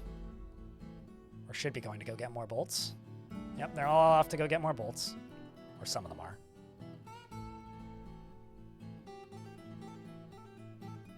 Not gonna lie, making a fort where I'm mostly using Marks dwarves, if not only using Marks dwarves, and also starting in the caverns, this actually is a bit of a challenge. Because I don't really have a ton that I can do at the moment.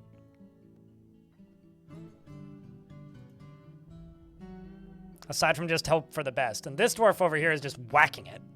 Striking it in the head with his alder crutch. What a badass. Are you in the military? No?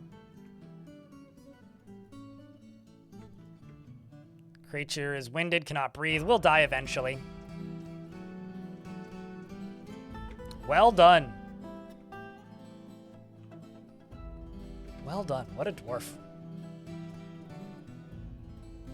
Literally cracked his skull. Badass, man. Badass.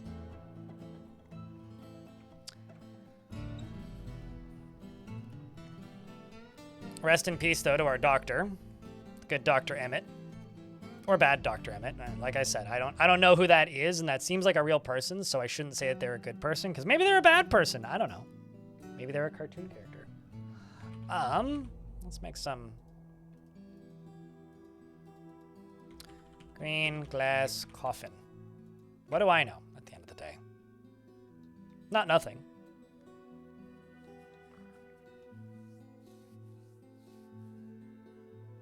Dr. Is that really what his first name is? I know Doc Brown. I guess I didn't put 3 and 5 together. Or 6 or 2 for that matter.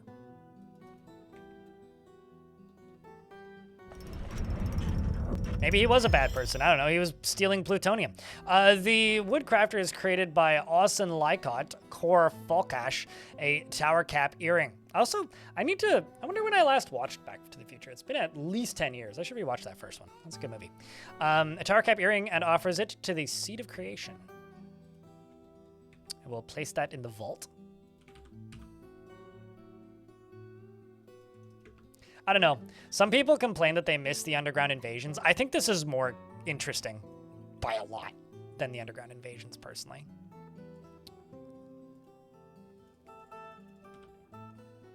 Like, significant. You know, when you just, like, straight up say it, it stops being so exciting. So they claim that their name is Dur Hopeful Gem, but their name is actually Yer Yemyablabari. Anybody want to look up this person? Yareyemivari. They're a legendary clother. Are they also basically nude? They're not basically nude. They are nude. Because they don't have any affiliations with any factions. Probably because they've been kicked out. And usually that means that they haven't joined another criminal organization or just are wanted felon.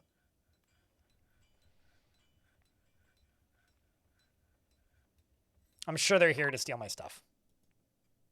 Humans have arrived to trade. Okay, so something I'm going to do. Cloth. What do I have? Got 92 cave spider silk cloth. Okay, let's just fly down to here. And grab my starting dwarf, this one. What are you wearing? Sock, shoe, trousers, gloves, tunic. Silk sock. Silk shoe. Silk trousers. Silk tunic. And I'm just going to say make 30 of each of these. Because that'll do for 90. We'll do 20 of those, and 10 of those.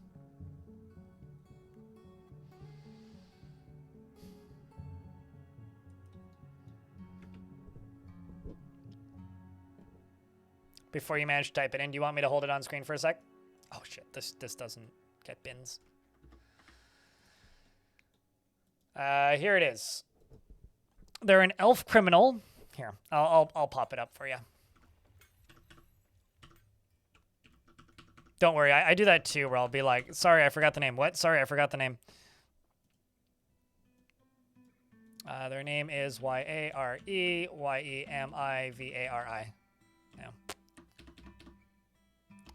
I will type in their given name, Hopeful Gem, and hopefully they've used that. Nope. Okay, so this person is enough layers deep in lying about their name. We're probably not going to figure out who they are. They're a member of the severity of munching.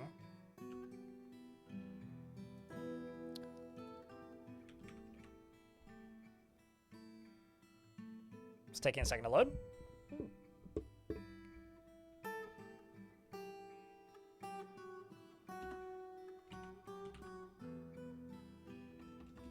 Of munching? Ah. I was spelling it wrong.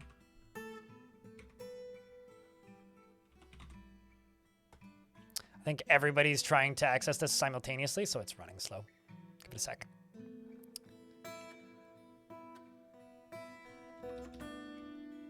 The severity of munching.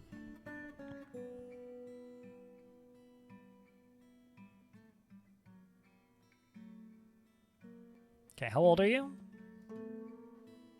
143. Actually, I could look up your parents.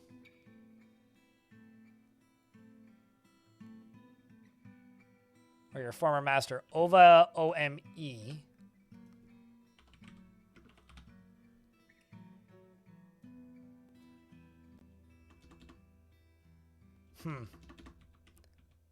Fidel?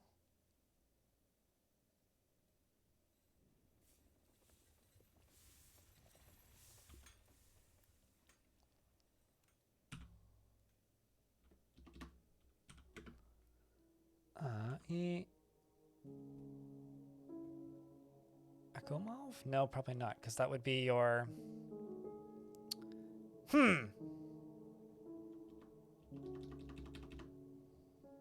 Third one? On which one?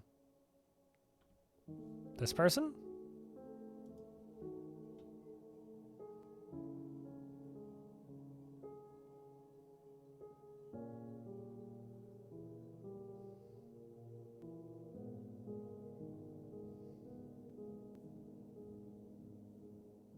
I mean...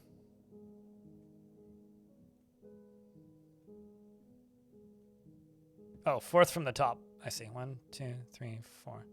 Oh, this one. You're right.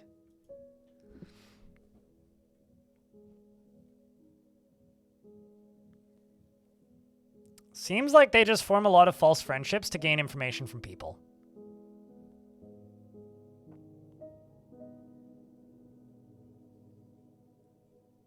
I like the name of this group. The Band Buds. They authored a book called Study.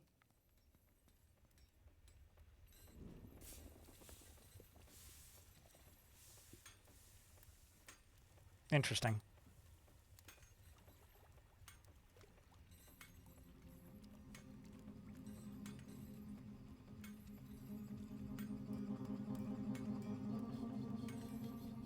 Your friend Wall? They must have been staring at it for a while. Well, they're definitely sus. They're definitely here to steal my stuff. Sensual lead? It's very sensual.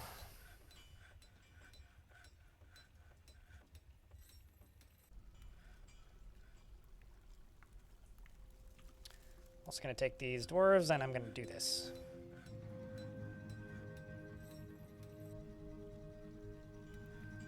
And you... Ah, I see the issue here. I'm just gonna say use bolts.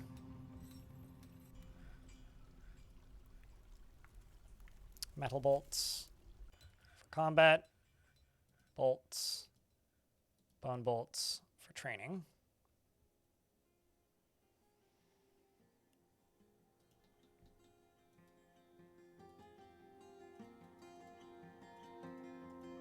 And I'm just going to say, how much charcoal have we made? Not much. Let's just do, oops, nope, not that.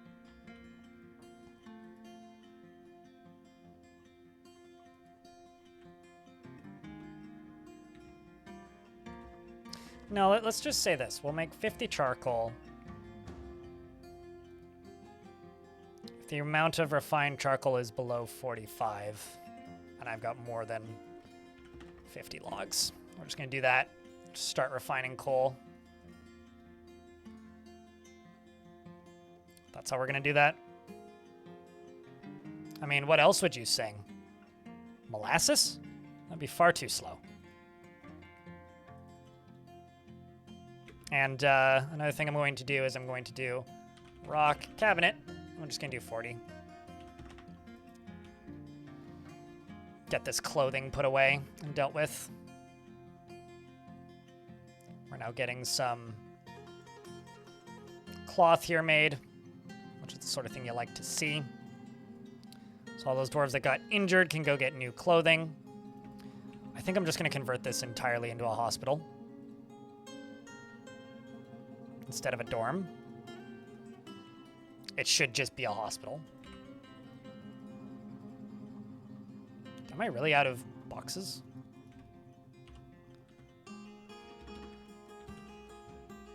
Let's make a wooden chest, please.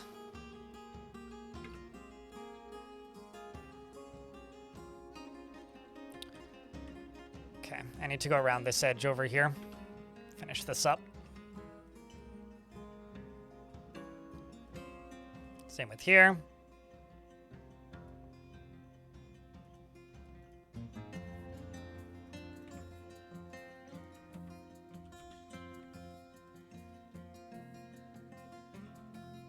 And I'll just fill these in manually as well. Same with here and here, so let's just go down a lower layer. Just do this and this. So I can just do that and that. Man, I gotta say, when you're streaming, it really feels like the ads are constant. I think it's kind of, I know that like it's probably quite similar for people watching, but I do have to say that like, time flies when you're having fun, I guess. It's like, man, it's been 30 minutes already? Holy shit. May I ask there any update news? Is there any update news for Dwarf Fortress? Not since the last one, which was what? The last patch, which was when I was working on the last big video. Which was January 12th was the last news, which was just added more portraits. But the last major patch, I think, was January 7th.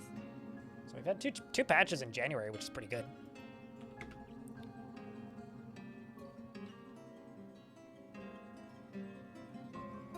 Swiper No Swiping said, in my fortress, I have a dwarf worshipping a god with no name. What do you mean they're worshipping a god with no name? Like, what does it look like? Possibly. I would take that save and report it. It probably is a bug. Mareb, hello. How are you? Unless it's that unknown gods thing and you're in an older world. Stress testing. I mean, the virtual machine that thing is running on has 2 gigs of RAM, 2 threads of my CPU permitted, and 100 gigabytes of storage.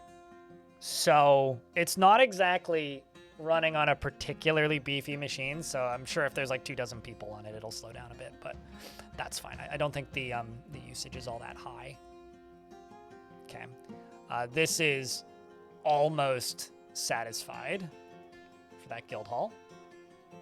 It's very close, but mostly. That'll get the internet hug of death pretty easily. It's not even like easily. That's just gonna happen.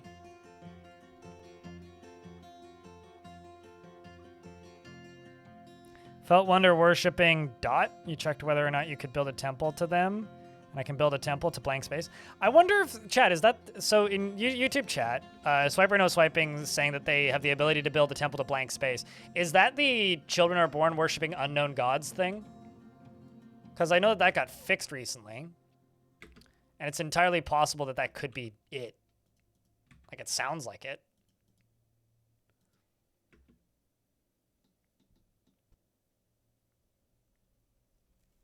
Like, it really sounds like it. Got another giant bat over here. It doesn't matter unless they have ammo.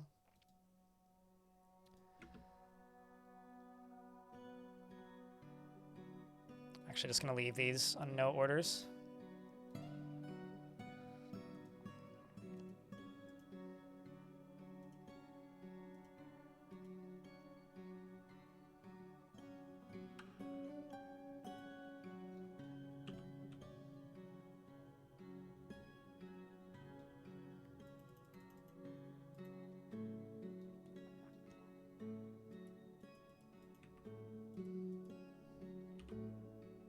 Most people are putting stuff in stockpiles. Okay, I need to limit the size of a stockpile over here. You need to go down to 2 tiles. This was helpful initially, but now is very unhelpful, so.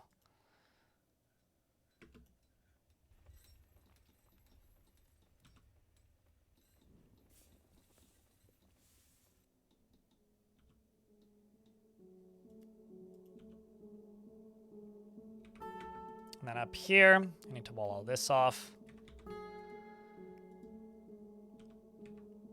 And then we'll wall that off. Up here, this side is done. This side is done. This side is done. That needs to be finished.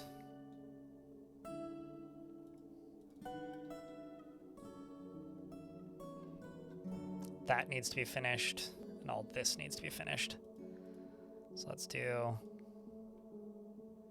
this, that.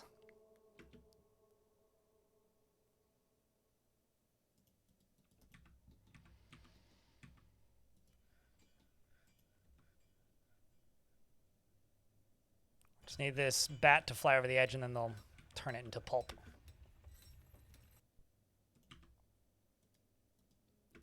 Once they go get ammo, just go get ammo. Use it for combat. I don't actually care. Use bone bolts. Use whatever you got. You go use whatever is available.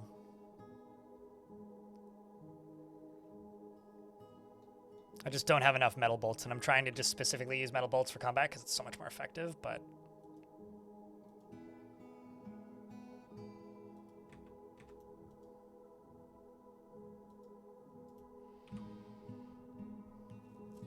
yeah, there they go. No, they're getting what I need them to go get. They look pretty good, though. When I embarked on this world map, indicated Flexstone, but I've not been able to find any. Get good? I don't know. I mean, I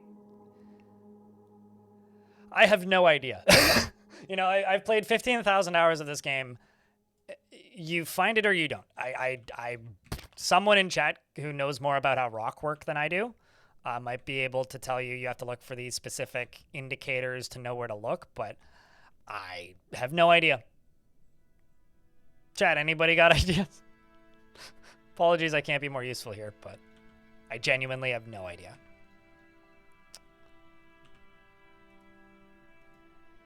There we go. Some of them are going to go get bolts now. Actually, what might be happening is they might have bone bolts already, and they need to top off in some cases. Most of them are just going to go get stuff.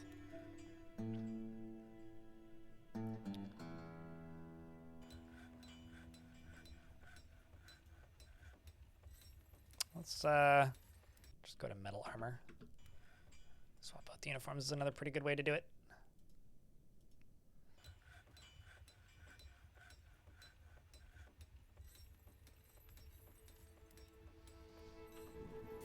Okay, that bat seems to have flapped away, so.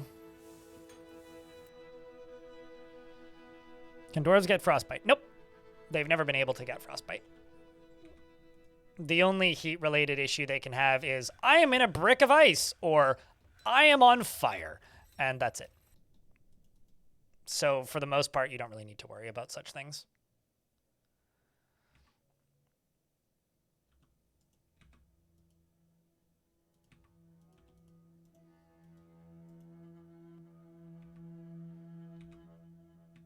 Unless, you know, you're in a brick of ice or are on fire.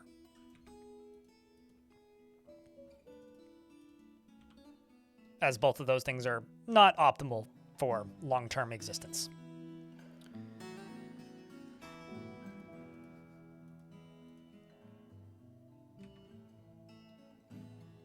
Okay, so now that that's done,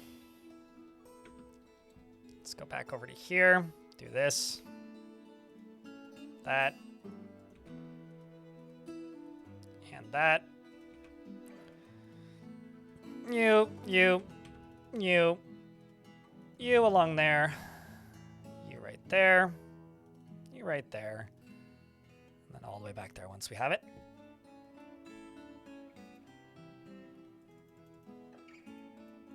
think I need sand.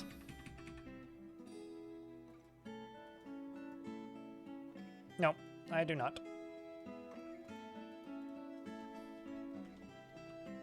Just bottlenecked by charcoal here. Yep, that's it. Just bottlenecked by charcoal. They're all upgrading their ammo finally. Good, good, good. We went through too much ammo on that last Forgotten Beast. Actually, yeah, now that you mention it, no PP. If you're higher, like, if you're really deep down, try looking in the shallower areas. That's actually a pretty good point, which I usually forget, turns out. Because flux tends to be pretty high up.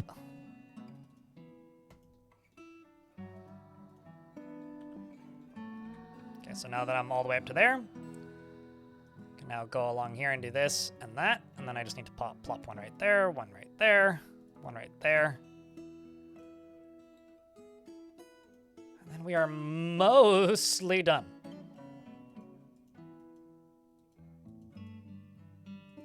There you go, that's getting dug out, which is good.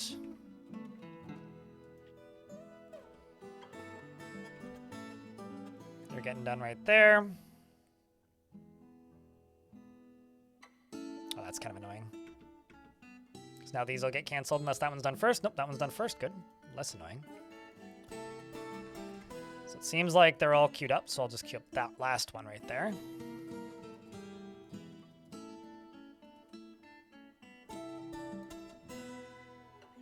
Only flux you find deep down is marble. Interesting, yeah.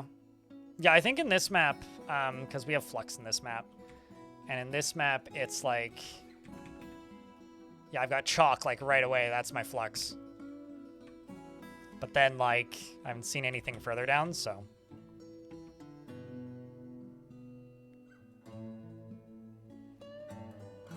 I think, like, the majority of the different kinds... Some migrants have arrived. Interesting. Bad spatial sense, bad with words, not lustful, poor social awareness. Quick to despair. What a dwarf. That is such a... Huh. She lives without feelings of hope.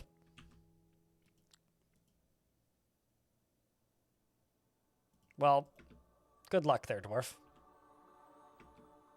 Also brought a baby llama and a named sheep. And the bone doctor. Ooh. Poor memory. That's good. You can't remember your PTSD if you've got bad memory. Survive in the pit for quite a while, I think. Oh, gems. More gems. Lots of these dwarves like gems. Truly outrageous. Does he still say that? I haven't played that game in 10 years plus. Does not really value skills related to fighting dreams and mastering a skill. Well. Zon. Join the military.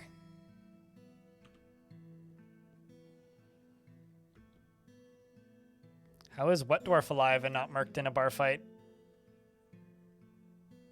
Oh, the dwarf that just arrived? I mean, quality healthcare? Probably. I should really start making meals. We're gonna have a mayor after this, aren't we?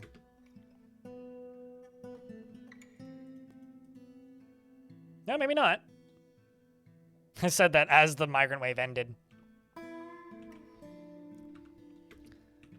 Okay, I'm going to put a pen pasture up here. I'm just kind of curious to see what... Or to see if any... Well, actually, I'm not curious to see. I'm curious... I would like to put some stuff up here on the off chance that a scary monster arrives.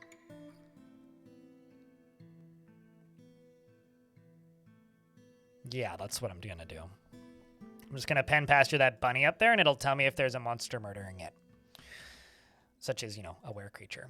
Right here, there's traders. Let's see what I have to trade. Although I'm not actually going to have much time to trade, so we'll just bring a few things over.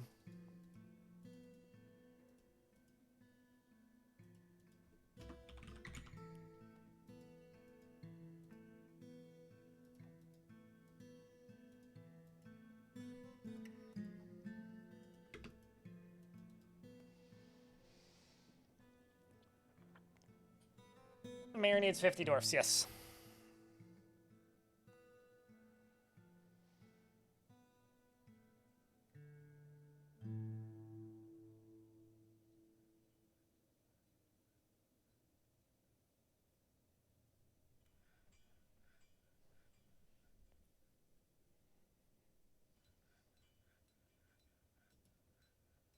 Oh, they brought exactly what I asked them to bring.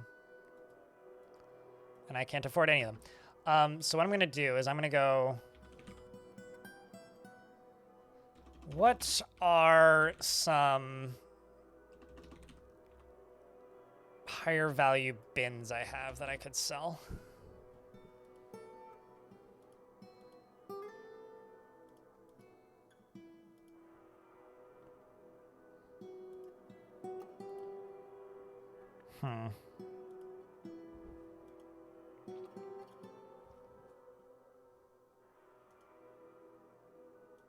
I think I'm just going to bring this cloth bin up and buy some of those bears. Get me a bear breeding program. Actually, I have some expensive ass minecarts down here. Let's bring some of those up. Which actually might be the one that's assigned to this. Yes, it is this one. So I'm going to go to this, and I'm going to swap you out with that.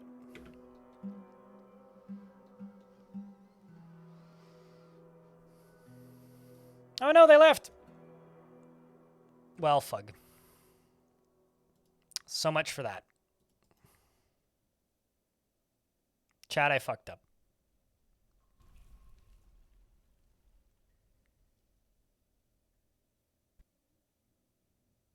Trying to figure out what you messed up with that emote, Unemployed Shaku. Man, I was this close to have a black bear breeding program and a grizzly bear breeding program. But instead, no. Shame on me.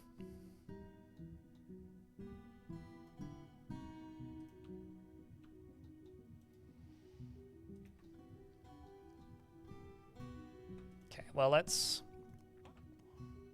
go down here and dig all this out.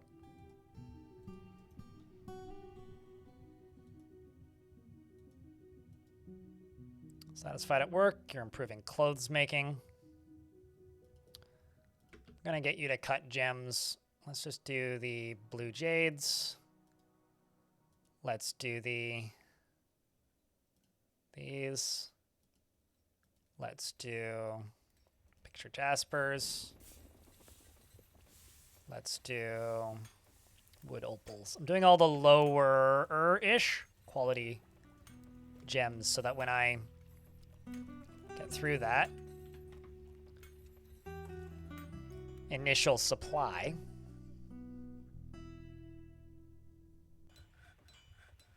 we'll have some higher level gem cutters. Spreading the skills out, you know?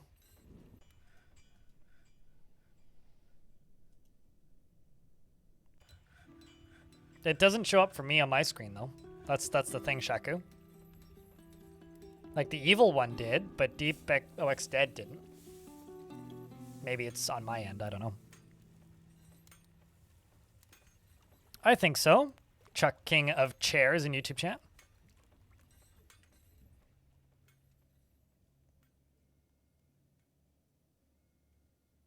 I'm receiving a phone call that says it's suspected spam, but I might actually have to answer this one. Hold on a second, I'll be right back.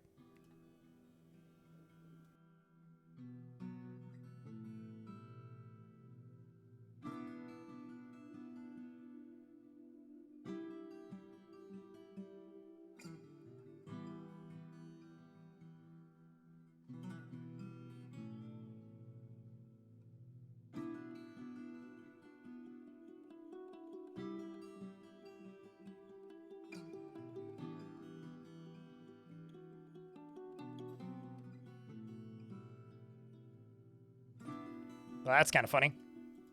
He goes, hello? I'm like, hello? And he goes, this is Tyler? I'm like, who's Tyler? And he goes, I guess this is the wrong number. I'm like, I guess so. And then he hung up. It's wild getting actual wrong numbers in 2026. Like, that is a person, you know?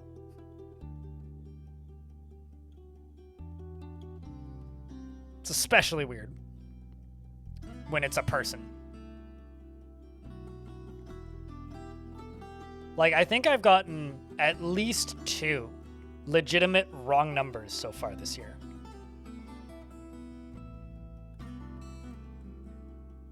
Which is bizarre. Genuinely bizarre. Because I think I went, like, months, if not years, without getting a single wrong number.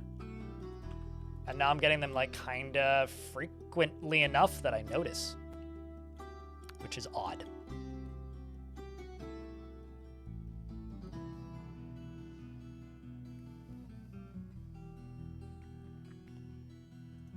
Let's do... How much charcoal am I up to? 50?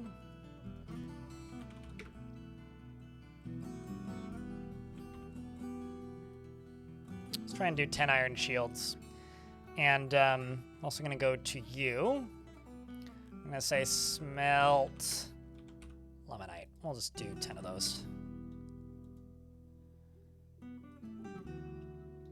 I'm also going to go down here, go furnaces, and I'm going to say wood furnace. I'm going to plunk one, let's just say right here.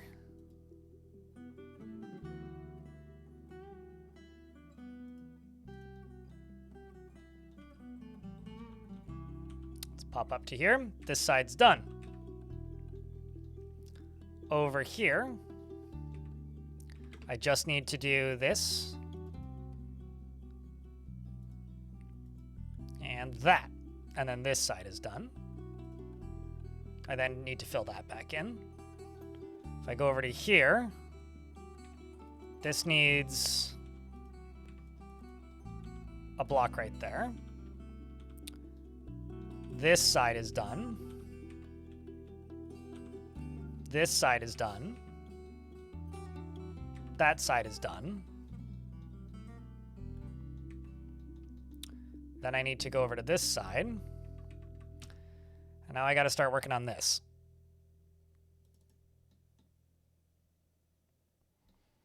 Although, actually...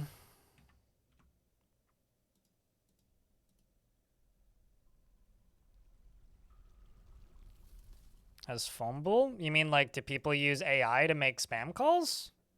None that I've noticed. I mean, probably. I know that there's, like, a thing where people can use models as voice changers to spam call people. But, again, I haven't noticed anything in that regard, although I'm sure it happens. But nothing that's been, like, memorable enough that I would be like, yep, that happened this time, you know? Also, chat room. A lot of games have released recently.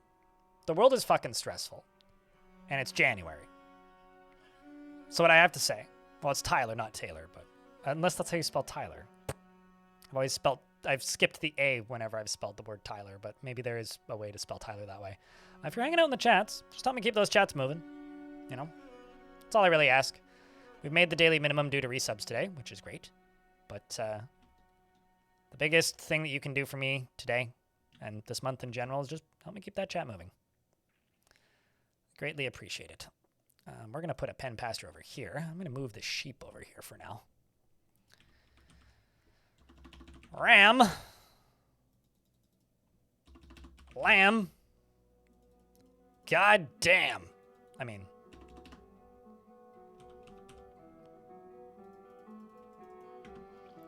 Move all of them. There's the holy cow.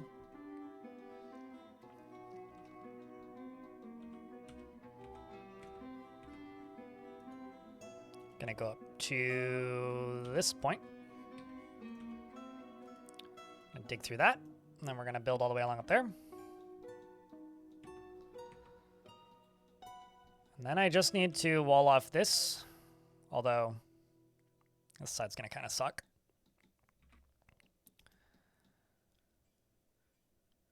Thinking about going to here. And then going along here. Then I could just dig through all this.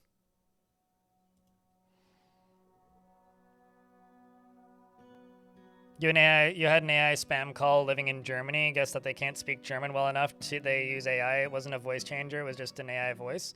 Not sure that they were typing or let the AI do the work. Interesting. Yeah, the only AI voices that I could say, like, 100%, yeah, that's, you know, like Olama or a ChatGPT voice that I recognize, or, like, the only time I've been able to 100% be like, oh, yeah, no, that's an AI. When talking on the phone, and not just like shitty voice to text, because most of them just sound like shitty voice to text, right? Like they sound bad enough that it's like that's not even like modern technology. That's like Microsoft Sam I'm talking to right now. The only instances personally where I've encountered that are the only instances where I personally have encountered that are when trying to contact support for FedEx and support for DHL.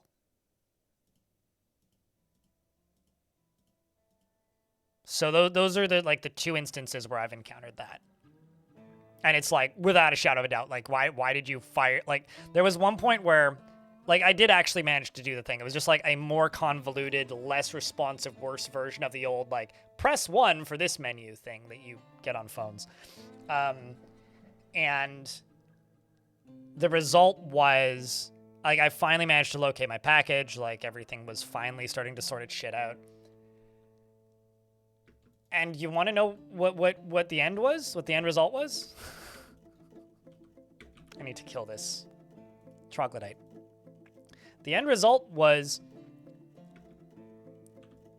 it asked me, it's like, have you used this service before? Would you like to leave feedback for this service? And my response was, no, not really. And then it was like, please record a voice memo with your feedback. And my feedback was, please hire back actual customer service employees. And because this robot is useless. Like this thing that would have taken like 2 minutes with a person took 30 minutes of me getting mad and hanging up and trying again. And it would also hang up on you too, which is funny. Like, I accused it of being an AI once, and it hung up on me, which I thought was very funny. It's like, I called you. You're supposed to be customer service. Anyway.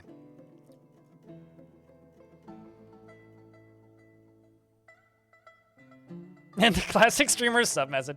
Yeah. I personally feel that, like, this is very much just a dumb streamer thing. I'm probably never going to change the, like, sound of the shitty voice to text that goes with resubs and stuff. I'm probably never going to update that to anything even remotely more modern, because the shitty sounding one has a certain charm to it that I really like.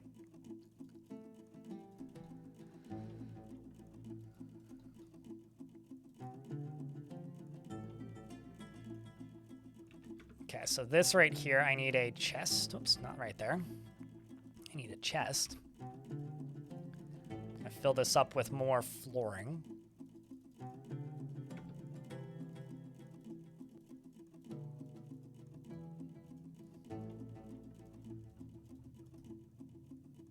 Kia has stolen some books. Cool. Normally the Kia boys are stealing the Kias, so at least they're getting one back for a change.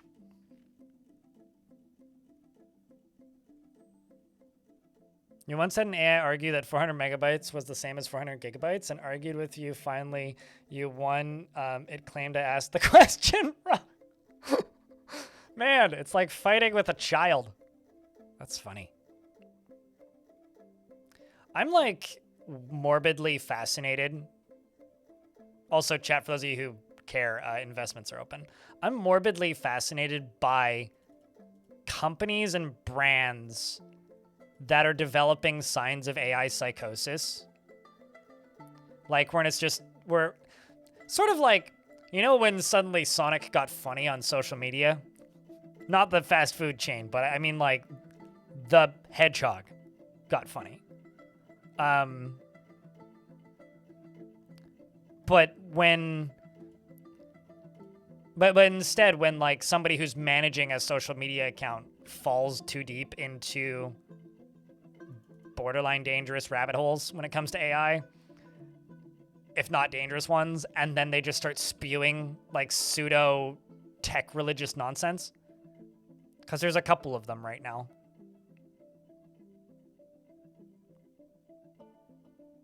It's grim. Yes, I'm using DFHack. I just have all of these scripts disabled because I don't want them. Bladimus. I don't need the game to play itself for me. Makes the game, like, not feel like I'm making decisions, and I don't feel like I can make mistakes if all of the possible errors I could be making are prescribed to me by the game telling me, oh, you've missed this thing. It's like, well, I didn't want to know that.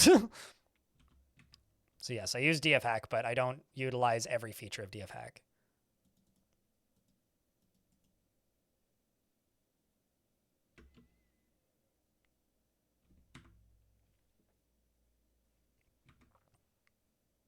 Chat can correct me if I'm wrong, but I'm pretty sure AI psychosis, like, because YouTube chat said, wowie, they made cyber psychosis a real thing. I'm pretty sure it's practical. If not already, it is very close to being a diagnosable disorder at this point.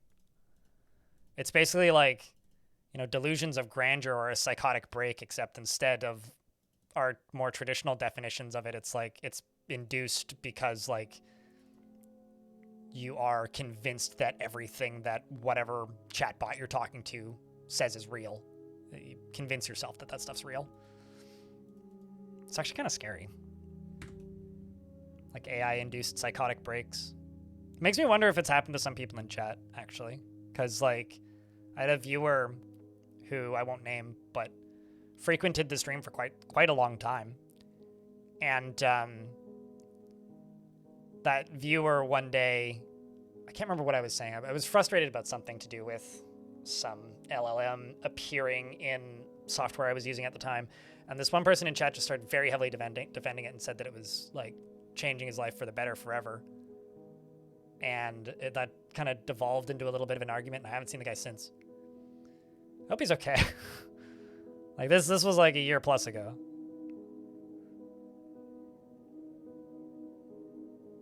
It's just AoEing AI to find out where it sticks. Well, that's because everybody's getting piles of money to do it, right?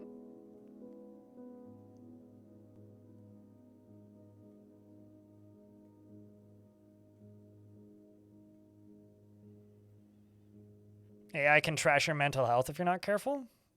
Yeah, no, absolutely it can. We're a beta test. It turns out, like,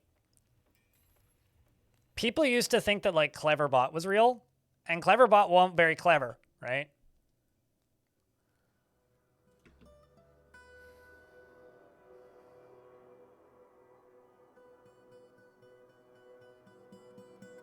Isn't that, like, most of the US at the moment?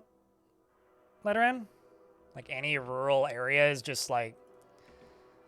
See, back in my day, we used to just protest people building grow operations and giant, like, indoor cannabis farms on your block, and now it's all data centers.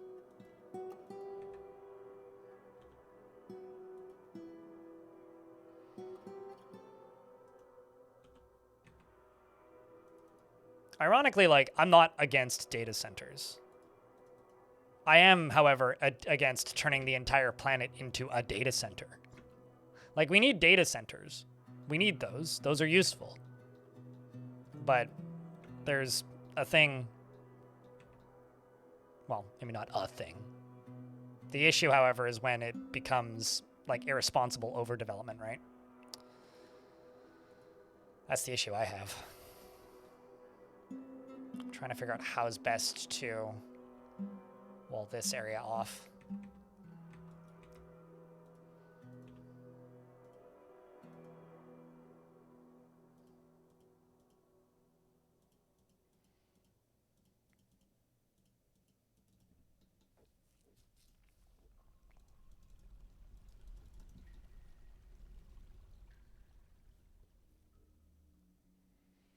I mean, not to sound dumb or anything, but how else are they going to run AI of the scale that they're trying to make? Like, I don't like the idea of AI doing everything. Like, that's my biggest issue with the technology. Like, I actually quite like the technology. I think the technology is really interesting and has a lot of practical use cases. But the whole, like, it's not data centers that are powering AI that's the problem as far as I can tell. It's the, you know, it would be the same issue if,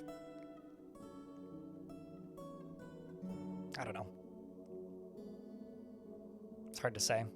The ELIZA effect, right? Yep. Documented in 1966, the effect is named ELIZA. In the 1966 jackpot MIT computer, people believed it was a person and that the computer was intelligent. Well, it's like that Google employee, right? Who like went crazy because he was convinced that they'd created sentience or whatever. And he very quietly got let go. Guess he seems less crazy these days. Actually, kind of wonder what happened to that guy. Like, where he's at now? Probably just doing podcasts. Hello, Devilish. Hope Stream and Fort's going well. It's going all right. It's definitely January, but it's going all right.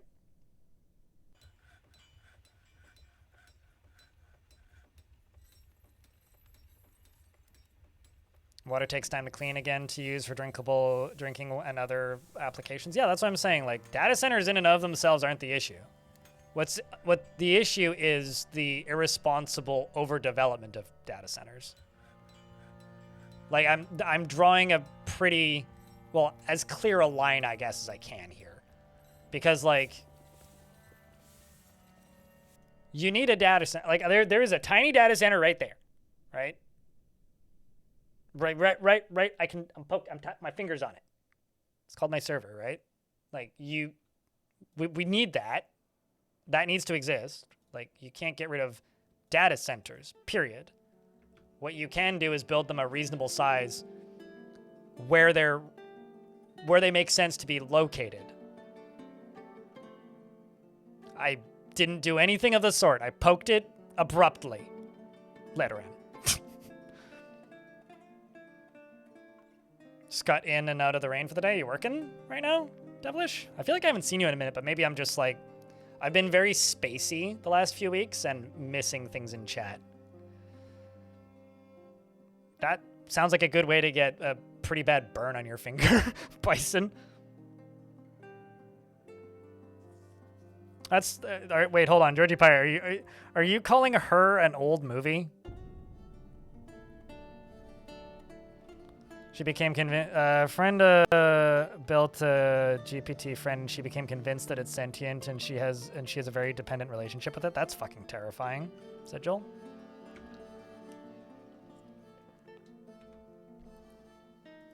But no, I know for a fact there's a few people who have, like, I don't know. I think there's a lot of reasons to stop watching an idiot like me on the internet, right? Like, I probably give people plenty of reasons on a regular basis why they should stop watching what I do. But I've had a few people stop watching me because I think chatbot potentially dangerous and manipulative. And that is a very strange reason to watch or stop watching somebody on the internet, to me.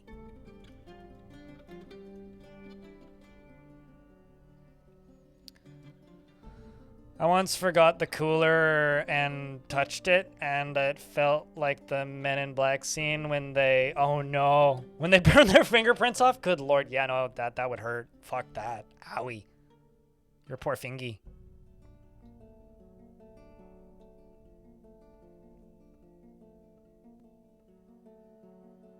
Yeah, but here's the thing, right? And this is why I have the pretty specific caveat of, I think the technology is interesting and has a lot of very potentially useful applications. Spell check in your phone is one of them, right? Like, that's a useful application that doesn't need data centers the size of fucking Iowa to run. That's a pretty simple model. Like, I run a local model for subtitles and spell check. not for what you see on stream, but for like me give it an MP3 and it gives me like a transcript. I do that locally, and it doesn't take much CPU at all. You could do that, or much GPU at all. Like, you could do that locally with a fucking MacBook, like an old one. But like, it's the trying to do everything that's ridiculous as far as I'm concerned.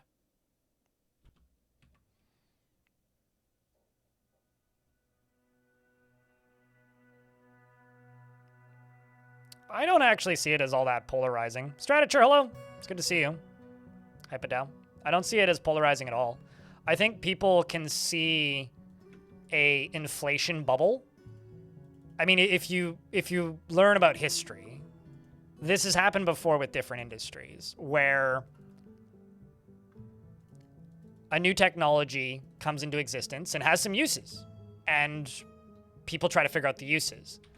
And then certain people become invested in portions of that use, and then realize that if they make a lot of it, they get very rich. And so they make way too much of it. And they make so much of it that it ceases to have that original use, because the industry becomes more about making the thing and building the thing than it does actually using the thing. The technology for machine learning is really fucking cool. Very important for human society going forward, and something that we should be developing. Asterisk. That does not equal AI model the size of Manhattan, or data center the size of Manhattan.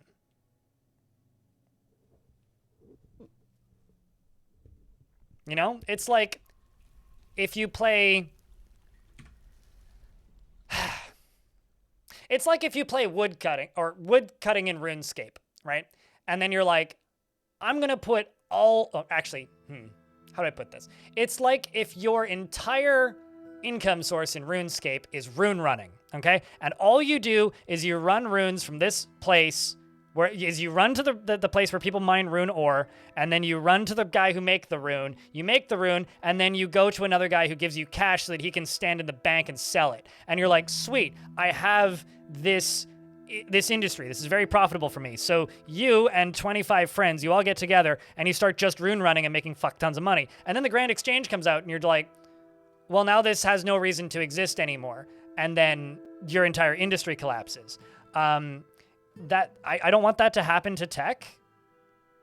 I think it's bad if everybody puts all of their chickens, their turkeys, their geese, their eggs, from all of them, their antelopes, their emus, and their ostriches all into one basket, and then it turns out they're not actually creating a product that's useful to anybody, and then it falls. I don't see that as a good thing for anybody. I see that as a really good way to destroy multiple countries' economies. That's the issue I have. And also many people's living space, because they're building the data centers in places where people don't have huge incomes, can't fight it, and can't deal with the aftermath, and won't be able to sell their house soon because their house is going to have no value because it sounds like a cloud of bees lives outside. Like, the technology is interesting and should exist, which is why I run it locally on my computer, but I won't be able to do that in 5 years at the rate we're going, because there won't be any technology that's affordable enough for a normal human being with less than a 7-figure salary to be able to reasonably purchase one. Like, I can't afford to upgrade my computer right now. I could not rebuy my current computer right now without, like, going into very long-term savings, which would require me eating my retirement fund.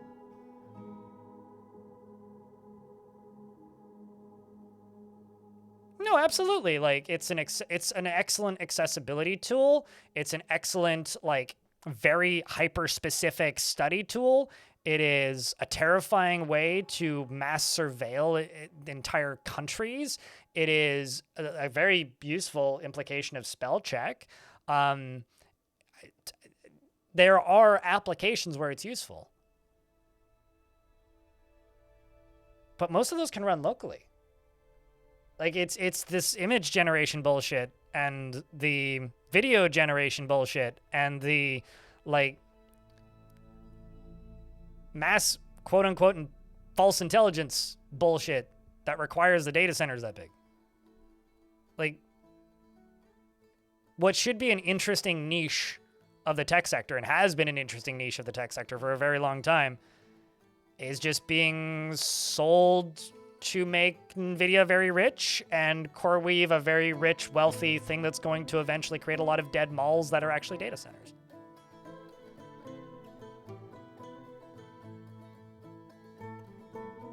You're sure the prices will fall in the next few years? I wonder. Because none of that money is real. They're just going to bail themselves out. Like,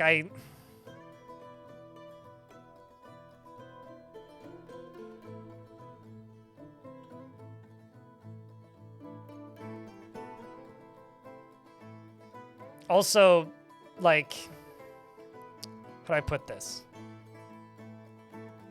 The RAM that is being utilized and purchased for data centers isn't the RAM that you use in your computer. So, sure, a bunch of enterprise stuff might show up on eBay for cheap in 15 years. But it's also probably going to be mostly burned. These people I need to trade with. The dwarves are here to trade. Sorry for the rant, but happens from time to time.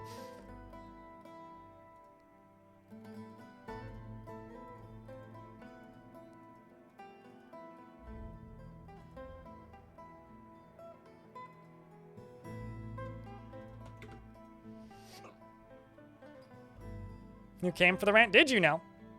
Well, you made it just in time, Strategy.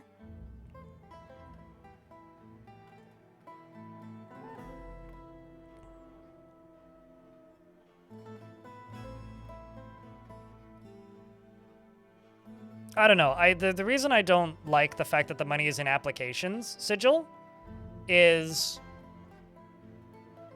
I don't even know where it was said or who exactly said it, but it's that OpenAI is spending 99.8% of their total gross revenue over the next 5 years on upgrading the scale of their business. And their income is so microscopic. And the number of users that they have paying for their app is so small that they are still losing money. Like, it's ridiculous. It's absurd. There's, like, no two ways around it as far as I'm concerned. It is just plain old absurd.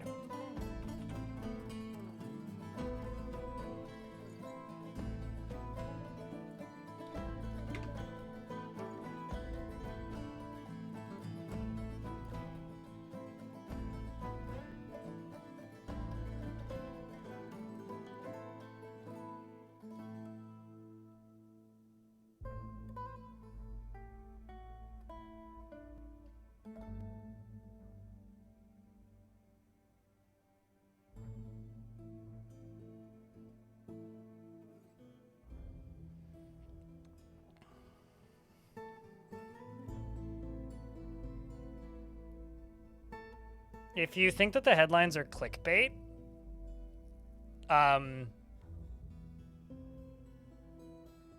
then I think you need to reread the headlines a little bit.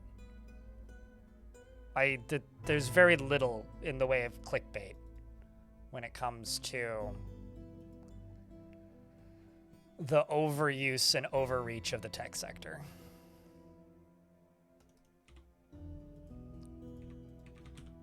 That is a lot of fucking camels. Holy shit.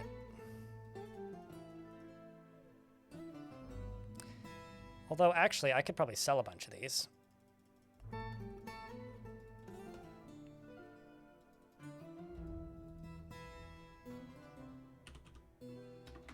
Oopsies. I mean, the realest thing for me is there was almost no consumer electronics at the Consumer Electronics Expo. And that to me is kind of a major, should be kind of a major deal to a lot of people.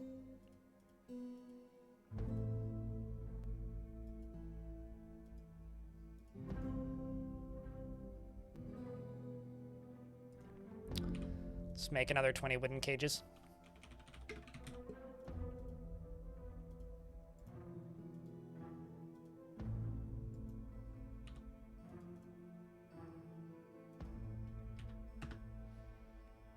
And the reason I say that that's significant to me, at least, when it comes to the Consumer Electronics Expo, is because the most noticeable thing that this bubble is going to have is there won't be any consumer electronics. You'll just pay for a screen that connects to the internet with barely any compute in it. And the whirring machine uptown from you will provide you with your software that you pay monthly for. Anyone have good news? In 2026, my foot hurts slightly less than yesterday. Or actually, no, last week. But now my dwarves have arrived to trade.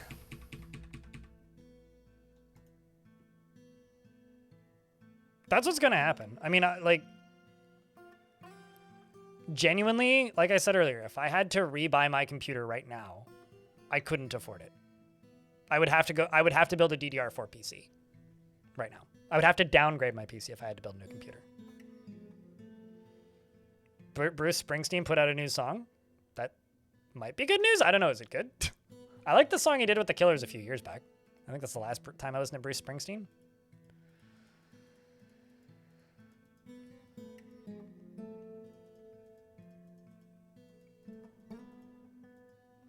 They brought a yak and a llama.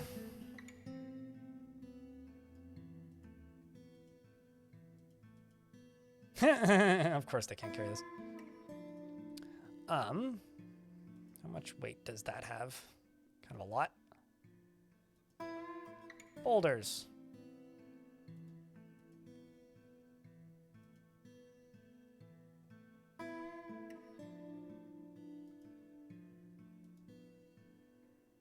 Oopsies. Click the same thing twice.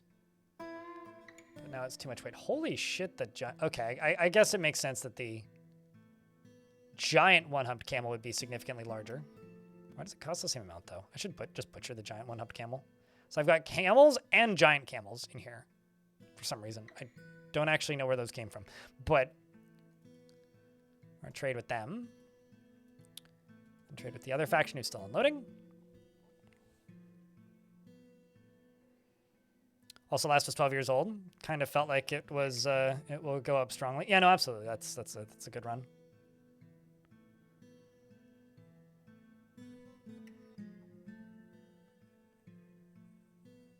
Portal horror about 2 siblings. One lost in the portal. Oh, so like somebody fell through a dimension type thing? I've never heard the term portal horror before. And I immediately went to, now you're thinking with portals.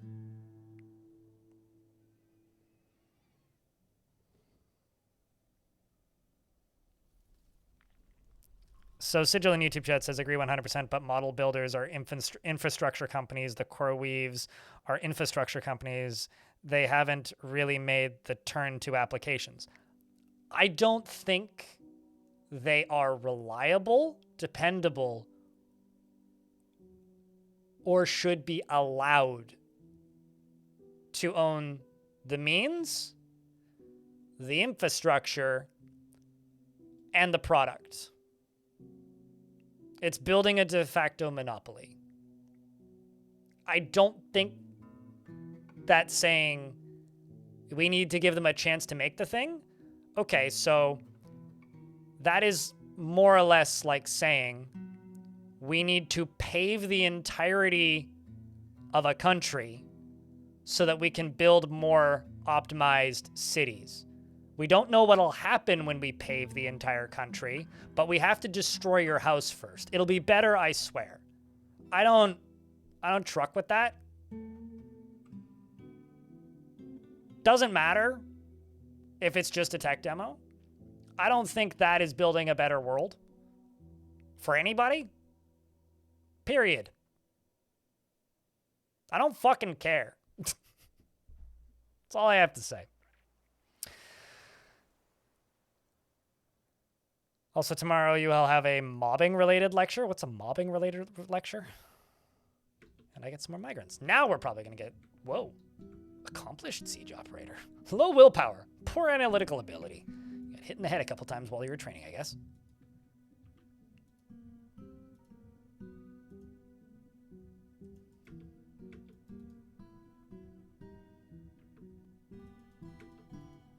Oh, hey. We have another Lenod worshiper. That's only the second one I've noticed.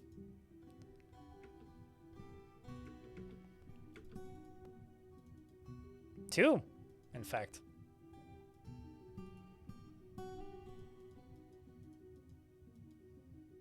Interesting.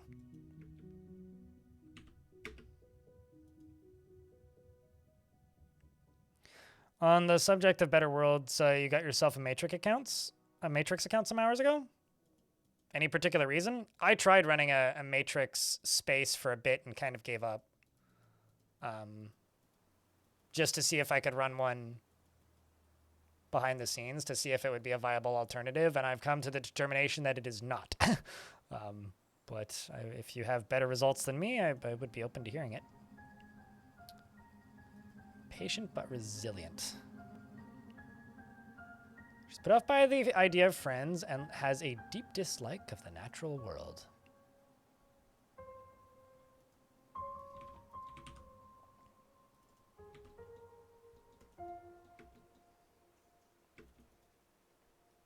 Slow to love, eh? You're a Mark's Dwarf. Low stamina, though.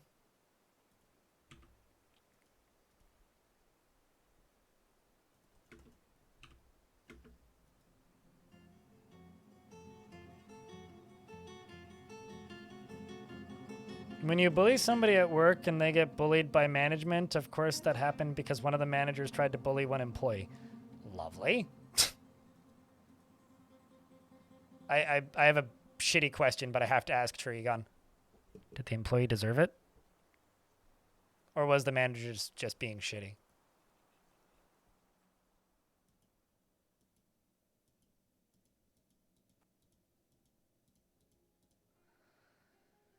Brawler seeks harmony, slow to anger.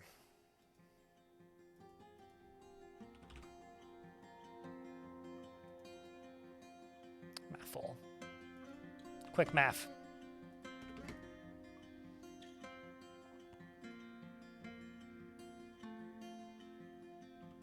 Might as well keep up with the times. I don't know if that is the times, though.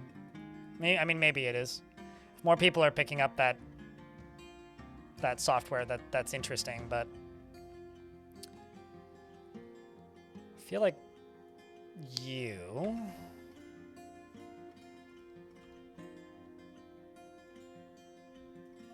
just gonna get this pumping because it feels like this stuff needs to get grabbed.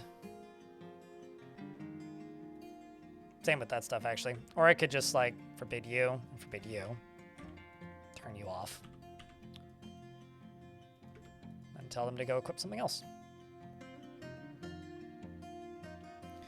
And let's make...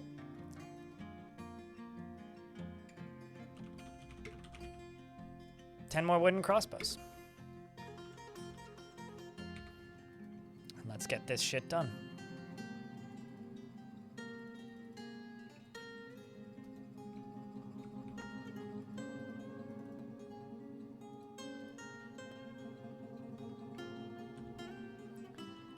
And let's go up to here and get to the last of it.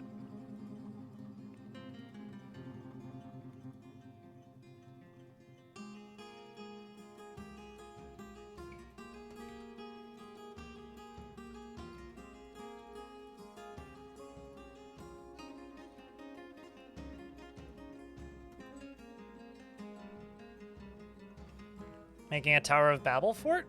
Of Babel? Wouldn't that require me losing language? Not specifically, but... I mean, if you type an exclamation point goal, the chat will tell you the basic thing.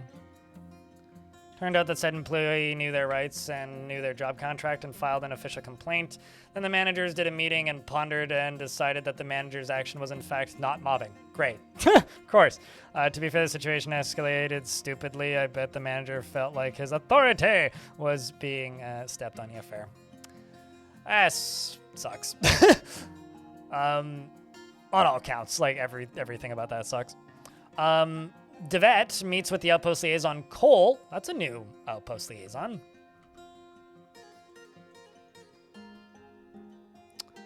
Merit deserves reward. I come empowered to establish this colony. I don't even have a fucking mayor.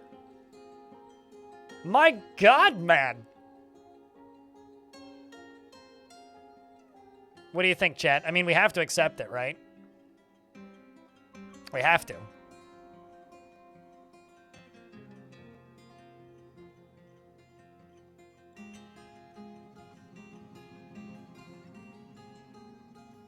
Okay, fair enough. Let's see what you're saying, Sigil. YouTube chat.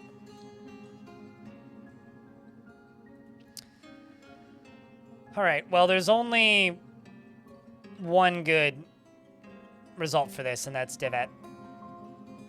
The Royal Beast. The world is the same as ever. And I'm going to request Black Cap.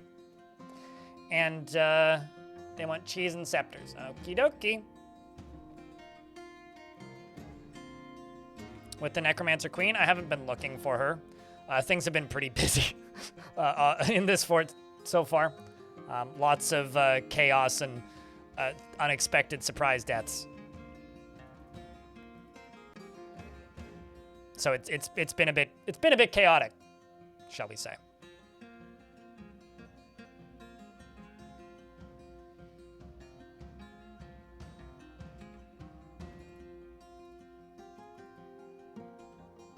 Just a bit chaotic. But we're making good progress. I'm in an ad break, and Body says it needs to urinate, so I'm gonna go do that. Hi, Hobo. I'll be right back. Good to see you. Yak's still alive. Yak's still mooing.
All right.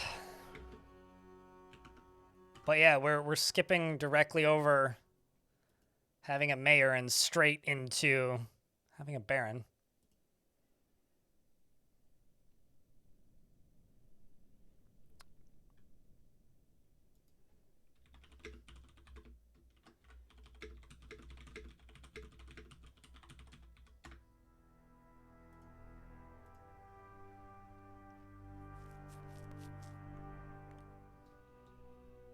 Yeah, I was wondering why the population count seems relatively low. Jumped back an hour and a half ago. I mean, I haven't. How do I put this? I haven't had any major losses. I mean, migrants have been slow, which is kind of to be expected. Just because of, like, you know, the way this fort is and the faction that it's a part of. But, like, yeah, I don't know. It hasn't been too catastrophic, really. Where am I? Got that done. This is the one that I gotta do.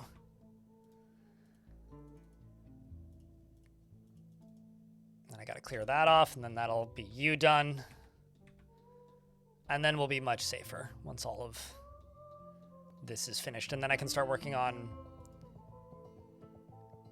fixing the general moods of these dwarves. And we have now been made a barony, chat. So I say round of beers or wine to that.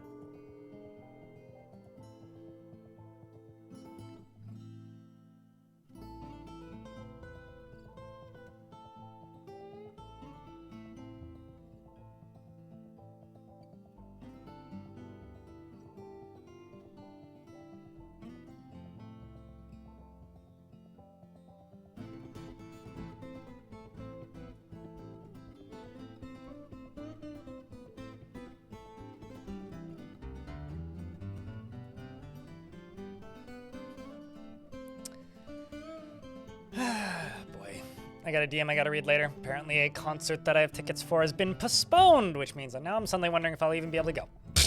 Great. Narvicus cheered. X100. Crypt beer to the Beeroni. Thank you very much for the $1, Narvicious. It's good to see you. Hope you've been well.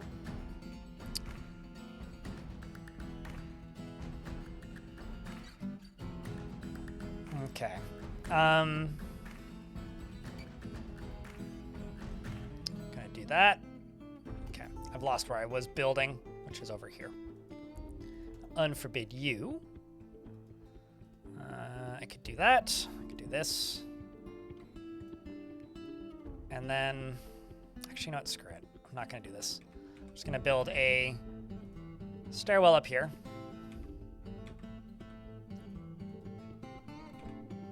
I don't know why I deconstructed that. Just need to build one right there, too.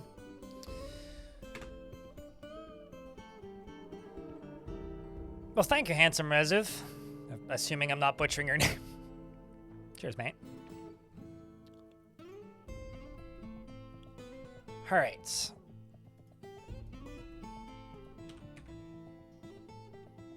That's the last one. Then these. And then we are sealed in. Once I do this. Cancel that one because that one's no longer accessible.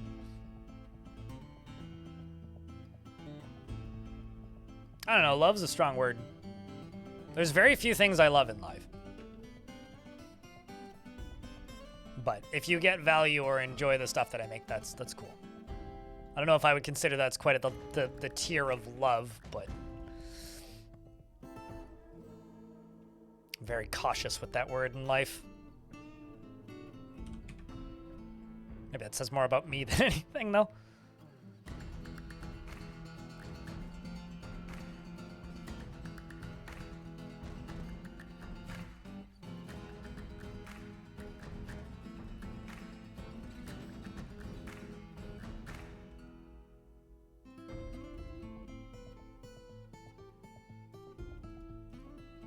Do this, actually. Go right there, and then I'll go across. And we now have control of the caverns, I think. Well, one more piece. That's it. that should be it. We've completed sealing the caverns. This is a huge milestone in the future of this hellhole that we have to live in.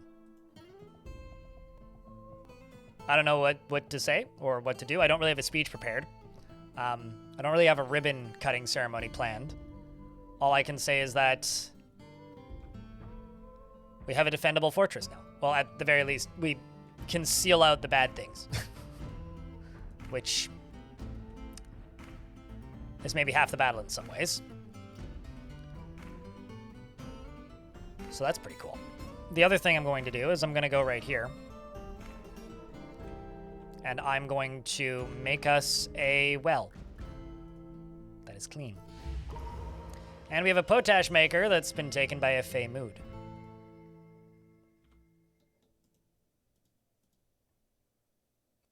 Who has claimed a leatherworks, which is exciting.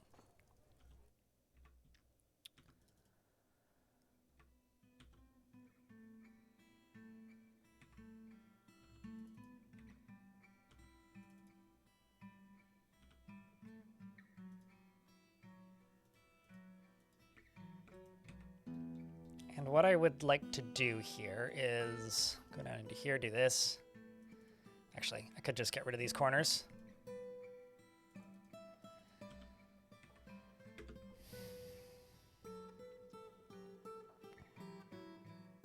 What have we here? I don't know, you know, that's so basic, I don't even know if I count that as a pun, but I'll have to smile and nod and acknowledge.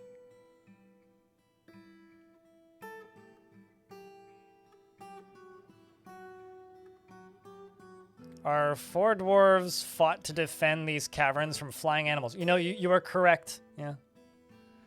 These brave dwarves, they did so much for us. And if it wasn't for their bravery, we wouldn't have the fortress that we have today. I was about to say I think I may have found some aquifer, but no, I actually haven't. It's just simply falling from up here. Patome. Discontented dwarf. You mean somebody who's as pissed off as possible? What does discontented mean? Please define. Like, what level would you consider to be discontent?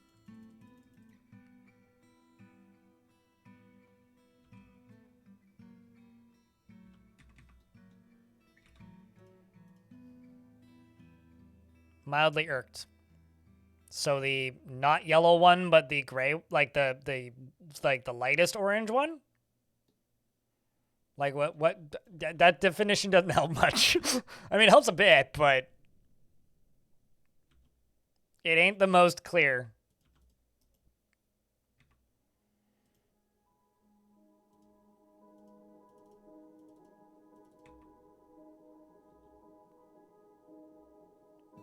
Orange, not red. Okay.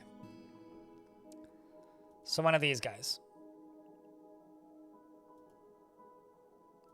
Do you have any, like, your options are Urist, Vokar, Odom, Burr, or I guess, Eral or Edom. You may select Urist. I'm just double checking that there isn't 2 Urists. So Urist here actually has probably some bit of an interesting story. Urist is also meditating on the caves because the temple is the food stockpile. You have a crutch because you were in the fight with the Forgotten Beast a while ago. In fact, you still have this history here. You actually punched it with your right hand, bruising the fat, but you got thrown. Where did Urist go? I lost Urist. But you were forced out of the fighting and didn't die. So this is now on Tome. She is as avaricious as they come, obsessed with acquiring wealth. She is given to flights of fancy and to the point of distraction. She is an optimist and she is quick to anger. She tends to ask others for help with difficult decisions and likes to take it easy. She has an active sense of humor and she needs alcohol to get through the working day. Doesn't really care about anything anymore.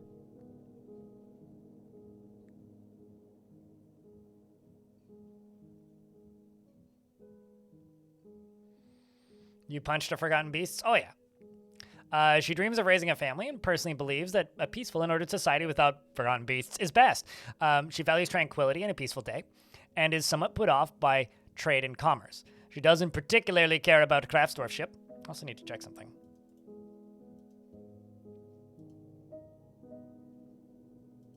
Apologies, I couldn't remember if I'd enabled recording today. She is put off by trade and commerce, and she doesn't particularly care about craftsdwarfship, and I need to sneeze. I've needed to sneeze for the last, 2 minutes. Except now it might actually happen. She likes microcline and aluminum or aluminium, if depending on whomst you be. Yellow sespertine and gems, crossbows, and large gems and flasks and goats for their eating habits. And when possible, prefers to consume giant capybara, asparagus, and tuber beer, and royal bee and honey bee royal jelly, and flax flour, and absolutely hates flies. Love is a strong word. You love beans? I love rice. Rice is pretty good. Also, I like beans. I don't know if I would say I love beans. Anyway, your upper left back teeth are gone. Your left foot is gone. And the rest of your body is covered in old wounds and scars.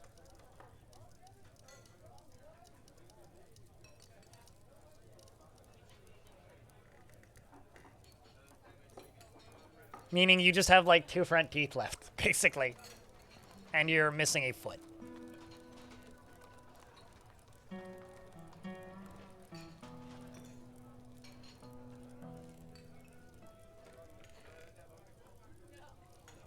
Those upper back teeth are so important. Yeah, I mean, well, I don't have my wisdom teeth. Isn't that basically what those are? Is just wisdom teeth? Stone?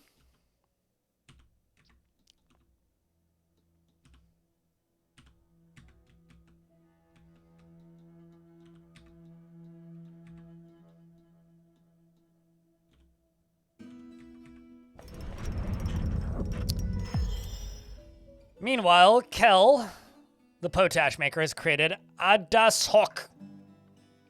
Yes, a yak leather buckler, and offers it to the seed of creation.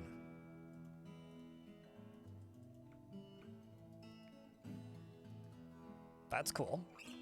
That's expensive. This is a yak leather buckler. All craftsmanship is of the highest quality. It is encircled with bands of yak leather and steel. This object menaces with spikes of tower cap and red diamonds and cave spider silk and llama wool. I'm going to give this to my Baron. No, I'm not going to give it to my Baron. So if I give it to my Baron, then they will drop it when that roll gets moved up. So instead, I will give it to the... I'm going to put it on a pedestal, is what I'm going to do. And then I'll assign it to them when they become a duchess. Why would it be sacrilege? I think it's holy. I mean, no, it's not the holy cow. It's just simply a yak. Hold on. Is my camera screwed up at the moment? No, it's not.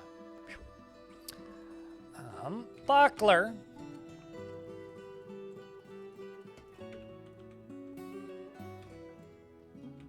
And I'm going to go into here, and I'm going to place some of these. Let's get some clothing cleaned up.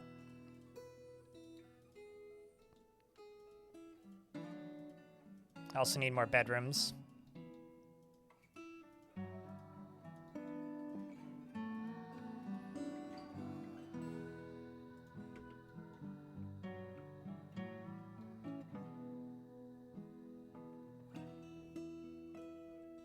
There's like a second dwarf that worships that god.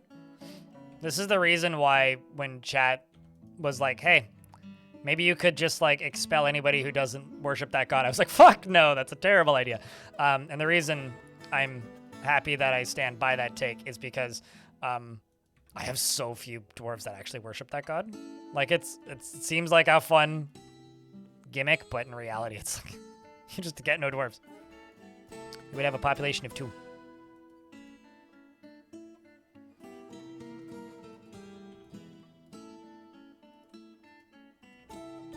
That's not the tool I wanted.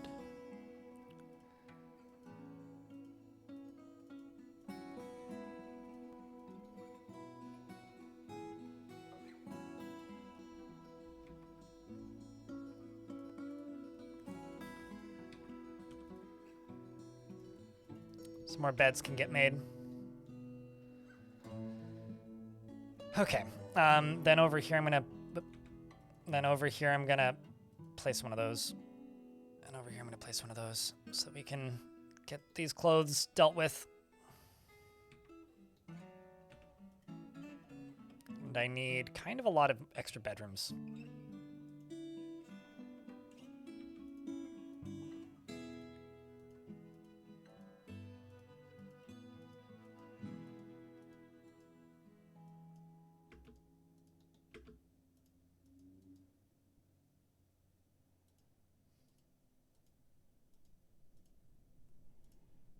And big into that one a little bit too much.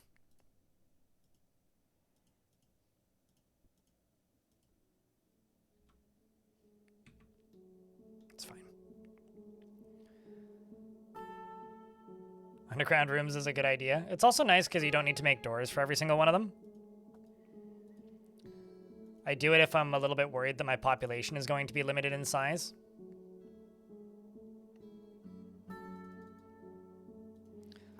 And then, like, later down the line, you can go back and put in hatch covers if you want, but don't need to.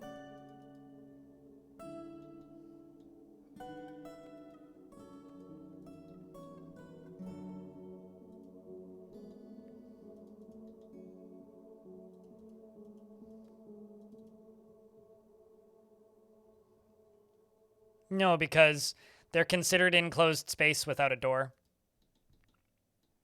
The problem is then, like, if a Forgotten Beast gets into those bedrooms, then they just have free reign to just go from room to room and kill anybody who's sleeping instantly, which happened earlier. It was not great, but thankfully not that many dwarves were sleeping.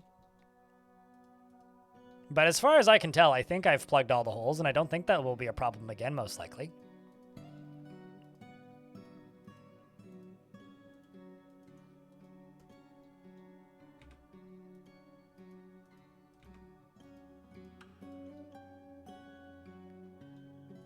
Although, who knows? Stranger things have happened. So now I can just do this without putting hatch covers on it and just do that. See? 12 rooms are created. So now I can go through and prioritize the annoyed dwarves.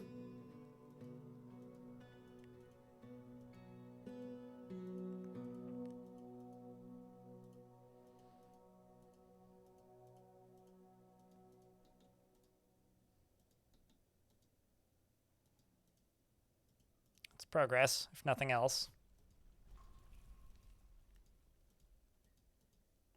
Why are you so happy? I guess because, like, you know, all your dreams are coming true there, Dwarf.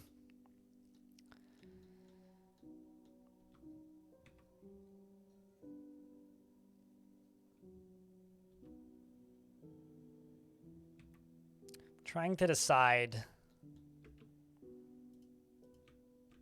what to do. How should I build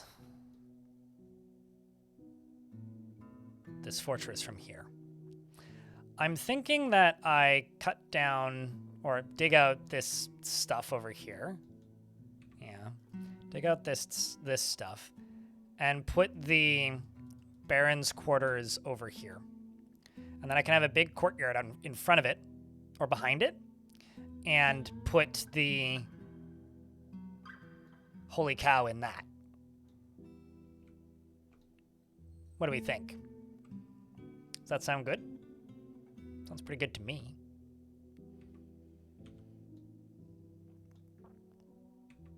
Thinking that could be the entrance to the Holy Cow's space.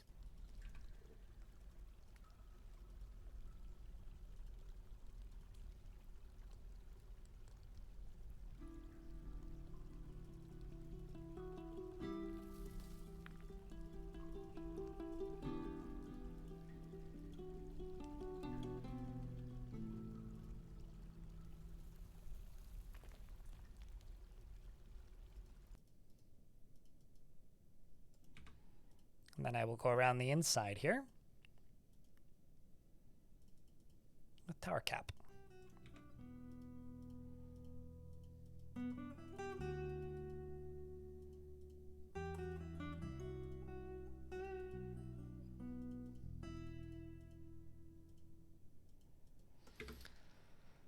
Still got a few more pieces to finish, but it's getting there.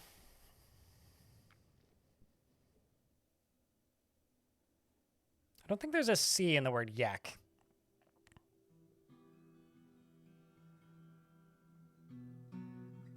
Meanwhile, Sigil in the YouTube chat says, my current fort doesn't have any god with more than 5 worshippers. Very much a non-religion fort then, eh?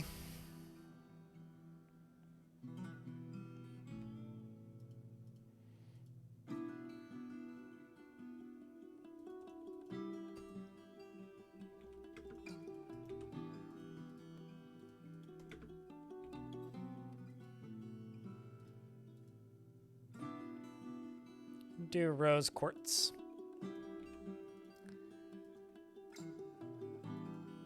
Aw, man. That's a bummer. I was very much hoping that that tree would be considered a wall.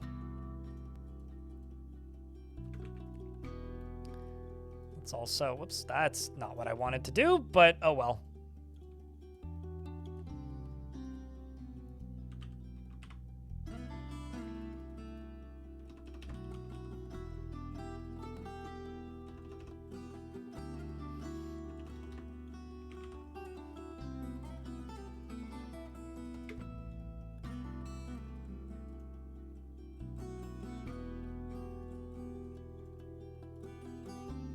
Because they're currently blocking all of my constructions.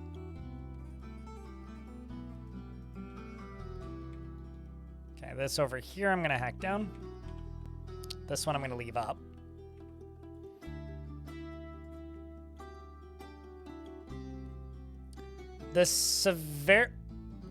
Wait a second. I know that name. I think I still have the tower, the tab up.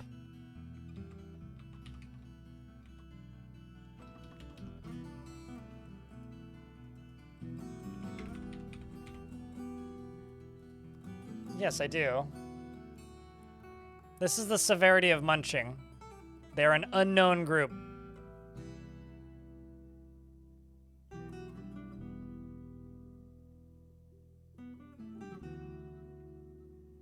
Is that why your dwarves are pissed? You have a temple complex to a god? There's usually a lot of reasons why your dwarves are pissed. It's very rarely one reason.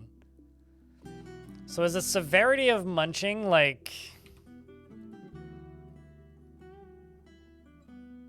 Oh.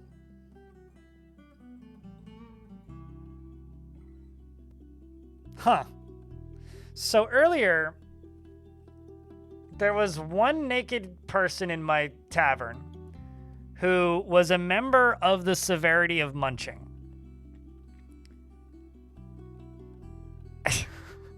That's the first thing. It was one. I want to say it was this person, wasn't it? No, it's somebody else. Anyway, the rest of them have shown up now and want to join the fort. The most interesting thing is they have a bird person.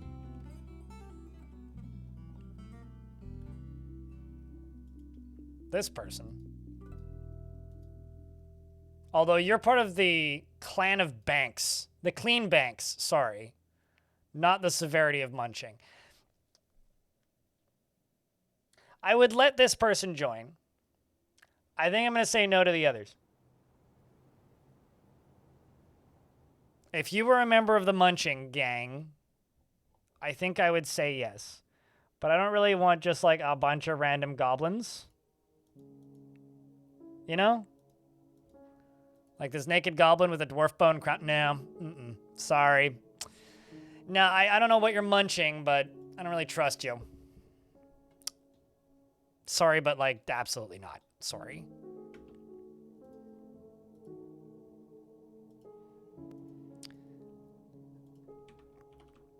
The holy cow is going to go live right here. And I'm going to lock this door.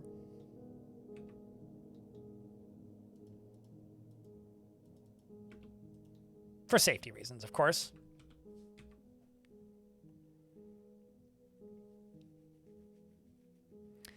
No, it's not. That is a... I want to call it a bug, but I think it's more of an like, it's not necessarily... Like, it's the game working as intended. but it's... Yeah, it's a bug. It's a bug. Basically what it means is it means that the way the game decides what clothing characters are wearing when you encounter them in Fortress mode is based on their faction alignment. So if they have no faction alignment or no organized or known faction alignment, then they are not considered to have the game can't assign them clothing because it doesn't know what clothing to assign them. This is a bug that apparently wasn't noticed until the Steam version released, because who the fuck is going to go looking at every single inventory for every single, like, random goblin that shows up in your fort? So it just means that they're not part of any official major civilization, so they don't get clothing assigned when they arrive. So no, that's not the most interesting thing, because that's the most predictable, normal thing about them, is that they have no clothing. I guess maybe it would be the most interesting thing if you haven't played the game for very long, but...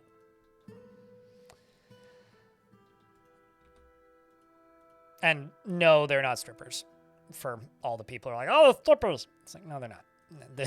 They just don't have culture. It's fine.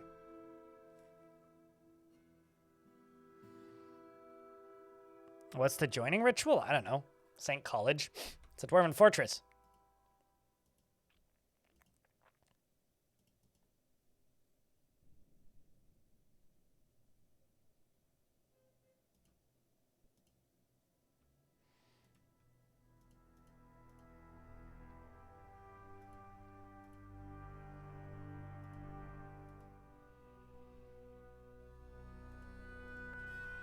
Although, I could see the argument that Dwarven fortresses have a lot in common with a frat, but...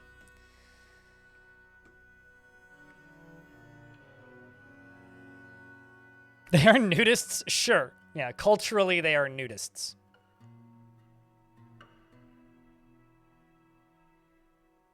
Well, the thing is, most groups of poets are also naked, which is why it's very easy to spot... Actually, Megalodon, are you in an ad?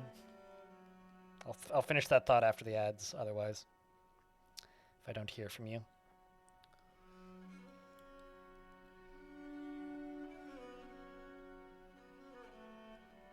Is the Magic update coming soon? Why are you asking a guy who plays this game and is wondering the same thing? Go ask the people making the game. I don't know. They've announced Magic features. They've released Magic features. It was a 5-second ad. Hell yeah.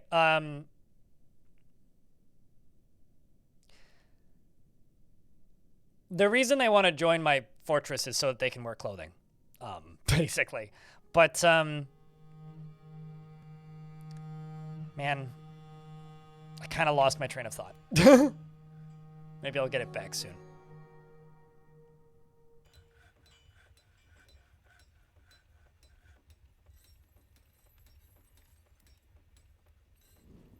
Extra wisdom for the poetry compartment? I mean, the Great Owl Man has to be a scholar. But rather, actually, because so many poets are naked when they arrive, it makes it really easy to tell who's lying about being a poet and who's actually a poet.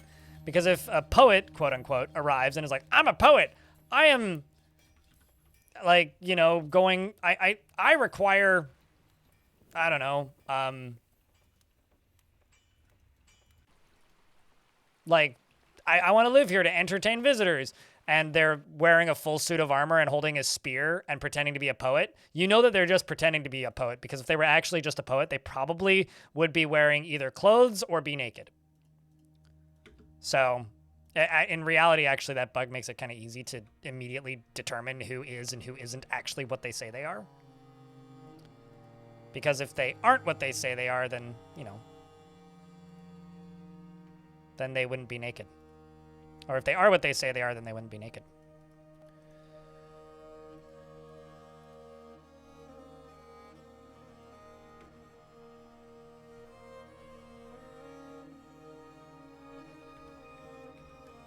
What about the Vespine gas, though? Shaku?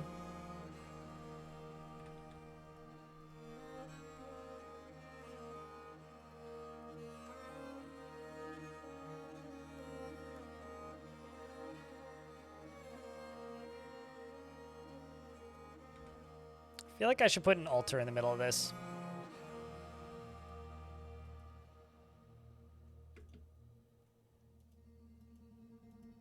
Maybe I'll put it up there. Or one above.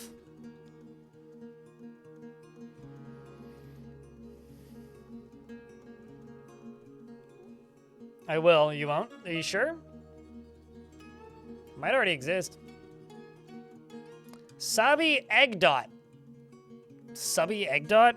What is a subby egg dot? Is that like a Eggs Benny? Oh, it's a human bard, of course.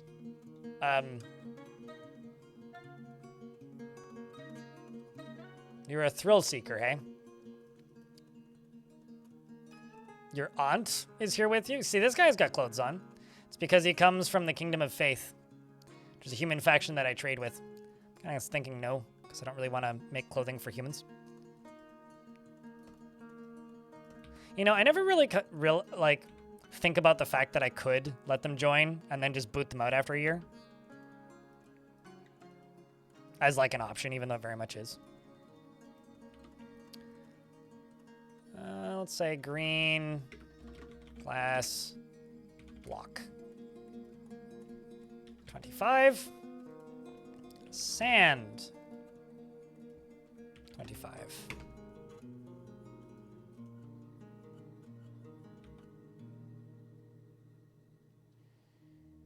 It's kind of amazing that this office is enough for my barony. I think that I need to give somebody else sheriff. I think this might also be the first time I've had a baron in my fortress before having a mayor. Chad, have you ever done that? Because now that I'm thinking about it, I think this actually is the first time that's happened to me.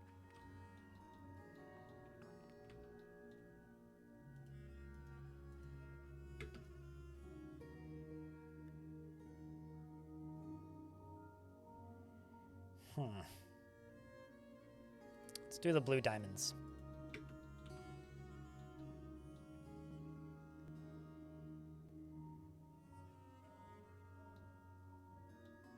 Also, not to be too specific, but wouldn't a Vespine gas emote just be like the little factory, what makes the Vespine gas?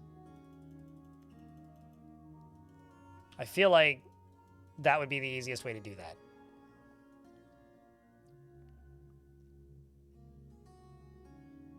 Okay, I need to make more quivers. Leather quivers. Chat, what you playing today? What's your game for the month or the week? Kind of curious. I've gotten real bad at like keeping up with what's actually coming out and what people are playing. There was a while there where I was too good at it, and by that I mean I wasted way too much fucking time, like staring at the coming soon lists for various games. Now I do that a lot less. Which is much healthier, but it does also mean that, you know,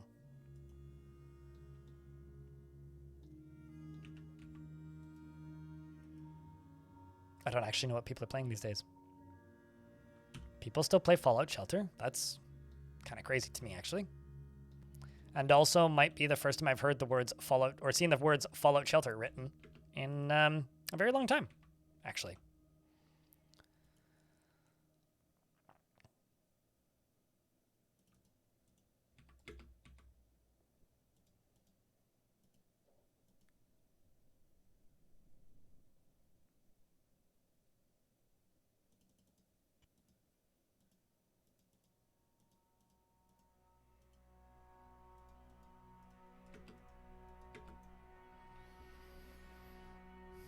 New Terraria update? Yeah, they did update that again, didn't they? Started playing Vintage Story again? Code Vein 2? I mean, I know what Code Vein is. I remember the memes when the first one came out.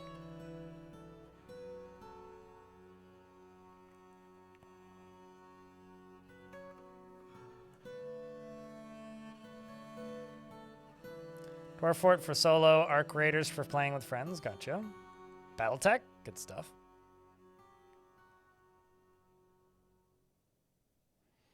Are we going to consider doing Terraria as well? Yeah. I sometimes wish that I didn't burn out on, or bounce off. Burnout's the wrong word. Bounce off of Terraria super hard, but I did.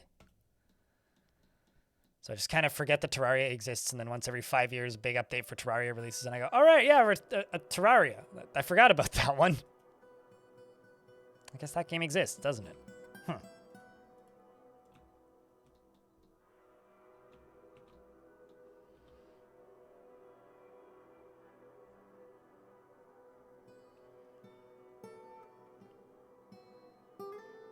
This is definitely like one of the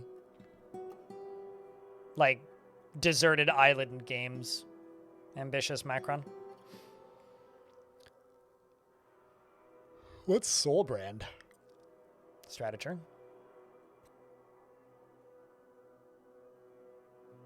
It's a good game, a little shallow after DF. I mean, isn't that most things?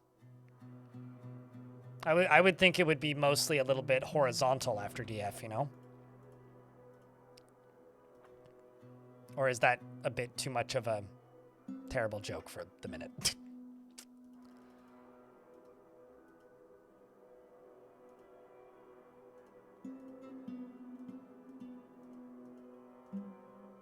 Oops, missed a tile.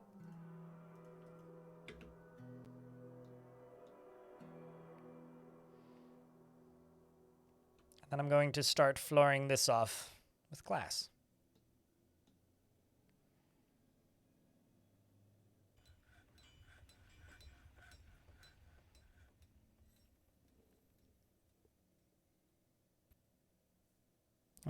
As the new spook on HMS Soul Brand. That is a lot of words that don't feel real to me. The new spook.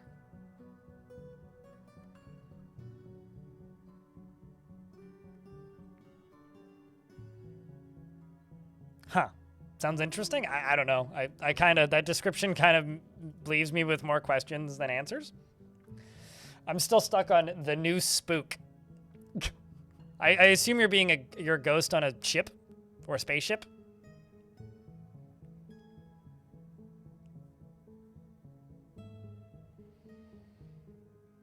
Spook is in spy? Is that a term used for spy? I'm learning all kinds of things today.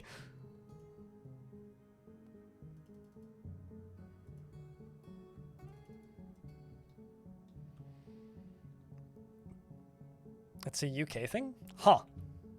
Well, that is normal for me to not understand Britishisms. Did you guys just see that tree pop into existence?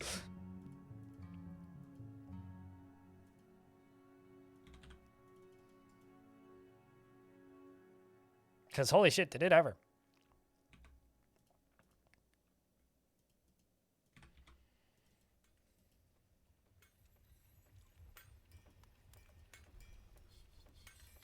I'm a little scared about what would happen if we got invaded right about now. Great.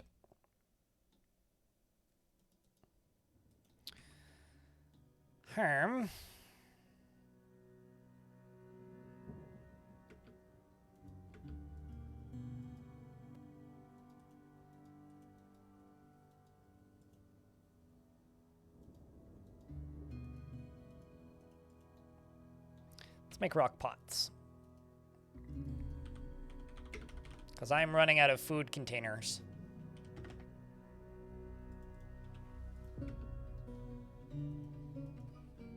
Oh, never mind. Sorry. No, I'm not actually running out of food containers. I'm running out of plants. Thankfully, that's easy, I think. Yep. Just harvest a bunch.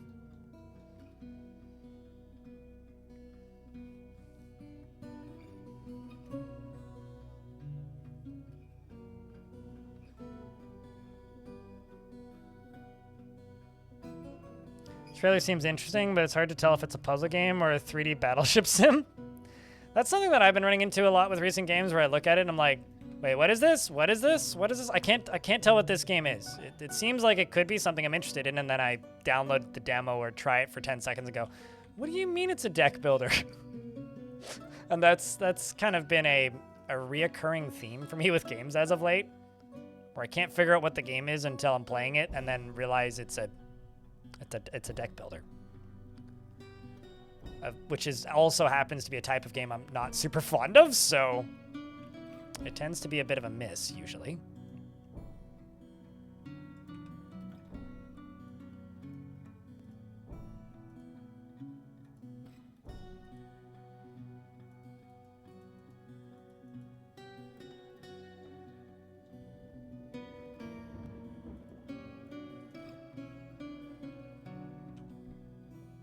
Okay, so this up here is going to be my Baroness's quarters.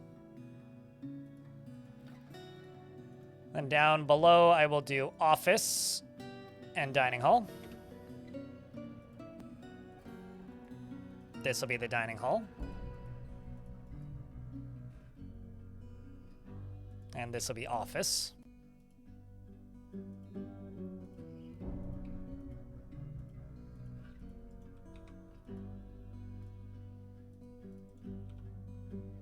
And up here, I'm going to place the bed.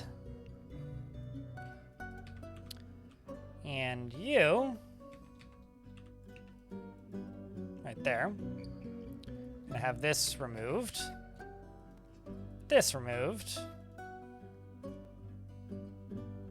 and you can have that. Then I'm gonna go up to here and say you can have a bedroom. Undo. Up here. You can have an office. Down here. I'm really curious as to who's going to get elected mayor. And then a dining hall.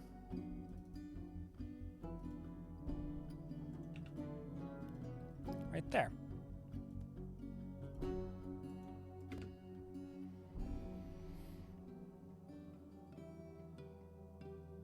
I'm trying to think. Skin Deep is a game that I kind of wanted to play from last year, but never quite got the courage to try to stream it. I'm trying to think of games that like I wanted to play but then didn't. That's definitely one that like comes to mind immediately. Need weapon racks, an armor stand, and 2 chests and 1 cabinet. Green glass chest, box. Green glass cabinet. Green glass armor stand. Green glass weapon rack. Now the problem with this is they're gonna run out of space at the shops real quick, so I'm only gonna make a couple.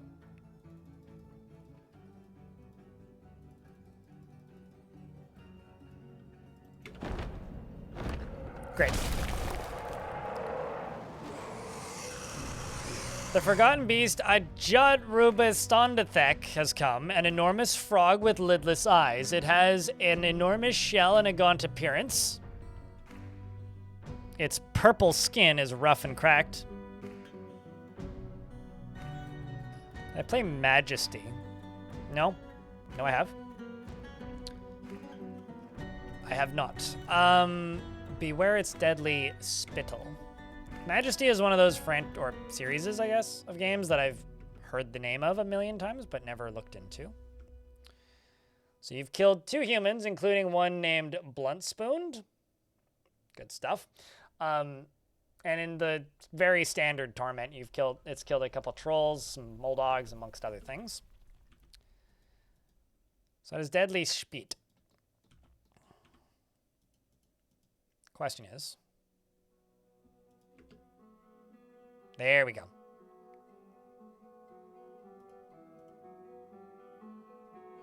There we go. There we go. Now we're talking. Let's just get all these dwarves lined up. And see if we can go shoot it with some bolts. I'm going to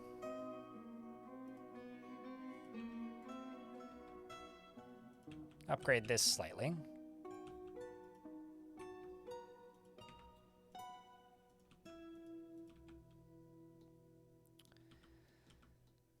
And also go up to here. And this is all underwater, so it doesn't really matter if it's in the burrow or not. And then these are all bedrooms, so we'll do that. Put everybody in it. And disable migrants, or disable leaving it. And go up to here and just pause collect webs, because they tend to default to that pretty quickly. Where are these? Okay, that's fine. And now let's see where that beast is.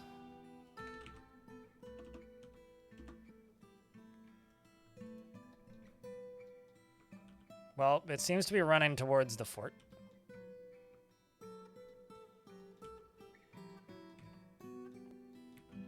Curious to see where it ends up. And we've drained enough of this water that the dwarves actually aren't going to drown if they fall in here, which is actually really good. So I'm going to open this up.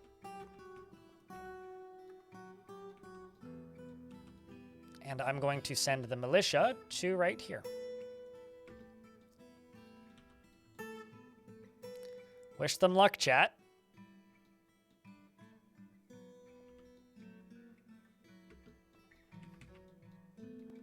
Gonna go down here real quick and plant some annual plumps.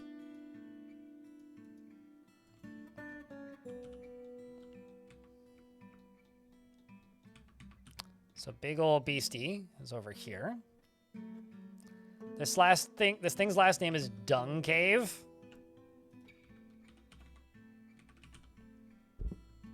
Who hasn't done too much. I mean, came into existence of the merged cruelty of the became the enemy of the merged cruelty and the infamous monster. It seems like in the year 60, it attacked Standard Torment and fought with a bunch of humans. Bluntspoon was struck down. Unfortunately, Bluntspoon started their life by getting abducted by a goblin, was imprisoned by the... Oh, so it must have gotten into their prison, because it was imprisoned by the merged cruelty, and then was killed by a forgotten beast, which, you know, it's unfortunate, but, like, you know, it happens to the best of us. Probably will happen to some of the dwarfs of us in a moment, in fact. It's been known to happen. What, getting kidnapped by goblins and then dying in their prison? I think he'd been, I think that Blunt, Monsieur Blunt, the bluntiest, as his friends called him, most likely had already joined them at that point.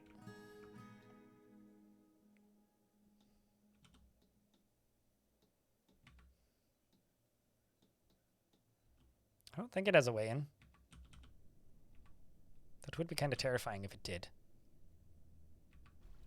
Where the fuck? Come on, just go over here. It's much easier. I mean, you know, most goblin habitations are that work with the standard forms of torment. You know, like toe tickling, trickling water on forehead. Stale, bland, samey food, forced to eat your toenails. You have to watch the guards pick their nose. Okay, so the dwarves are now firing bolts. So far, so good. Many bolts are flying. Many bolts are missing. Pretty dramatically, in fact, which is kind of whelming. But the good news is most of them have metal bolts. Most of them have iron bolts, at least 25. More bolts are flying. And the beast is winded, having received multiple Crundle bolts and iron bolts, and one which actually bruised its lung, which is why it's having trouble breathing. It does appear that it has equipped 2 bolts, one in its head and one in its neck. So hopefully it can equip a few more, because that will certainly make it get shaken to its core very quickly, and that's how we'll get the salt out. Because the Forgotten Beast was struck by an iron bolt, which hits it in the upper body, bruising the left lung, which is good. Got to bruise all of the lungs, both of the lungs, in fact, if we can. It unfortunately only has 2 bolts equipped. We need it to become an actual walking pincushion.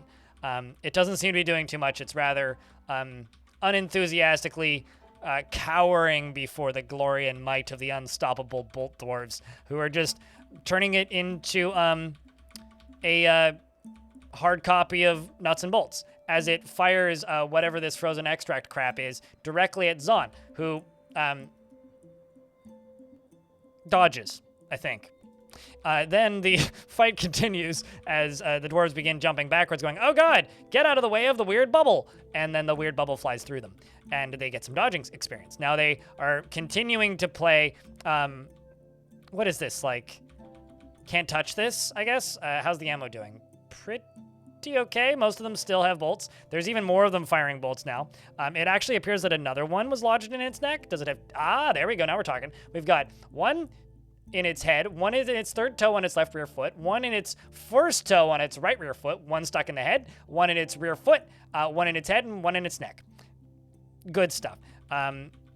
This dwarf right here doesn't appear to have taken a hit. Did dodge many a hits, in fact, and fires out an iron bolt, which actually fractures its skull. The beast continues to fling its weird bubbles directly at the dwarves and is winded. It can't stand at all anymore. This dwarf right here is like, "I shall fight you in the melee," and jumps out of the way of a bunch of things. And after firing a bolt, which actually bruised its guts, which is pretty impressive, still has 17 bolts left, so many more shots where that one came from. The dwarves continue to fight as the line of red goo that is oozing out of its rear continues to expand and extend, and it continues to grow one piece at a time as this dwarf does, I don't know, whatever the fuck he's doing. Is he whacking it? No, he's actually firing point blank bolts directly at its rear foot. Ow. Stapling it to the ground, in effect, is what I like to think, because it doesn't seem to be too enthusiastic about moving anymore, considering it's bleeding heavily and its guts are now dangling out. They managed to do that by firing bolts. That's kind of crazy. So the flying bolt strikes it in the lower body, which tears apart the muscle and spills the guts. I'm trying to think, like, of the logistics of a bolt, like, slicing.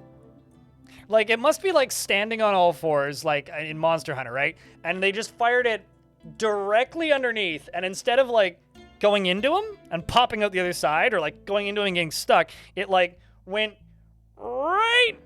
It's like the perfect miss. You know? Like just right along the bottom, just slicing cleanly like a paper cut, and now its guts are out. Disgusting. Anyway, how many bolts does it have stuck in it? Well, it has 1, 2, 3, 4, 5, not that many more actually, but most of what it has equipped is water and its own blood. So I'm sure that's good. The dwarves continue to fire bolts, and I don't want to get too cocky, but I have a part in this. This might require an answer. Screams the glorious and brave 30-year-old Stukos Ink Pearl. Kind of want to name you Gutsy, because the rest of the dwarves are like backing up and you're just like, nah, man. I've got bolts and muddy water in my flask. And more bolts continue to be loosed. The beast can no longer breathe, meaning it's soon to die. I'm going to rename this dwarf to Guts. Gutsy! Ink Pearl. Apparently he lacks confidence in his ability and lives at a high energy kinetic pace, tends to consider ideas and abstractions over practical applications, can handle stress, and doesn't focus on material goods. Well done, Gutsy. I mean, at this point you are a competent marksdwarf and skilled archer. Adequate dodger, even. And then the final bolts fly, and the beast is dead. Trapped? No, I mean, he's still got ammo. So no, he was just choosing not to run away. And they can get back into the fort, so not trapped, no. Save my game? Did you tell me to save my game? And I also have to name something for Frisco. I don't have any hunters, but I do have 2 squads of marksdwarves. Would you like one of the marksdwarves? The other 300 bolts probably made it easier to spill them. You make a valid point here. But I can quick save. Actually, I'll quick save after I name the dwarf for Frisco.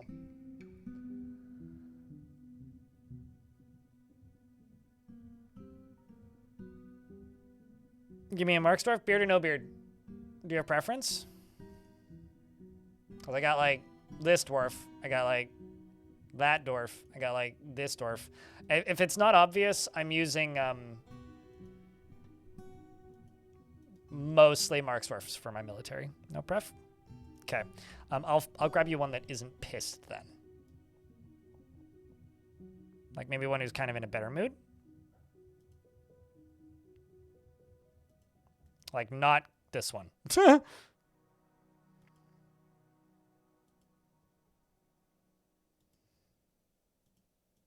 Or like that one. Could do that one.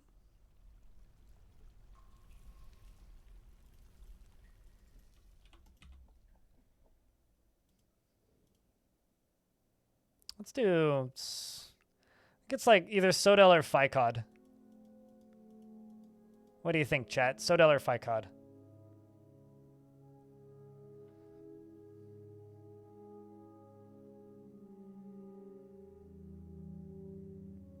Ficod, I would too.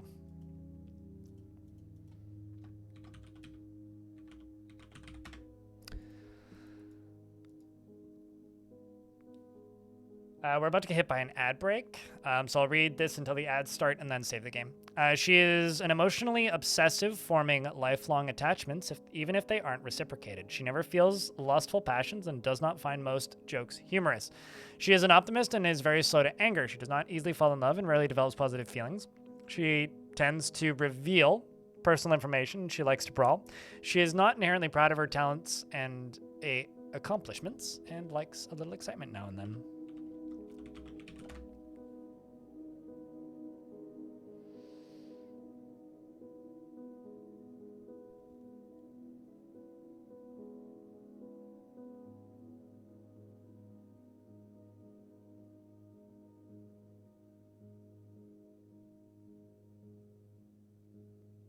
Wait, what question do you like asking, then insisting that they give you a full lore dump, Georgie Pie?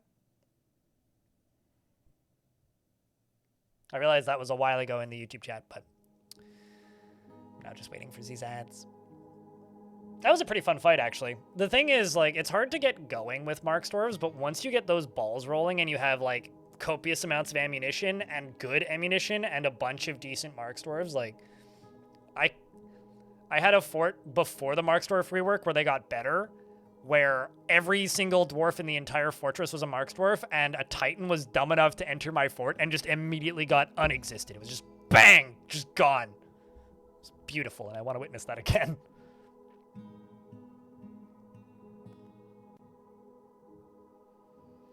How many action points to equip yourself with water? Jump in a lake. I don't know if that's an action point. Oh, what games are into? Oh, fair enough. Fair enough. That's a little mean. That's like, oh, are you sure you're a Nickelback fan? Name 5 albums. Do they have 5 albums? Name 5 songs. I actually probably could do that, which is kind of sad. Chad, I'm suffering from phantom coffee, where my coffee mug is empty, which you can buy on my merch store.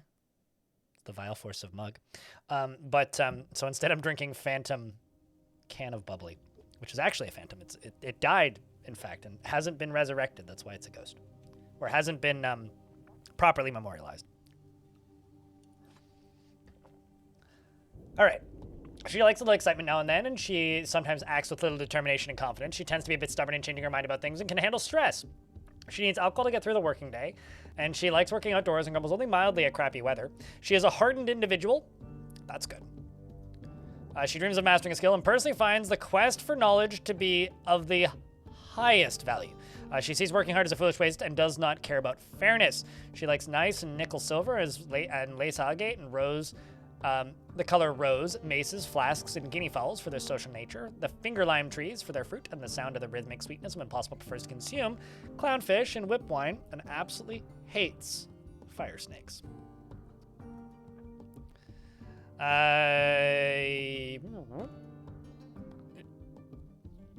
As far as family goes, you have none, but you do worship Anna and Amzol Odd. You're not a member of a religion, and you currently have a copper crossbow, a shield made of iron bolts, donkey leather quiver, and some elkbird earrings.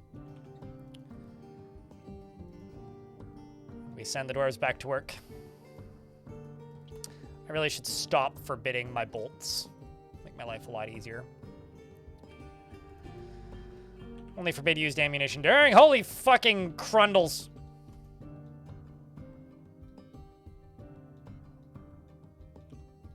I'm actually going to leave this burrow on for a sec. Till all the dwarves get inside so I can lock those crundles out. I'm not ready to become a Crundleopolis. I mean, here they come. Come on, Gutsy.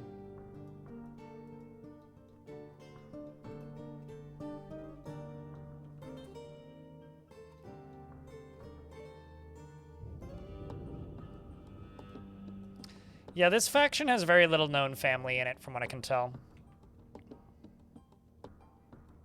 Frisco. Crundles are quick. Good thing they run away in fear constantly, but yeah. They are rather distressing.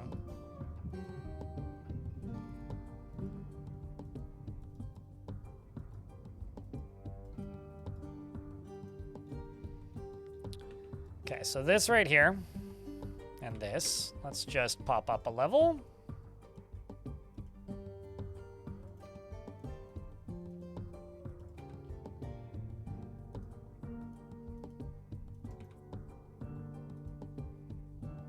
Do I have instruments? Nope.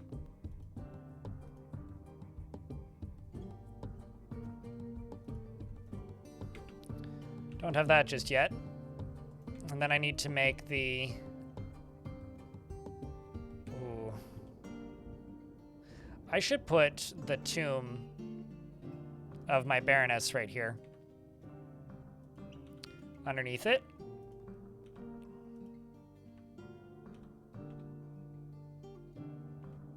I think that's what we'll do. Except that's gonna clip the water, so we'll get rid of that.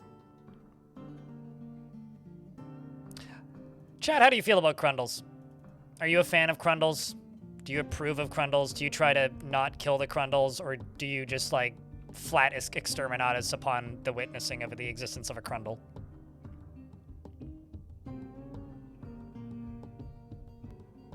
Where Crundles again? They're Crundles. He looks friendly.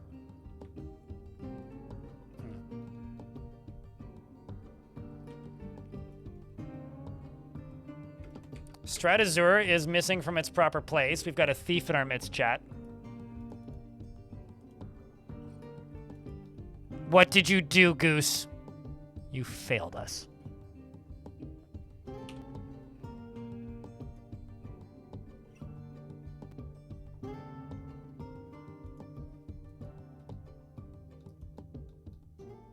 We've had a crime committed, chat.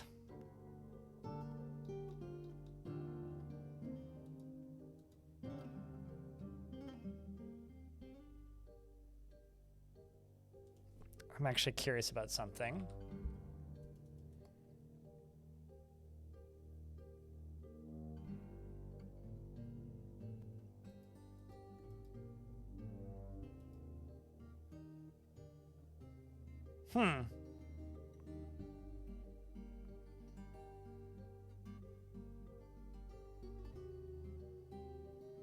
Didn't actually make it onto this. So where was it supposed to be? Oh, the totem.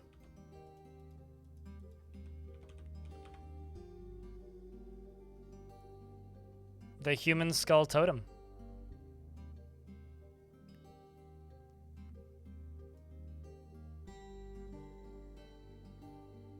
Was stolen.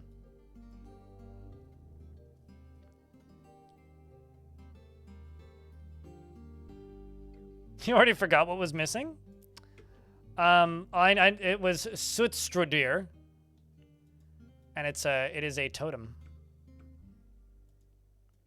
I mean, I could go through and check all the poets, but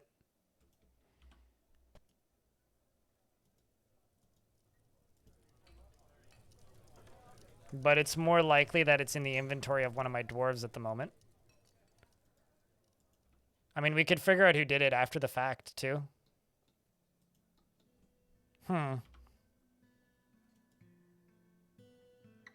saw it was missing? Lanix saw it was missing. Lycott saw it was missing. Wait, who'd they see? Saw Burr admire the object.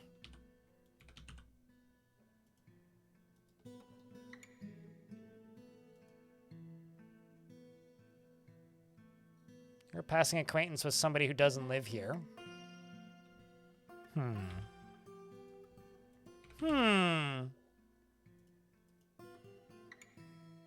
We shall interrogate Burr.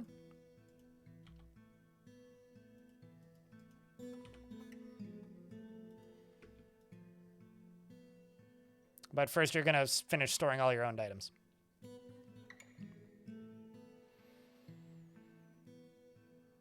Yes, indeed. The Misty Mystery.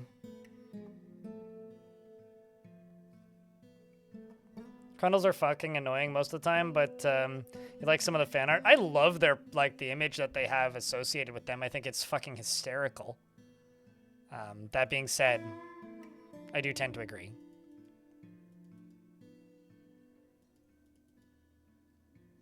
Did you already? Oh, I see. There you go.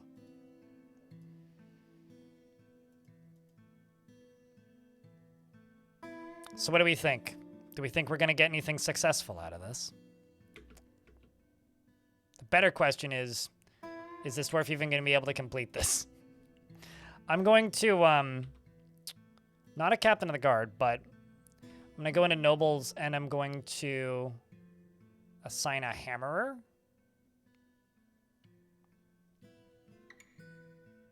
Daggett, you can be my hammerer. I legit thought that bear was a forgotten beast while scrolling by. I was like, what the fuck is that? Daggett, who's appropriately pissed.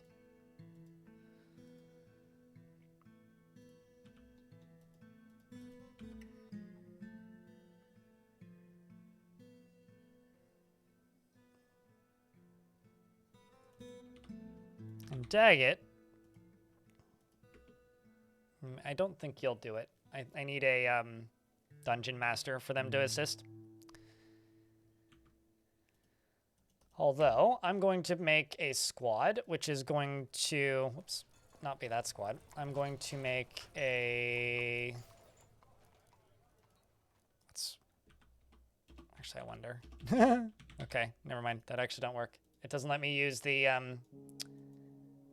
That's actually a really good name, so I'm going to keep that one. It doesn't let me use that in cases, I guess, where...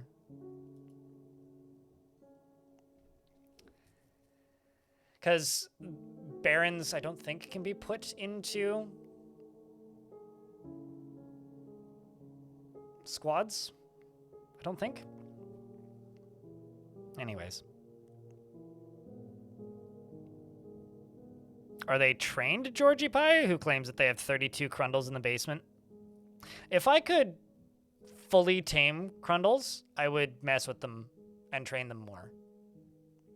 But because I can't, I kind of just don't bother. Also, thanks for helping keep the channel moving. Or the chat moving, rather. That's what I mean to say. Unemployed Shaku. Appreciate you, mate. Oh, hey, they're singing. It's party time. I'm doing the interrogating time? Never mind, I'm not. Just too busy doing the other things.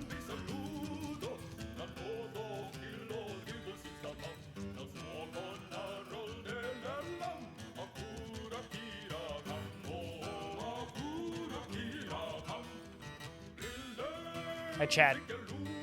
Should post like one dancing about signs of life and all that.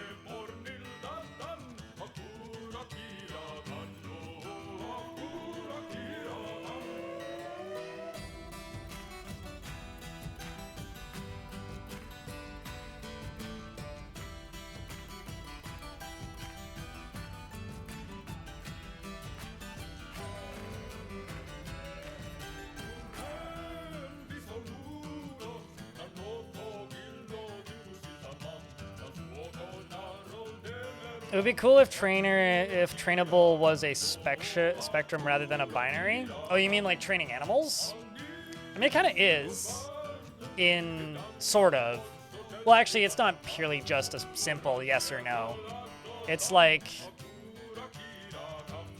as your faction gains skill at training certain animals and different types of animals, then they can train them faster and more effectively. So there is that. I don't know if that's what you mean, though. I do think it's kind of fitting that the item that I stole from somebody at the beginning, well, not stole, but an item that somebody left because they died here, also happens to be an item that was stolen back first.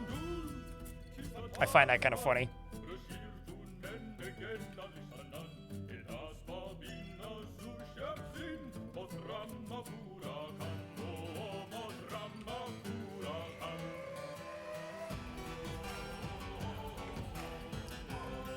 Well, now you have your tomb. Was I able to... Yes, okay. In late autumn, an unidentified creature known as the human beast hunter Shes's Ship Veils of the Confederacy of Fur corrupted the subject in order to have an agent in Sunspire. An unidentified creature met with the subject and made a threat. Subject was too afraid to not comply. The subject revealed in the late autumn they plotted to steal the Misty Mystery under the influence of an unidentified creature. Blah! So who's the creature?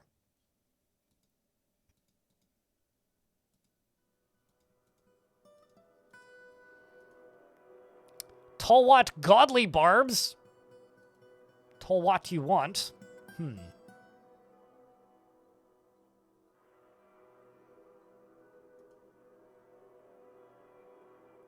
So if you see that person, or you could go look that person up, chat, if you want. Also, hello, Bobtron. So if you type in ! legends, you could see the legends, you could go look that person up. I'm gonna go convict Burr, who just admitted their crime. Let's see what their sentence is. 29 days in prison.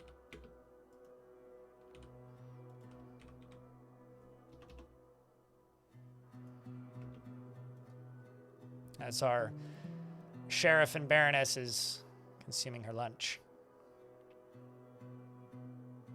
Just gonna go chain up the woodworker.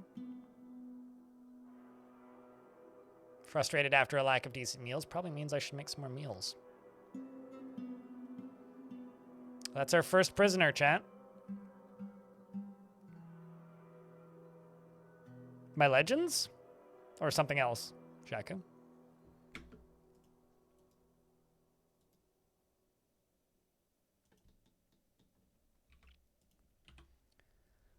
It doesn't update in real time. I should mention that. It updates at the end of this stream.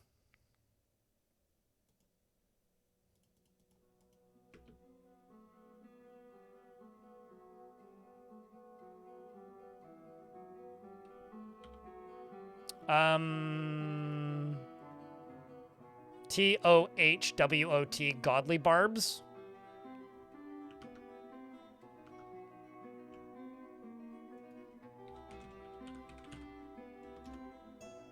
Which doesn't necessarily mean that their name is real.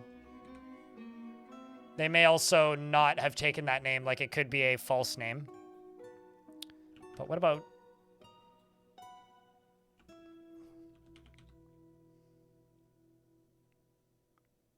Yeah, I know, I see the wrong person. I mean...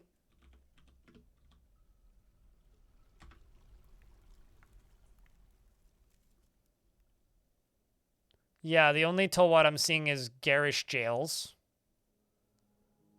I'll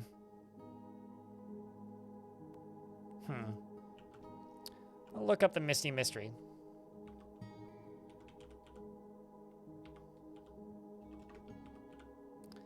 Misty Mystery.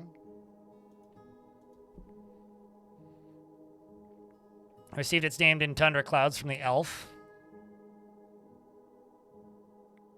So it was stored in Sunspire, and Astrog and Ago both claimed it.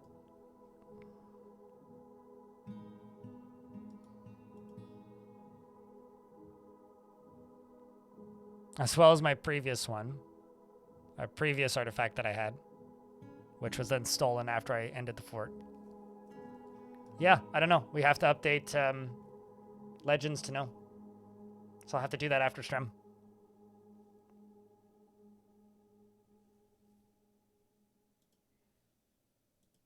That's interesting. I mean, I could check if you guys really want. Or if you guys want me to. I could open up Legends, but it would require restarting the game.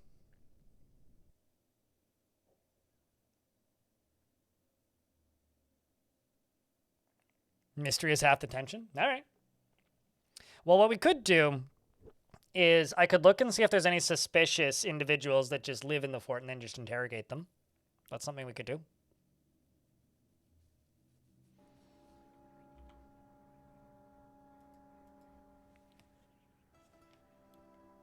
Oh, it's just coming from the music. I heard a sound. I was like, is that in my apartment? Nope, it's in the game. Okay, so what I'm going to do is I'm going to go to the units list and I'm going to go to others. Whoa, whoa, whoa, whoa, whoa, whoa, whoa, whoa, whoa, whoa, whoa, whoa, whoa, whoa. Sorry, I turned into a dubstep for a second there. What the fuck is a U? You're part of the Hills of Discovery. Chat, we got a zombie kobold. I'm gonna interrogate. Well, actually, there is like a 100% chance I can't speak with that void zombie kobold, but I need to.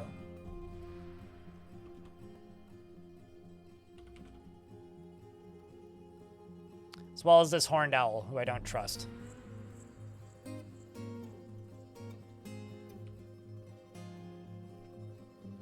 I'm sure he is chill, but I need to know, you know?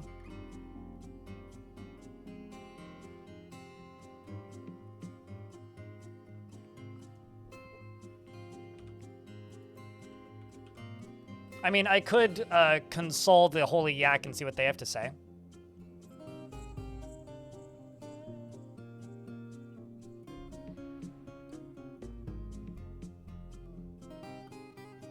I mean, you can interrogate anything, Elfie, but that doesn't mean you'll get a response. But the thing that I really like about interrogating is that you actually gain skills in, like, intimidating and negotiating and judging intent and all that if you interrogate random animals. Like, genuinely my favorite thing. It's just a funny mental image. Yeah, no, absolutely. Apparently we need empty buckets for something. Don't know why. I assume someone's dying. Probably something needs water, actually. Speaking of water, let's finish making that well.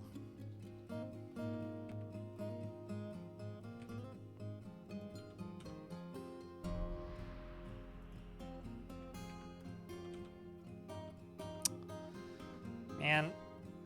Okay, I'm actually just going to put one right here and one right here. Also gonna put a garbage dump right there. Let's go down into here and do this. Because that won't take too long.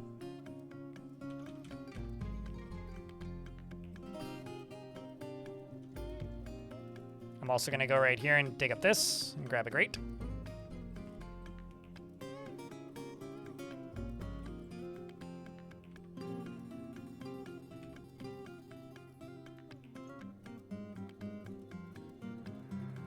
And then drag all this out. Can I even make a well right now? I might not even have the stuff. Nope. Need buckets and mechanisms.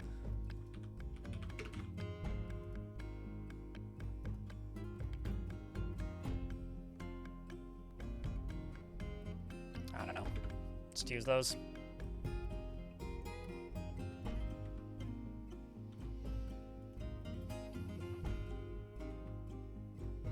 Grabbing the last bits.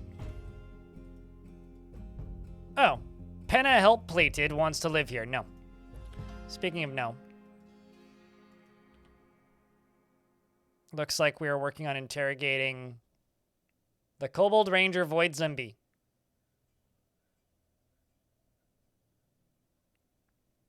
Kobold's name is interesting. What does it translate to? Kobold stuff is almost always exceptionally, like, not extremely exceptionally, extremely dirty for not seemingly no reason, but unnecessarily dirty. Also, gotta love all these dwarves interrupting my very important interrogation sessions with their apparently very important meetings.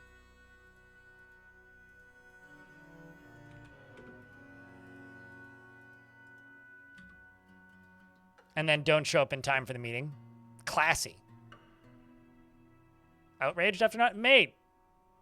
Ma'am, you have a tomb. I guess it's not satisfied. You're satisfied with your tomb. Just quit bitching. I gave you a tomb. You didn't even wait that long. Less than a year. But I guess we moved... Wait, no we didn't. Oh, I see. It's because you know, birthdays are no longer on the first of the year. Okay, so you, like, your age moved up and you're just, like, immediately outraged at the lack of tomb. Got it. Bullshit, but we're never going to get to interrogate this fucking kobold, are we? Oh, what's the name of the kobold's home, then? Shaku? I must know.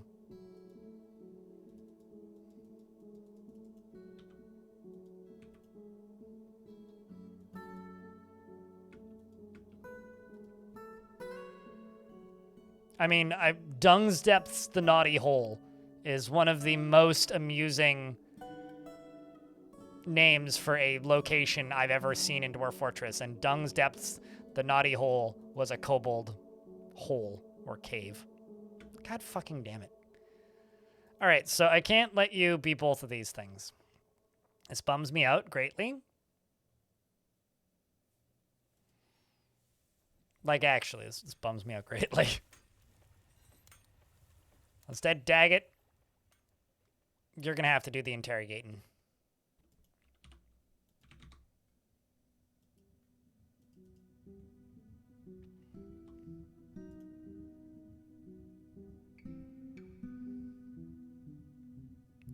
The Nose Pit of Cults. Oh, true. Okay.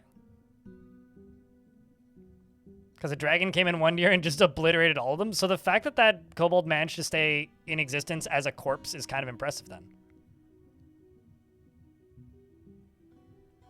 I like this human's last name. Kaduta!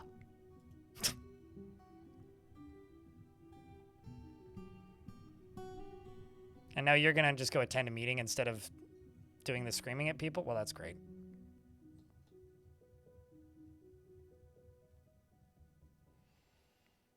Poor dwarf.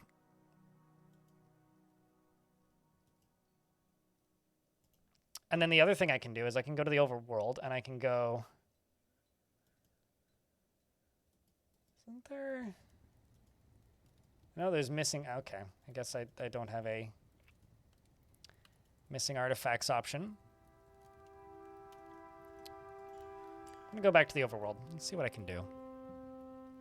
So there isn't a ton. Because that's us right there.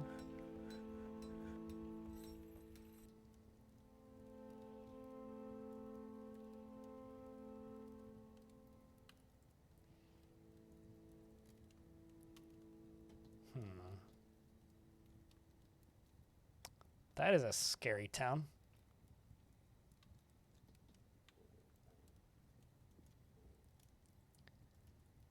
I'm just going to try and do any kind of searching they can.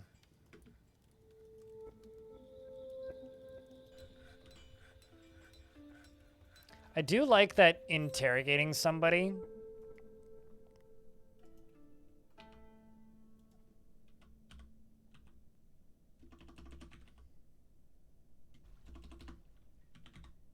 is in fact one of the best ways to make them leave your fortress. They just immediately leave if you interrogate them.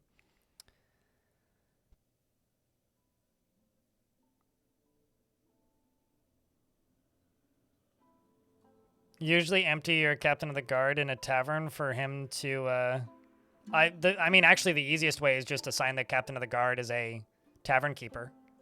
Because then they just sit there and they just talk. Existing conflict? What?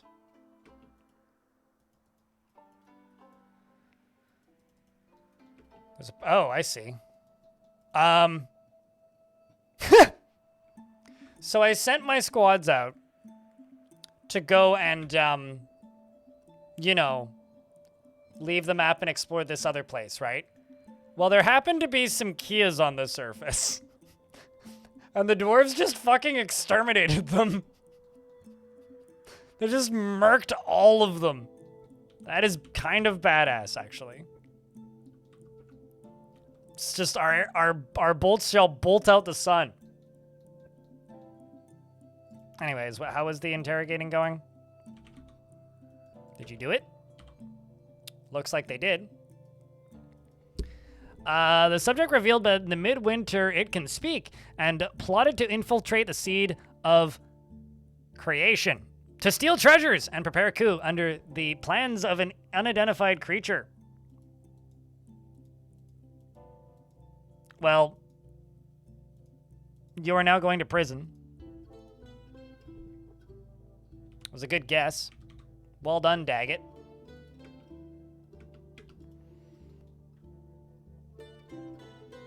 It's probably going to make it off the map, but if it ever comes back, it'll go to prison. It spoke. Clearly it can. It's got to be the spirit it's possessed with. I'm not going to lie, that fucking Kia thing is very funny to me. Like, my Mark Dwarves all had to leave to go get more equipment, which, that's just too funny. That is too funny, man. We're in an ad break, so let's fill up this well.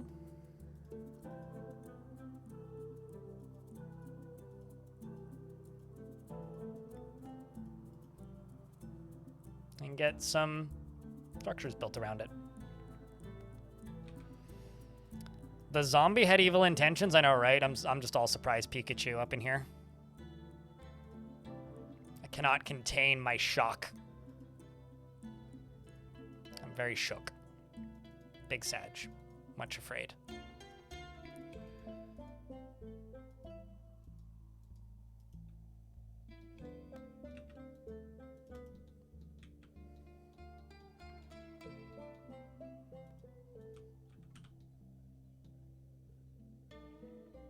A goblin once stole a short sword and then came back later with it. A very dumb thief.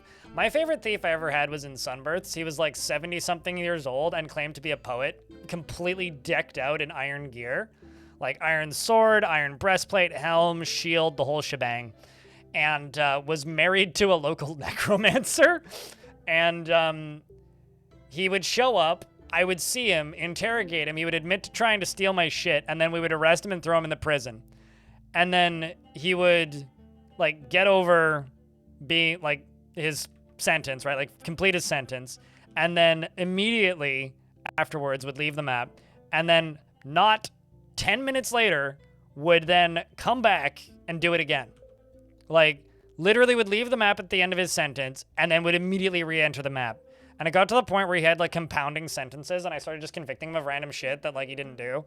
That was just, like, other criminals had done, because it was probably him, and he would just like admit to it and then stay in prison. It got to the point where I came to terms with the fact that he must just hate his wife. Like, he probably just thinks his necromancer like spouse is crazy and just doesn't want to live with her anymore and just wants like 3 meals a day. Was my theory, which was fine, and I'm sure his theory worked great until like all the demon nation attacked, and then we got flooded with the underworld and everything went to hell. But up until that point, I'm sure things were fine.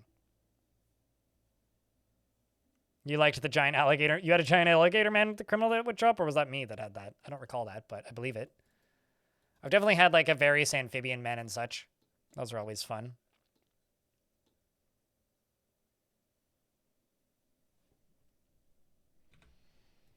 I think the most memorable ones for me are the ones that just repeatedly show up and become like a reoccurring bit.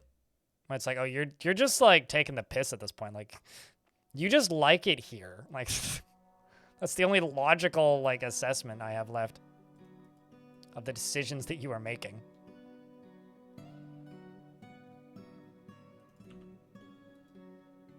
Still got one dwarf that hasn't left the map yet because they've had to kill a bunch of Kias. I mean, chose to kill a bunch of Kias.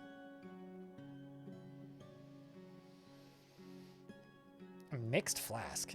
It's got dwarven wine and water. It's like watered down wine? Ugh.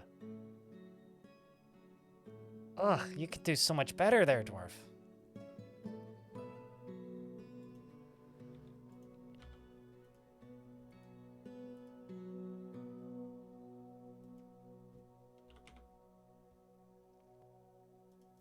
Why don't I just interrogate all these poets?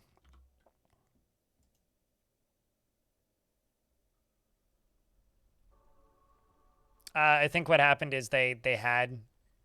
Oh, then more bolts become available.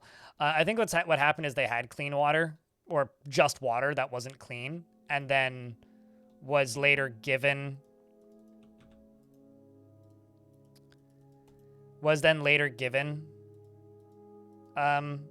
wine, but just hasn't replaced it yet. Could also probably butcher these Kia corpses, but fuck it. Whatever. Just gotta clean this shit up. Oh, hey! The kobold's actually getting arrested. He must have come back. Must have come back. There's no way that you were here the whole time.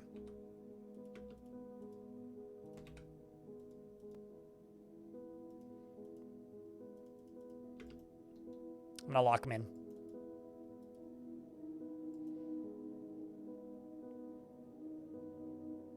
You get an interrogation. Hey, I'm just being suspicious, okay?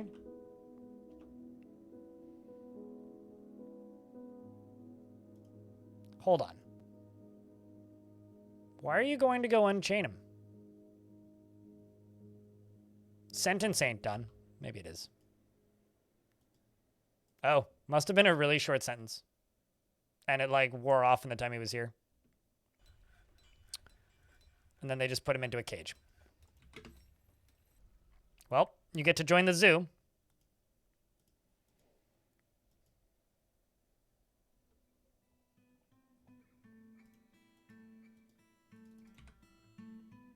You get to join the zoo. Where? There you are.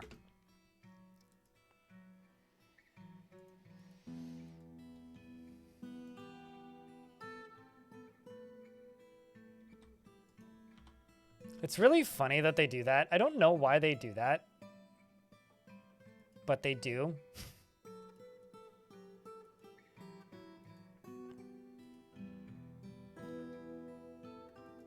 All right. So, so far, so Dwarf.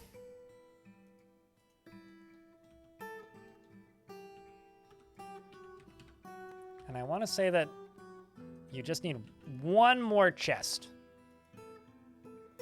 That's all that you need.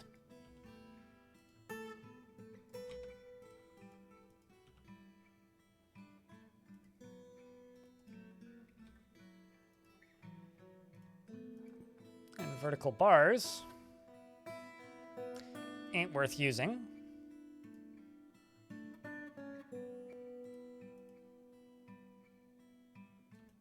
Could put windows in there. I don't know what I want to put in that. Think about it. But we've satisfied our Baron, chat. And our Baron wants us to make bags, which is actually going to be very useful for us. And we sorted out the food supply issue. Considering most of it is just meat.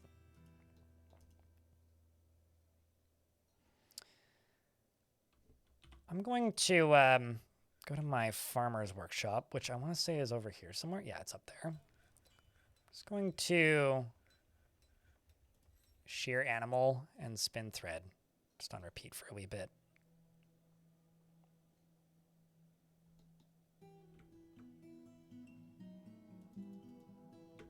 You're going to go yell at somebody in charge, and you're satisfied about it. So chat room, I think we've made some pretty good progress today. But my brain's starting to shut off a little bit. It's been a bit of a actually, just holy shit. That is a lot of Crundles. Just hanging out outside. We could have a great Crundle culling if I just park my Marks Dwarves right there and just let them unload. But I'm fading a little bit. I'm trying to decide, though. I need some input. I'm going to be streaming tomorrow and on Friday this week. But I can't decide. Should I stream this tomorrow? Like more of this fort? Or should I stream Manor Lords? Alternatively, should I stream Manor Lords on Friday and this tomorrow? What do you think? You guys want some midweek variety or some Friday variety? What is more enticing to use?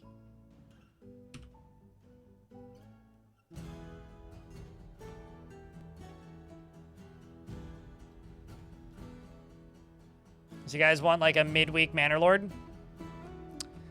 You have to be prepared in advance because I'm going to use every single opportunity that I get to remind you to mine your Manor Lords. So as long as you're okay with me reminding you to mine your Manor Lords, I think we can do that.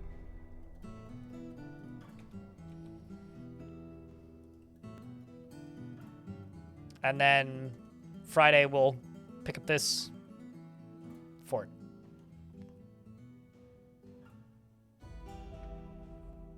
And Manor Lords is great ambient content. Yes, mind your manners, lords.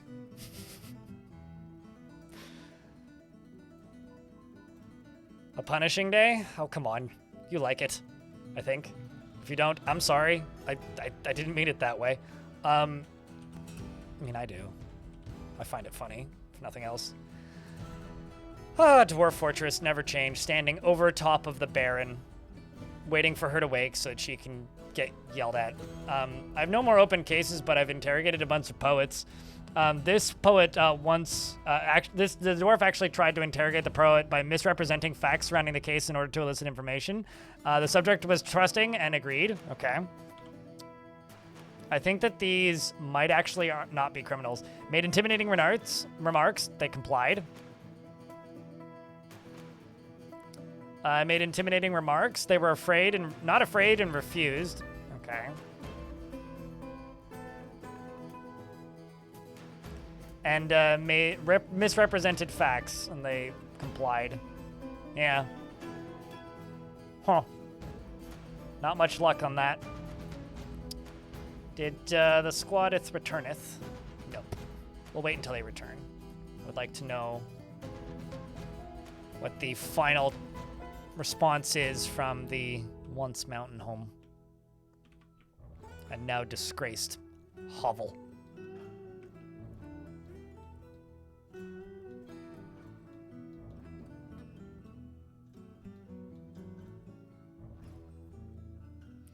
Although I've got kind of a pretty good way, because that's where the well is. What if I go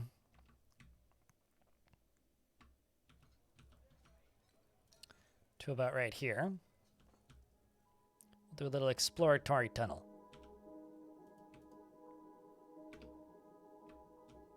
So we go straight through this middle cavern there right here. And let's go down to... fuck it, all the way. See where we end up.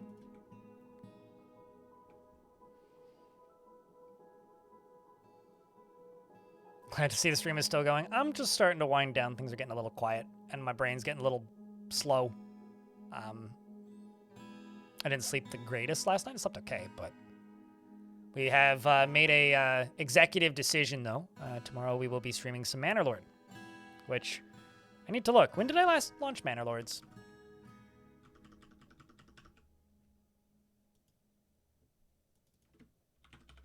But it's been a good day. We've made a lot of progress. Last played it September 20th, 2024. So it's been a couple years. No. Well, although that's actually inaccurate because I launched it briefly to see if it would run after updating a bunch of drivers, and then I closed it. So no, I haven't seen the Siege update. I put most of the time in when it first released. Man, that makes me so sad.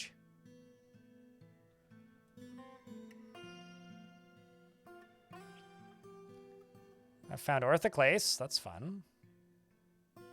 Found quartzite. That's also fun. You've been sick the last few days? Oh, man. Feel better soon.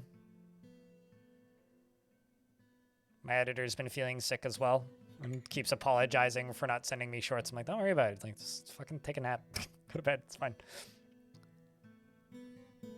Worst case scenario, I'll edit a short. I will complain about it, but I won't die. We have also found Gabbro. I've discovered another expansive cavern deep underground. I see tetrahedrite. Actually, that's kind of perfect.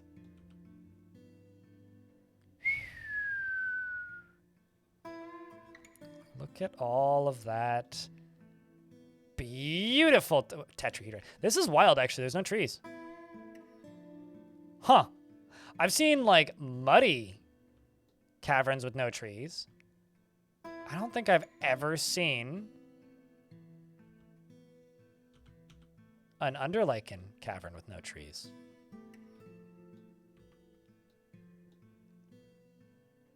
What a beautiful one, though.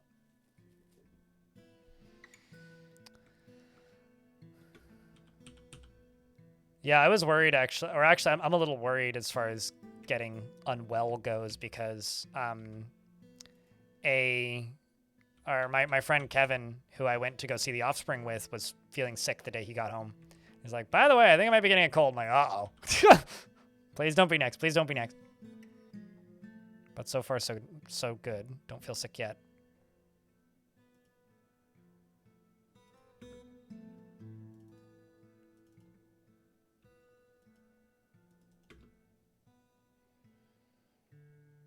And they keep digging. Wonder if there's any more animals. Definitely bug bats.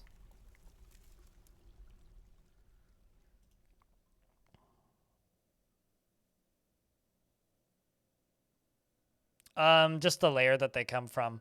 Although they get mixed up these days, like this. Oh shit. There's kimberlite. And a fun box.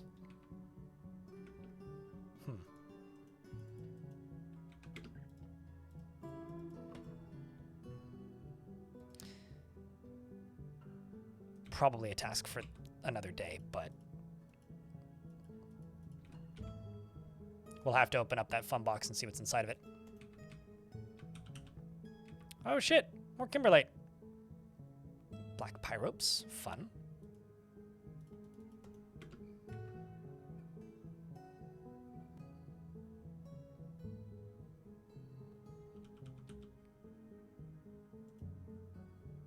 Getting that built. Nice game. Right when I was in the middle of something.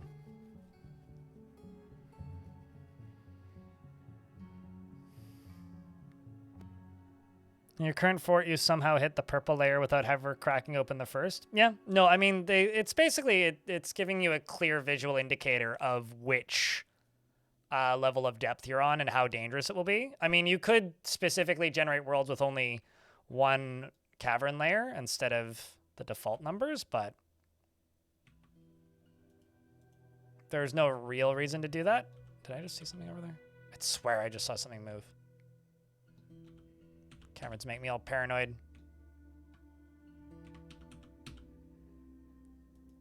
I like how sometimes they build diagonally for no real discernible reason.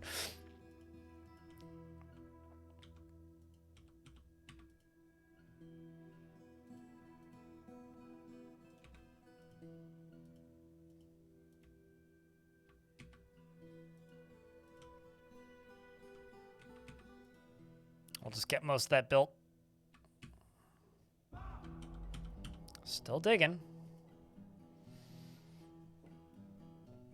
Let's see if we can find some magma sea.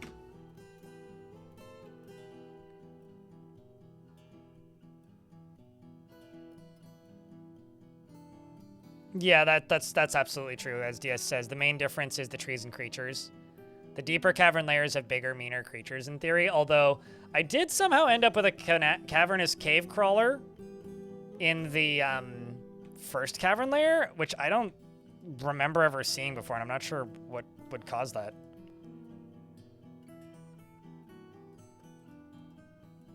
What? Oh, I see. I've got it set to auto. I'm like, why did that not work? I do that more often than I should admit. Bad news, chat. Mincod shalangamestem, the giant mosquito, has been found dead. They only live for about a year. So to those of you who hated it, it's no longer a going concern. Rest in peace, Skeet Skeets. The royal beast meets with the elf diplomat. What a pleasant surprise. Not a single tree here weeps from the abuses meted out with such ease by your people. Do they know? Not that we would make paper. A travesty. Perhaps it is better said that the dwarves have turned over a new leaf. And the springtime for our two races has only just begun. They're happy with me. Because I haven't cut down any trees this year. I'm pretty sure I have.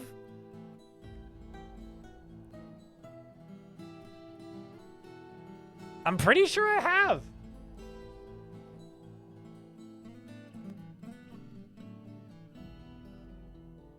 It's possible. I haven't found any holes connecting them yet. Yes. Huh. Whack.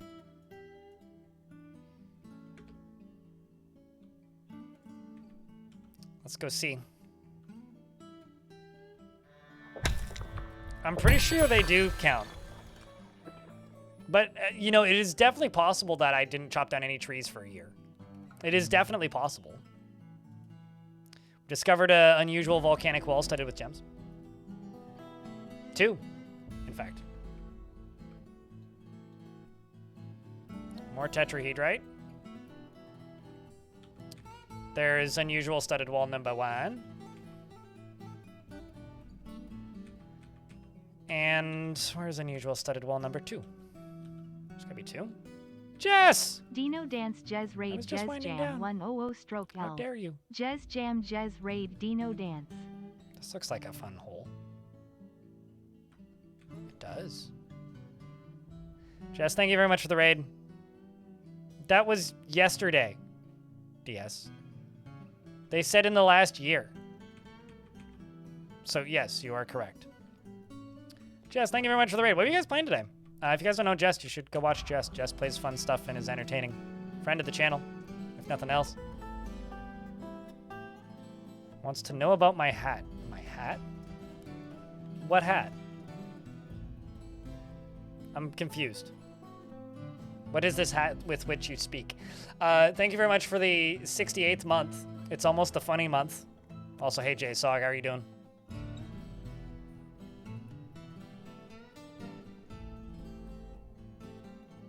Did you miss anything? We found the Magma Sea, Georgie Pie. No. It's a top hat that the skeleton wears in Mr. Bones' Wild Ride. So no. It's got nothing to do with me having a hat. I do not have a hat. I don't wear a top hat. So no. Two things are not related.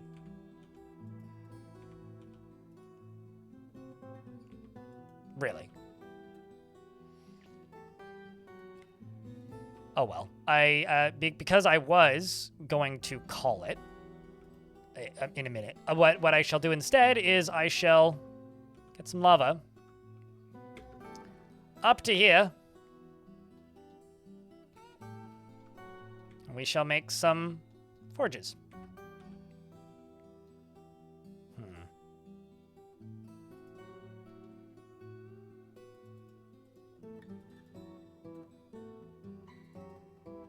Because there's somebody on my YouTube channel who left a comment saying, why don't you ever do this? And I was like, well,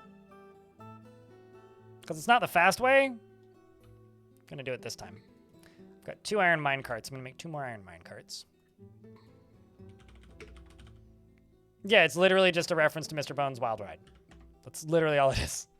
There is no more logic or sanity to it than that. It is plain and simple. Mr. Bones is skeleton. I'm fucking skinny. It's not supposed to be me. It's just I used to stream a lot of Roller Coaster Tycoon. That is the entirety of it. So I'm going to go grab this guy right there. Because I don't need it right now because my wells are full. Today we got the reference. Well, I'm glad that chat helped. Shoutouts to chat. Now we're going to go down here. You guys want to, I don't know, learn some tricks you may already know? Probably already know. I'd be kind of surprised if you didn't already know, actually.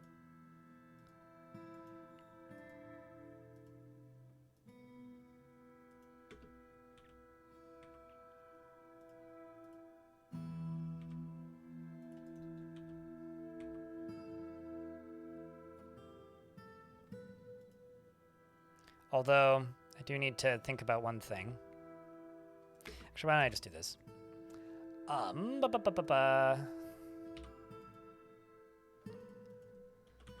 Iron corkscrew.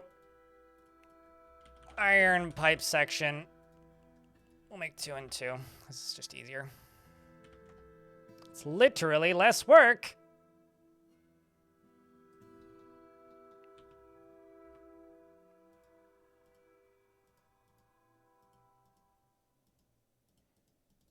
To do it this way.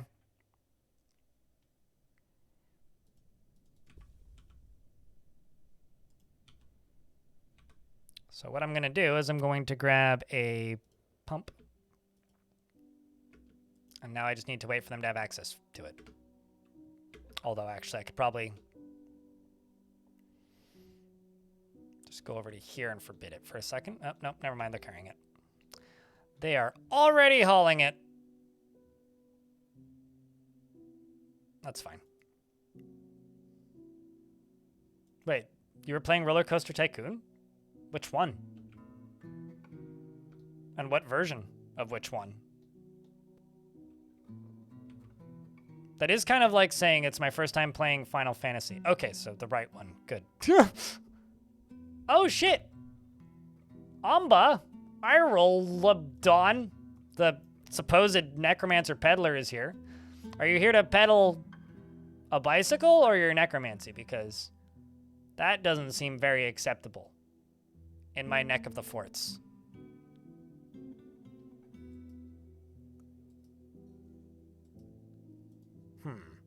I don't trust you. For some strange reason.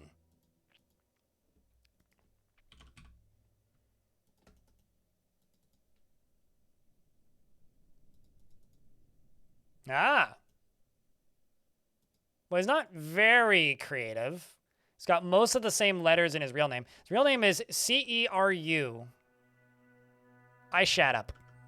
Are you trying to shut up? Is that what it is?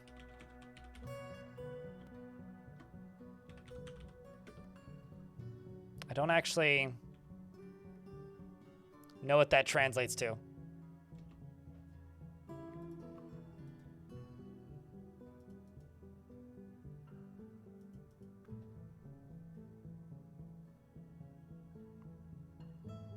That's the real question. What?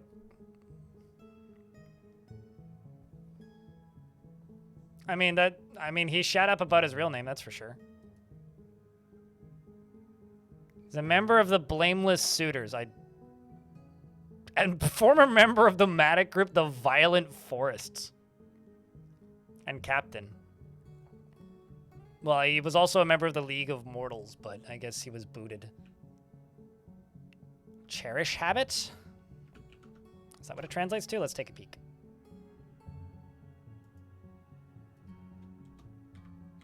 Ah. If anybody wants to go look at this for themselves, here's a link.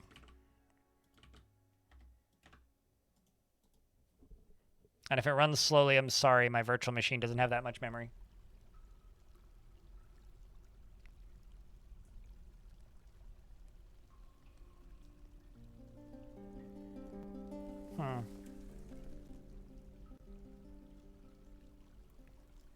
Well, I think it's safe to say that you're probably a criminal.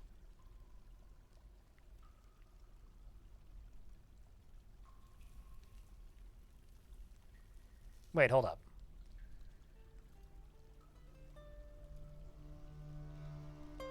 Yeah, no, that's definitely you. Your spouse is also a necromancer. The good death. Good depth, rather.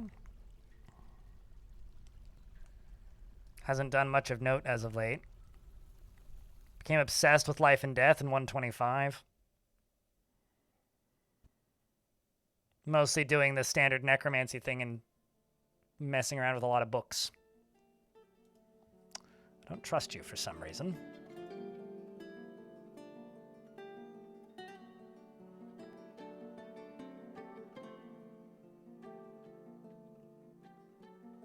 What's the charge? Enjoying a succulent... No, not really. It's more of a... You're pretending to be a peddler, but you're clearly a necromancer, so I must speak with you. Also, his...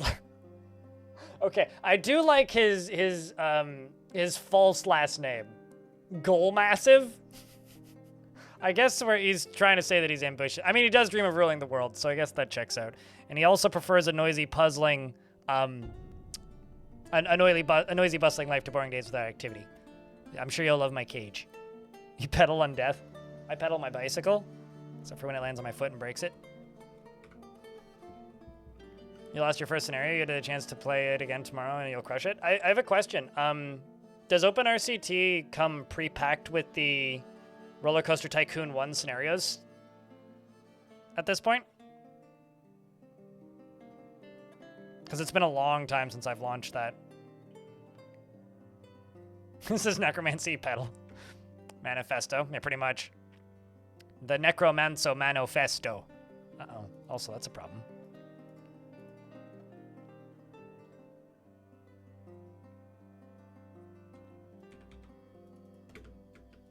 I feel like you're leaving.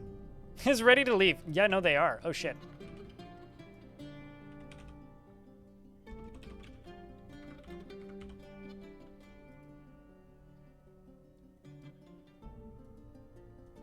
Where is my captain of the guard?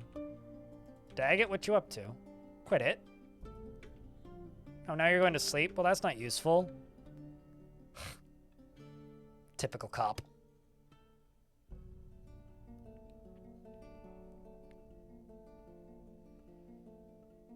I know you can, Lewis. Also, a long time no see. But I know you can just import them, but I remember there was some babbling at one point, a long time ago, about whether or not they should just include the fan approximations of the sequel in the first one. Because, like, is it piracy if you just, like, painstakingly recreate the levels and then just put them in the sequel? Anyway. Bedtime isn't far off. The game's trying to tell me something.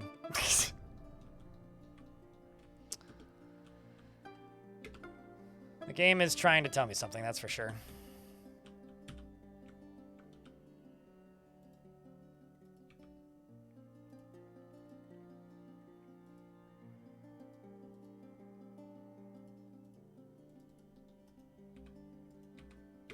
Let's just go here.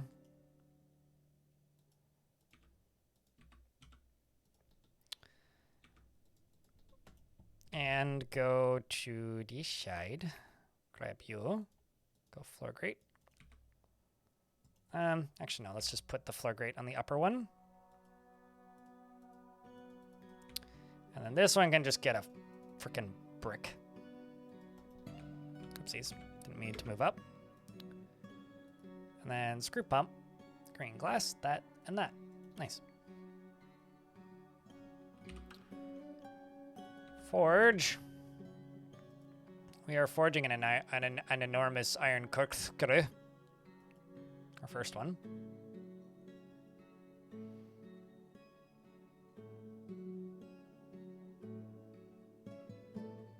On an open TTD binge today. Yeah, no, there's been some, like, I got recommended a Master Hellish YouTube video recently, which, if you know who that is, you already know, and I don't need to explain it. Man, these elves, they are thrilled with me. I should probably try and keep them happy because, man, the opportunities they will offer us.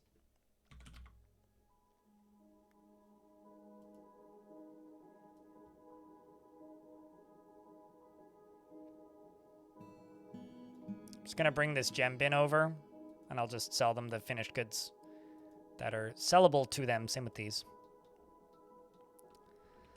Hopefully they don't mind me butchering all of these camels right in front of them.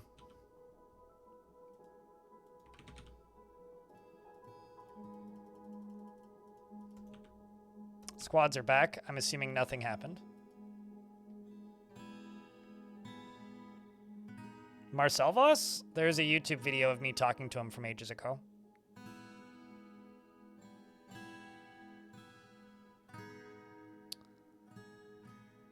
But yes, I know who Marcel Voss is. The question that I have for you is, did you know that the multiplayer in Roller Coaster Tycoon was largely beta tested on this stream? I have to humble brag for a second.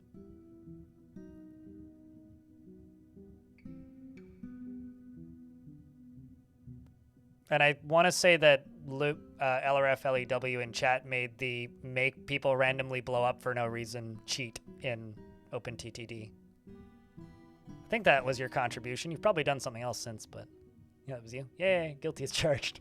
You have the self-destruct button. It's since been removed. Boo! Now it's plugging. Excellent. Wait, the cheat menu in general or just that particular cheat?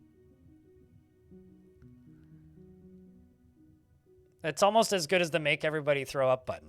What the shit? Sorry, I got jump scared by a giant camel.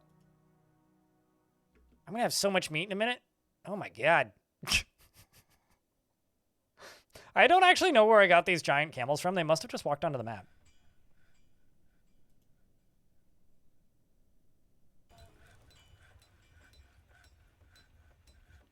What? They removed the puke button? Literally unplayable. How dare they break such a perfect work of art?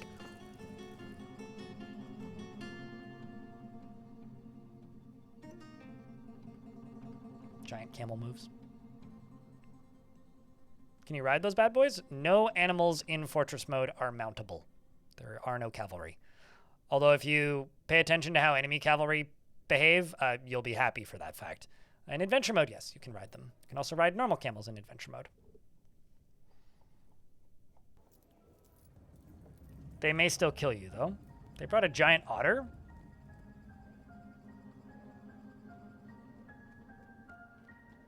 That's pretty cool. I'm looking for sunberries. Fine, I'll just buy the not sunberries.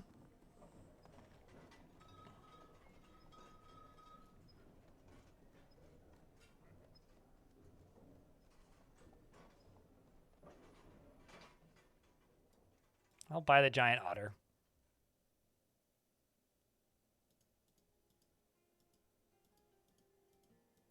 Actually, you know what? I'm going to not sell gems, primarily. I'm just going to sell this cave spider silk stuff, because that stuff should all be good.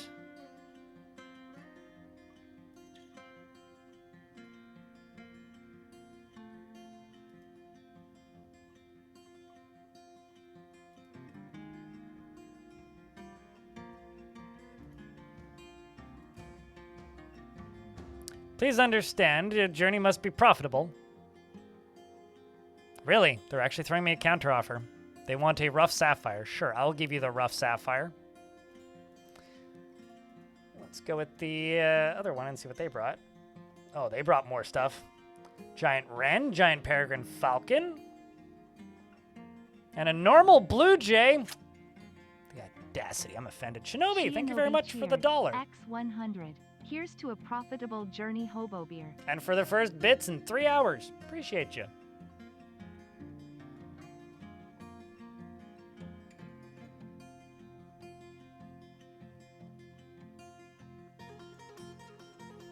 It's been a while.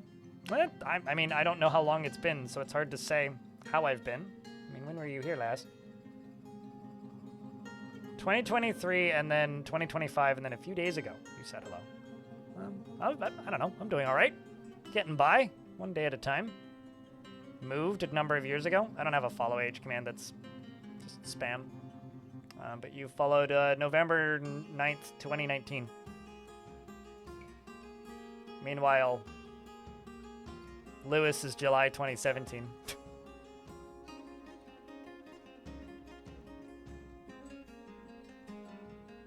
Did you bring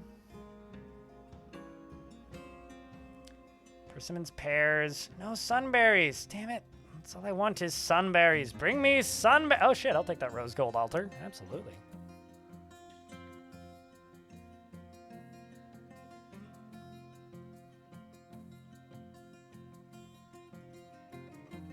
Giant peregrine falcon, cockatiel wolverine, cardinal. Yeah, fuck it. I'll take the 2 big burbs.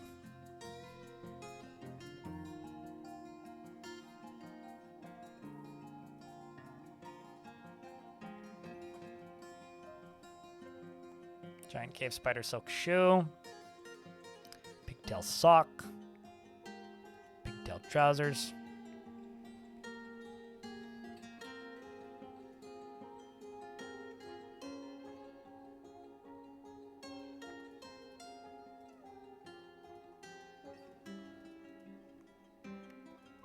This is kind of a big spend, actually, but I'm sure it'll be worth it to have giant random animals walking around. Which of your goods do you desire? Did I? Oh, I must have already clicked the button. Okay. Now I have random big animals, because who doesn't want random big animals? Let's actually just go up here and type in giant.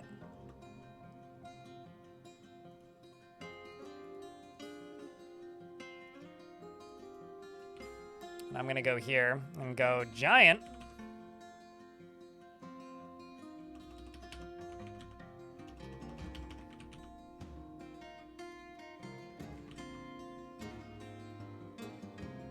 Let's hopefully get that train first.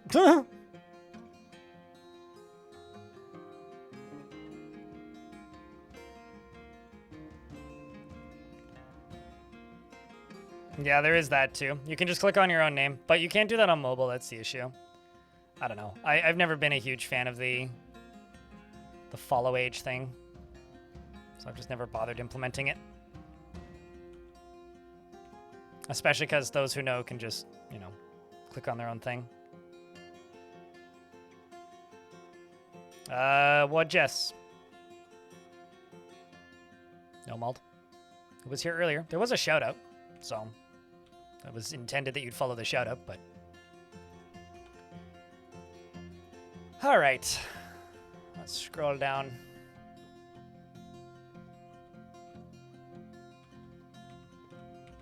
Now that I've done that, we're gonna throw a boulder right there. 2 right there. And I can just go down into here. Go 1,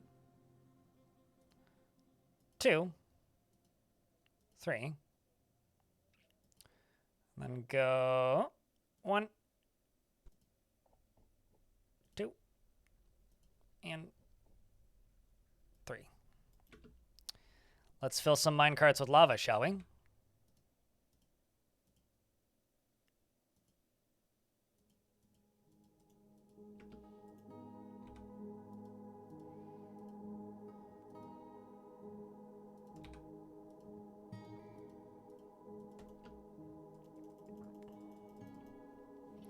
This is the system that a lot of people are always like, Blind, why don't you do it this way?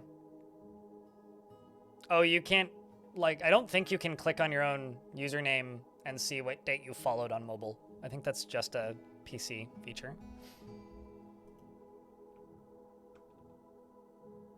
Well, I mean, I'll have no idea who you are if you changed your name, Prophet9.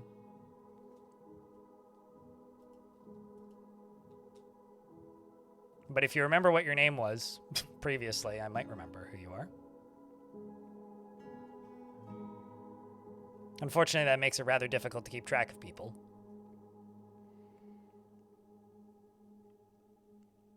They need to know how big your follow age is? How about your hour count? We already have that.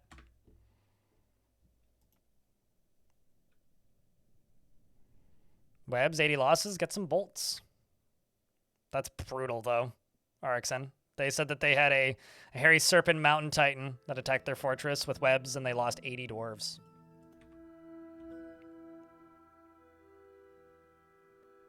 Your money is on Prophet 8? Ooh, possible.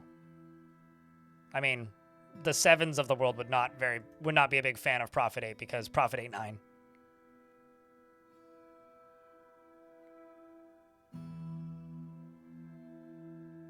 Prophet 9?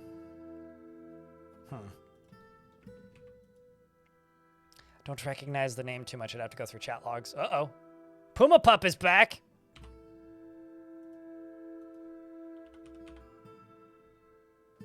Boschkirk Puma Pup, which is maybe one of the best names I've seen.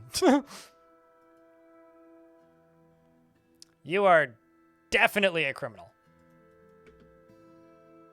Their last name is Pig Lanterns, but their name literally translates to Puma Pup, which may be one of the best last names I've seen.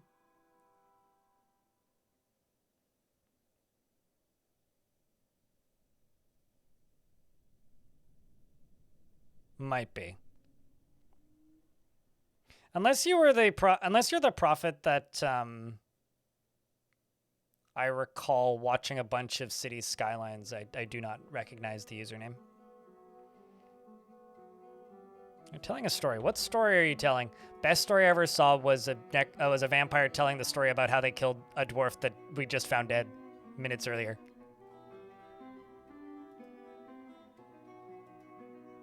The story of how Burr Prankrise became the leader of the Entangled Horses. Prankrise sounds like a YouTuber. So Burr Prankrise is a real person. Was a human, wanted to fall in love. Oh. The amphibian man became a member, towards the fulfillment of schemes and plots. Would you look at that? Burr was struck down by Rel, death quested, who died of old age in 182.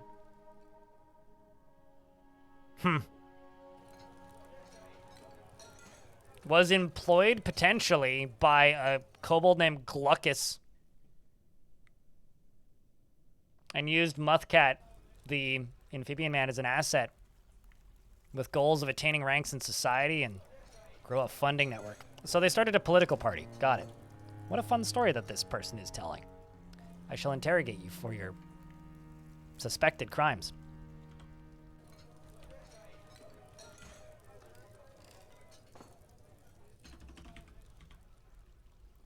Come on, Daggett. You got to do the interrogate it. Go get him. Is legendary cook? I mean, I'm sure.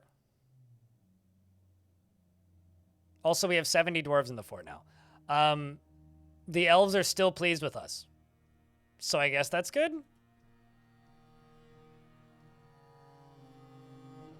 I don't know. I feel like I chopped down a lot of trees, but clearly not that many. I'm not going to let you run away until I convict you. Holy Jesus Christ almighty. So, hold on. There's a lot to unpack here. My interrogator made flattering remarks in order to elicit information, and the subject succumbed to vanity. An unidentified creature subordinated the entangled horses towards the fulfillment of plots and schemes in Frillworth. That's not even here. Let's scroll forward to the point where I get to here.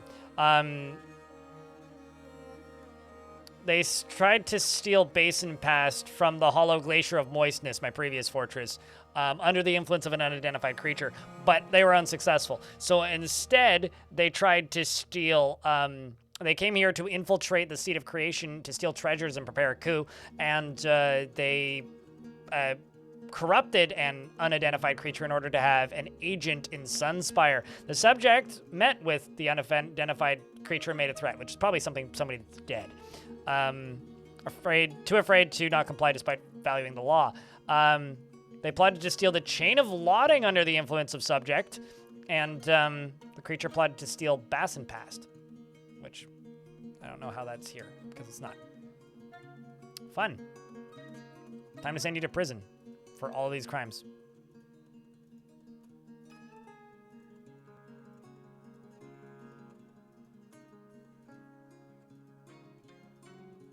More sacrifices to the yak god, I say.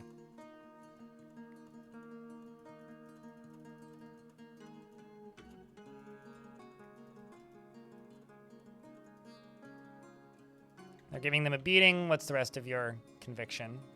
225 days in prison. Nice. It's like worse than a murder sentence.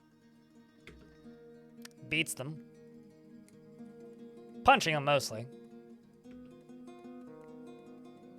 He looks cranky enough to be a captain of the guard. His actual face not that cranky, but in-game face pretty cranky.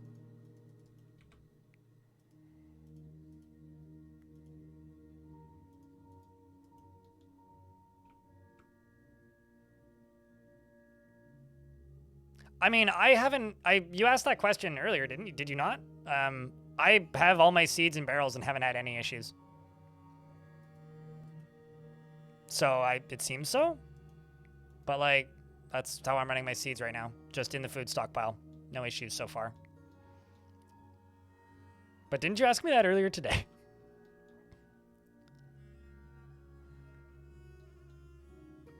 All right, well, let's get back underground. Let's see, did they get those mine carts where I need them? Yes, they did. All three of them.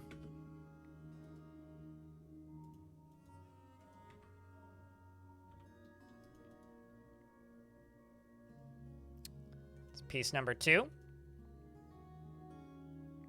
I think you did. Somebody asked me that like not long ago. I'm actually just gonna forbid everything down here. Like earlier today, I think it was you. Before it was publicly released, so yes, you likely watched me play City Skylines. Okay. Well, anyway, it's good to see you again. I'm gonna pause that. Some Cyclops has appeared for some reason. I don't know why. But it does have a single eye set in its forehead. It's named Palath Mataxun. Now I got a bunch of minecarts full of lava. Let's hope this doesn't overflow. Nope. Where's this Cyclops? Oh, there he is. 131-year-old. 29 kill. Its last name transfers to Willful Searches. Doesn't have anything in its inventory. I think my soldiers can kill this on the surface, even though they're probably all cave adapted. It'll be fine.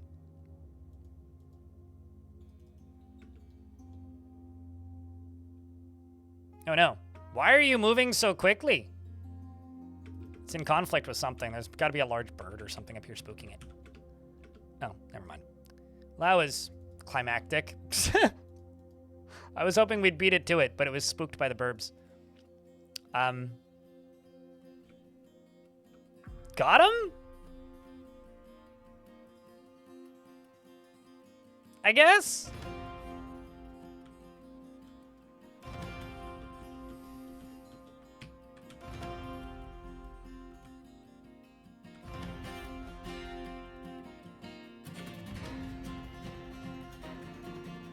Not the most exciting thing I've seen, but just need this done.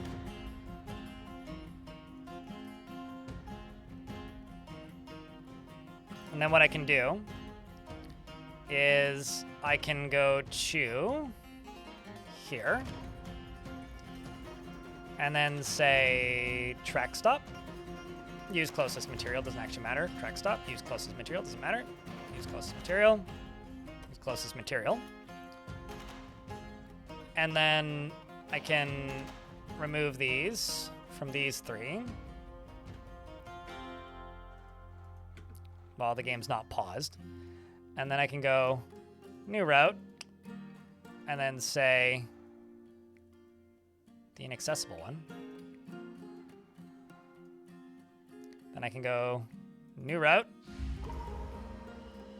Sure, got another artifact. And then I can say the second inaccessible one. And then I can go over here and say, whoops, new route, and then say the final inaccessible one.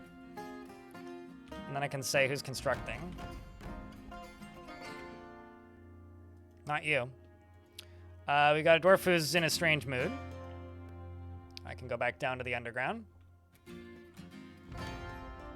This right here can get pumped. Until I remember to take it out and kill it. Profit. That's how long. Merchants will be leaving soon.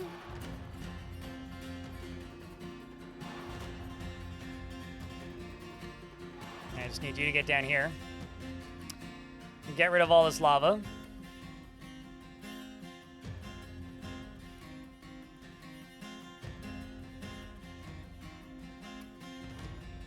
What I could actually do is I could grab this and just make it pump it back over. But I'll probably let this drain out in a bit better of a fashion. Just probably dig a couple edges over here or something. I don't know. We'll see.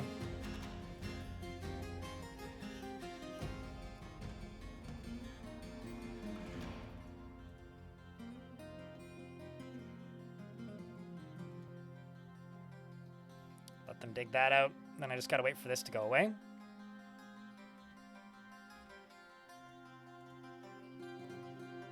Once this all cools off and disappears, I can then move these minecarts up.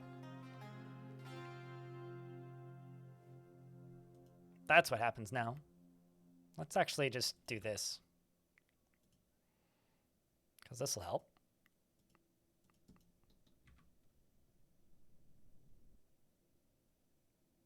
Nope.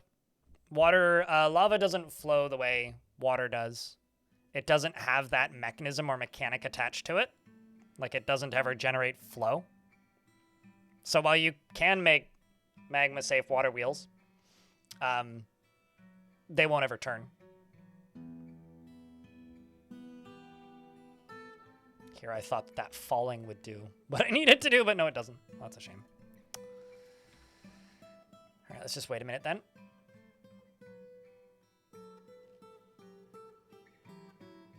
Also check, can I get a round of lava? Pleasant thanks.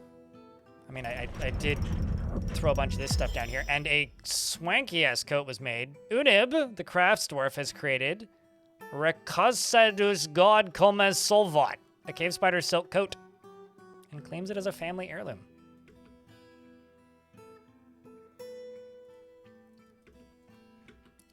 This is a cave spider silk coat. All craftsmanship is of the highest quality. It is encrusted with cushion moron cabochons and encircled with bands of rectangular cabochons, lead and giant bat bone, and menaces with spikes of marble and lemonite. On the item is an image of Soak Spray's The Forgotten Beast. Hold up. Did Lanix just straight up claim it? No, you're storing it. Okay. I'm going to give this to the sheriff. It's the sheriff's uniform now.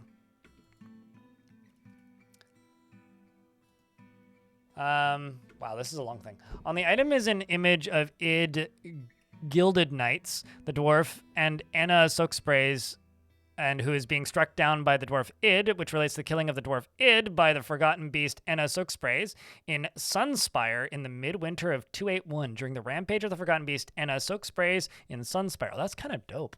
The item is an image of a bloated tubers in camel bone. It's literally an image of that forgotten beast murdering that dwarf earlier. That's kind of crazy, actually. You cannot name items. So no, I cannot rename it.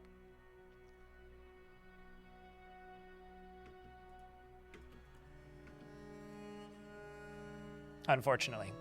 I could name something else that. Tekrim.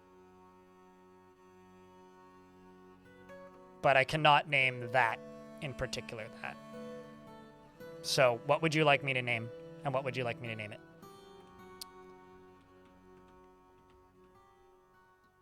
I will wait until you respond to my question. Hopefully I don't have to wait too long. Still waiting. Do do do do do do do do do do do do do do. No, we eat the camels. We don't breed the camels or keep the camels. We eat the camels. For livestock, I've got geese, sheep, some yaks, a bunny rabbit that needs to be gelded, cow that needs to be ate.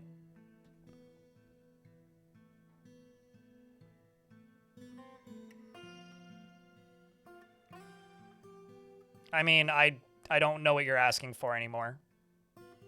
If you want to be named something so it can be butchered, I will just butcher it and not worry about it. I could give you a giant otter. I've got a giant wren. I've got not a giant goose, a giant peregrine falcon. I got a giant bear.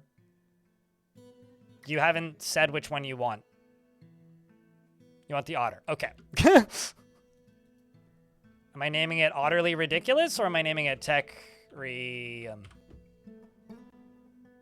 not really giving me any specific ideas of what to go with here. Occasionally overindulges, has a sense of duty, it doesn't handle stress well, is brave in the face of imminent danger, I call bullshit, and often is nervous, runs away most likely, and isn't particularly ambitious. Well, yeah, duh, all it does is break food and eat. It often feels envious of others and likes working outdoors and grumbles mildly at crappy weather. There you go. Glad you're sated. You have dwarf culture because you are dwarf. Welcome to Fort.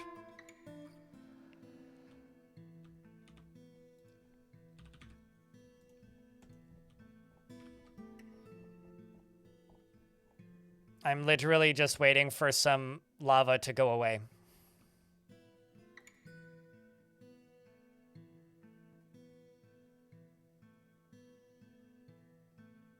Best you could do a red square. That could work as well. Or a lit emoji, that also works. But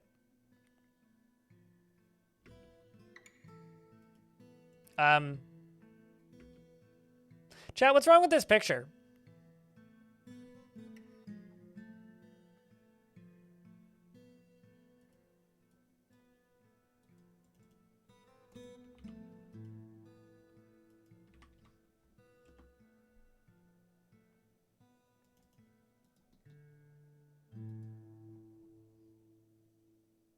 Were-monkey child.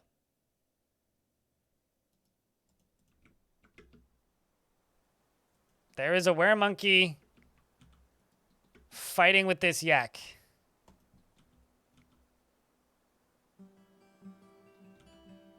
Actively. It is in stealth, but trust me, it is there. And it is winning.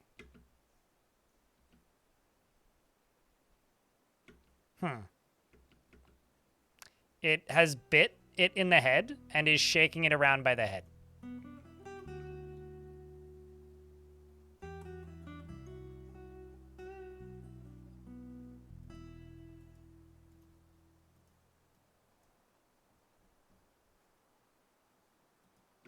And now presumably is leaving the map.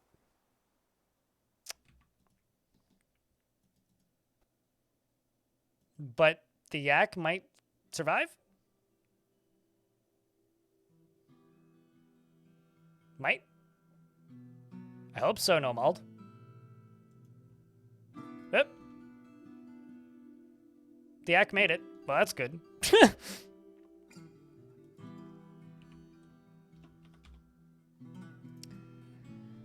Golly gee. That got kind of intense for a second there.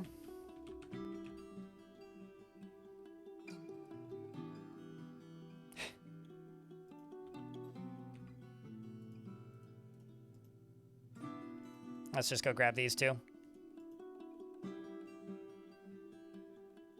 Probably too small to take down a yak. Yaks have a lot of blood.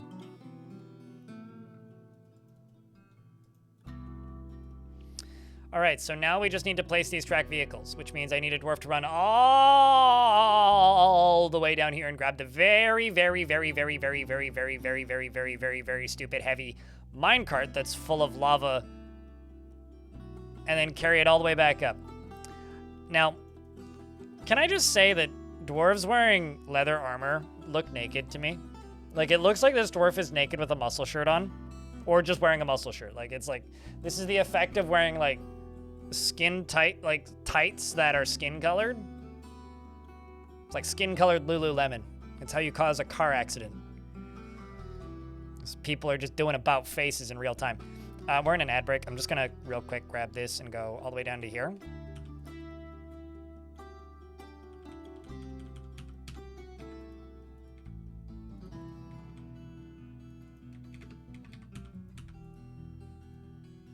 And then we'll just follow this because it'll take a while. I'll pause before they get to the end.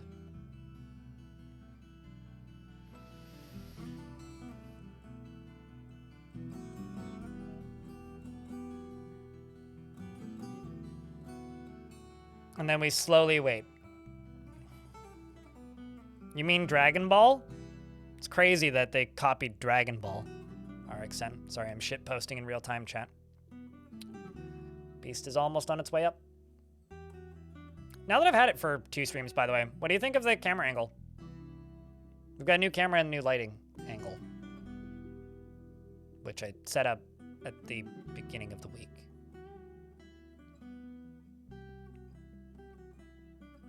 I kind of got tired of looking at my VODs and seeing me looking away from the camera when I was looking at chat. So I want it to look less like I'm looking at like that.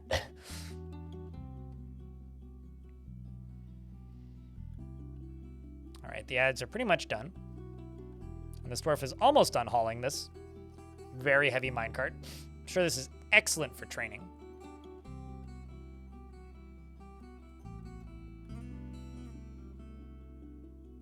The sacrificial hops? That has to be a colony of frogmen, or I am going to protest mildly.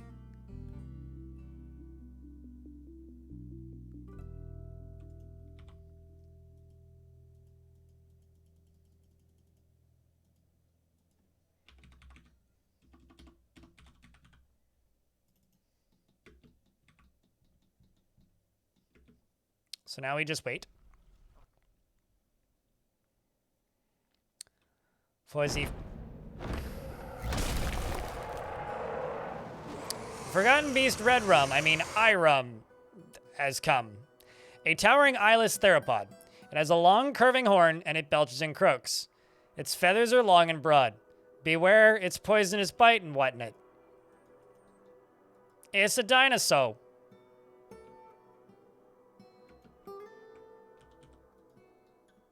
Well, all the doors are locked, so it can't get in at the moment. I doubt it can break the door down. We will fight it, but first I'm going to finish what I'm trying to do.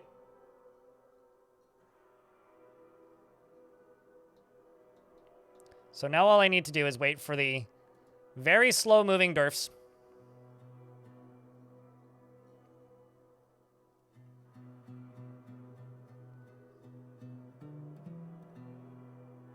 While we're waiting to fight the dinosaur, we're being too dino slow.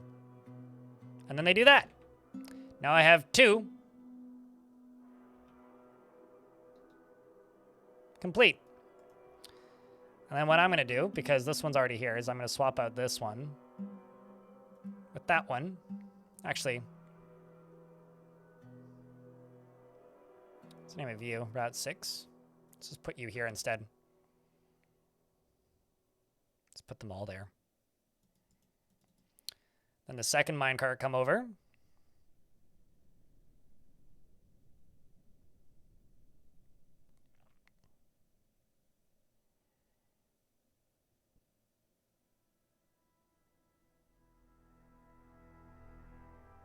Although, actually, I think you're just going to place it there instead. That's fine.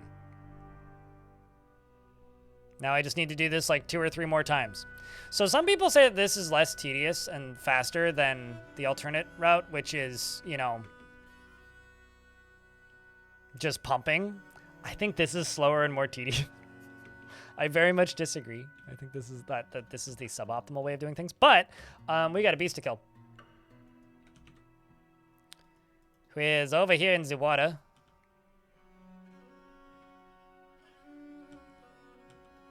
So I'm going to send all my squads up to there.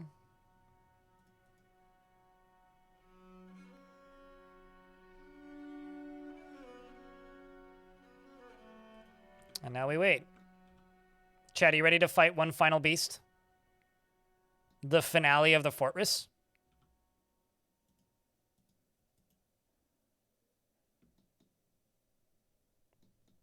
We got to get some target practice on these Crundles first, though.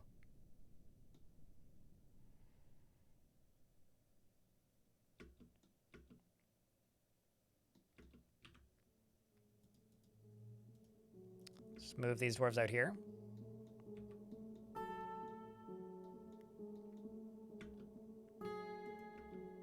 I'm sure you're off to go pick something up. Yep, you are.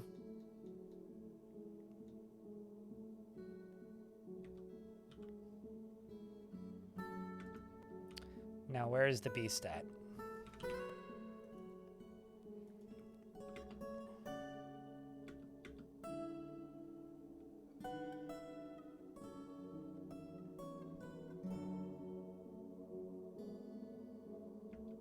Uh-oh.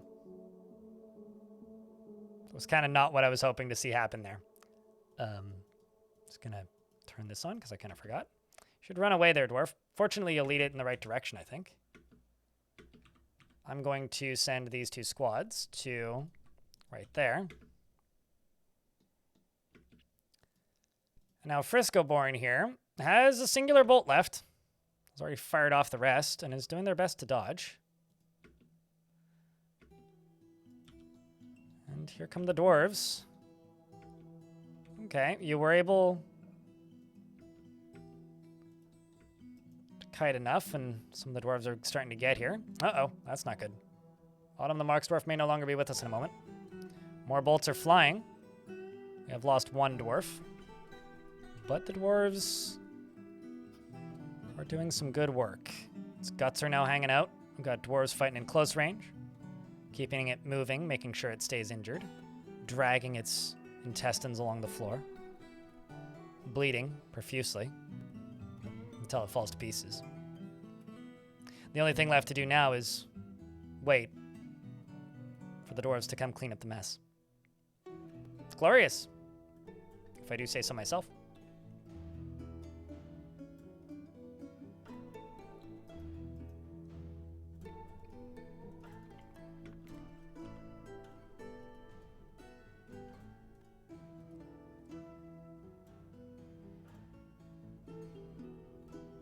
Glorious.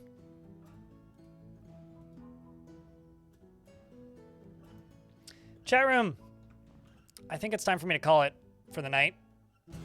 We've killed many beasts, fought many monsters, defeated many foes, and even extended the stream by another 30 minutes because of a very generous raid.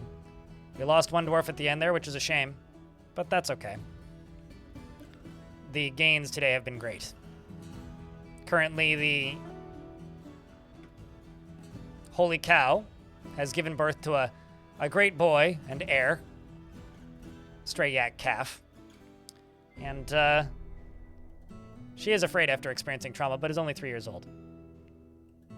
Tomorrow we won't be playing Dwarf Fort. We will be playing Manor Lord. Manor Lords? Manor Lord? I don't think it's plural. I think it's singular. We will be playing Manor Lord, which is a city builder thing. Should be a vibe. I haven't played it in several years, and apparently they've added a lot to it, so I'm sure that'll be fun. So we'll be doing that, and then Friday we'll be back to this.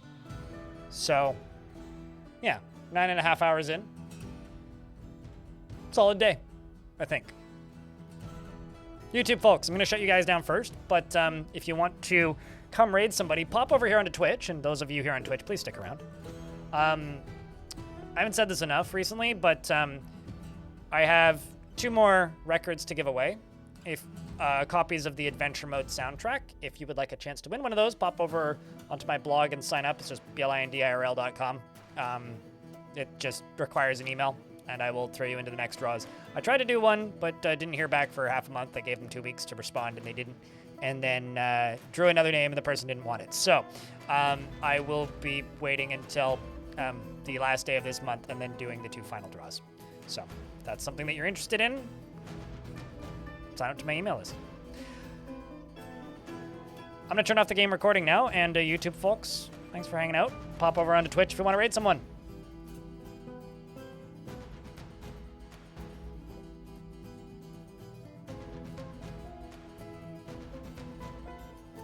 All right, that's it, folks. That's all for me today's. Did you enjoy it? How was stream for you? Did you have a good time? Did you like it? Did you hate it? Did you love it? What would you rate it? You're the best. You're the best. Why am I sounding like Fantano? What the fuck's wrong with me? I don't know. Chat, give me a rating out of 10. What'd you think today? How'd we do? Let's see who's on.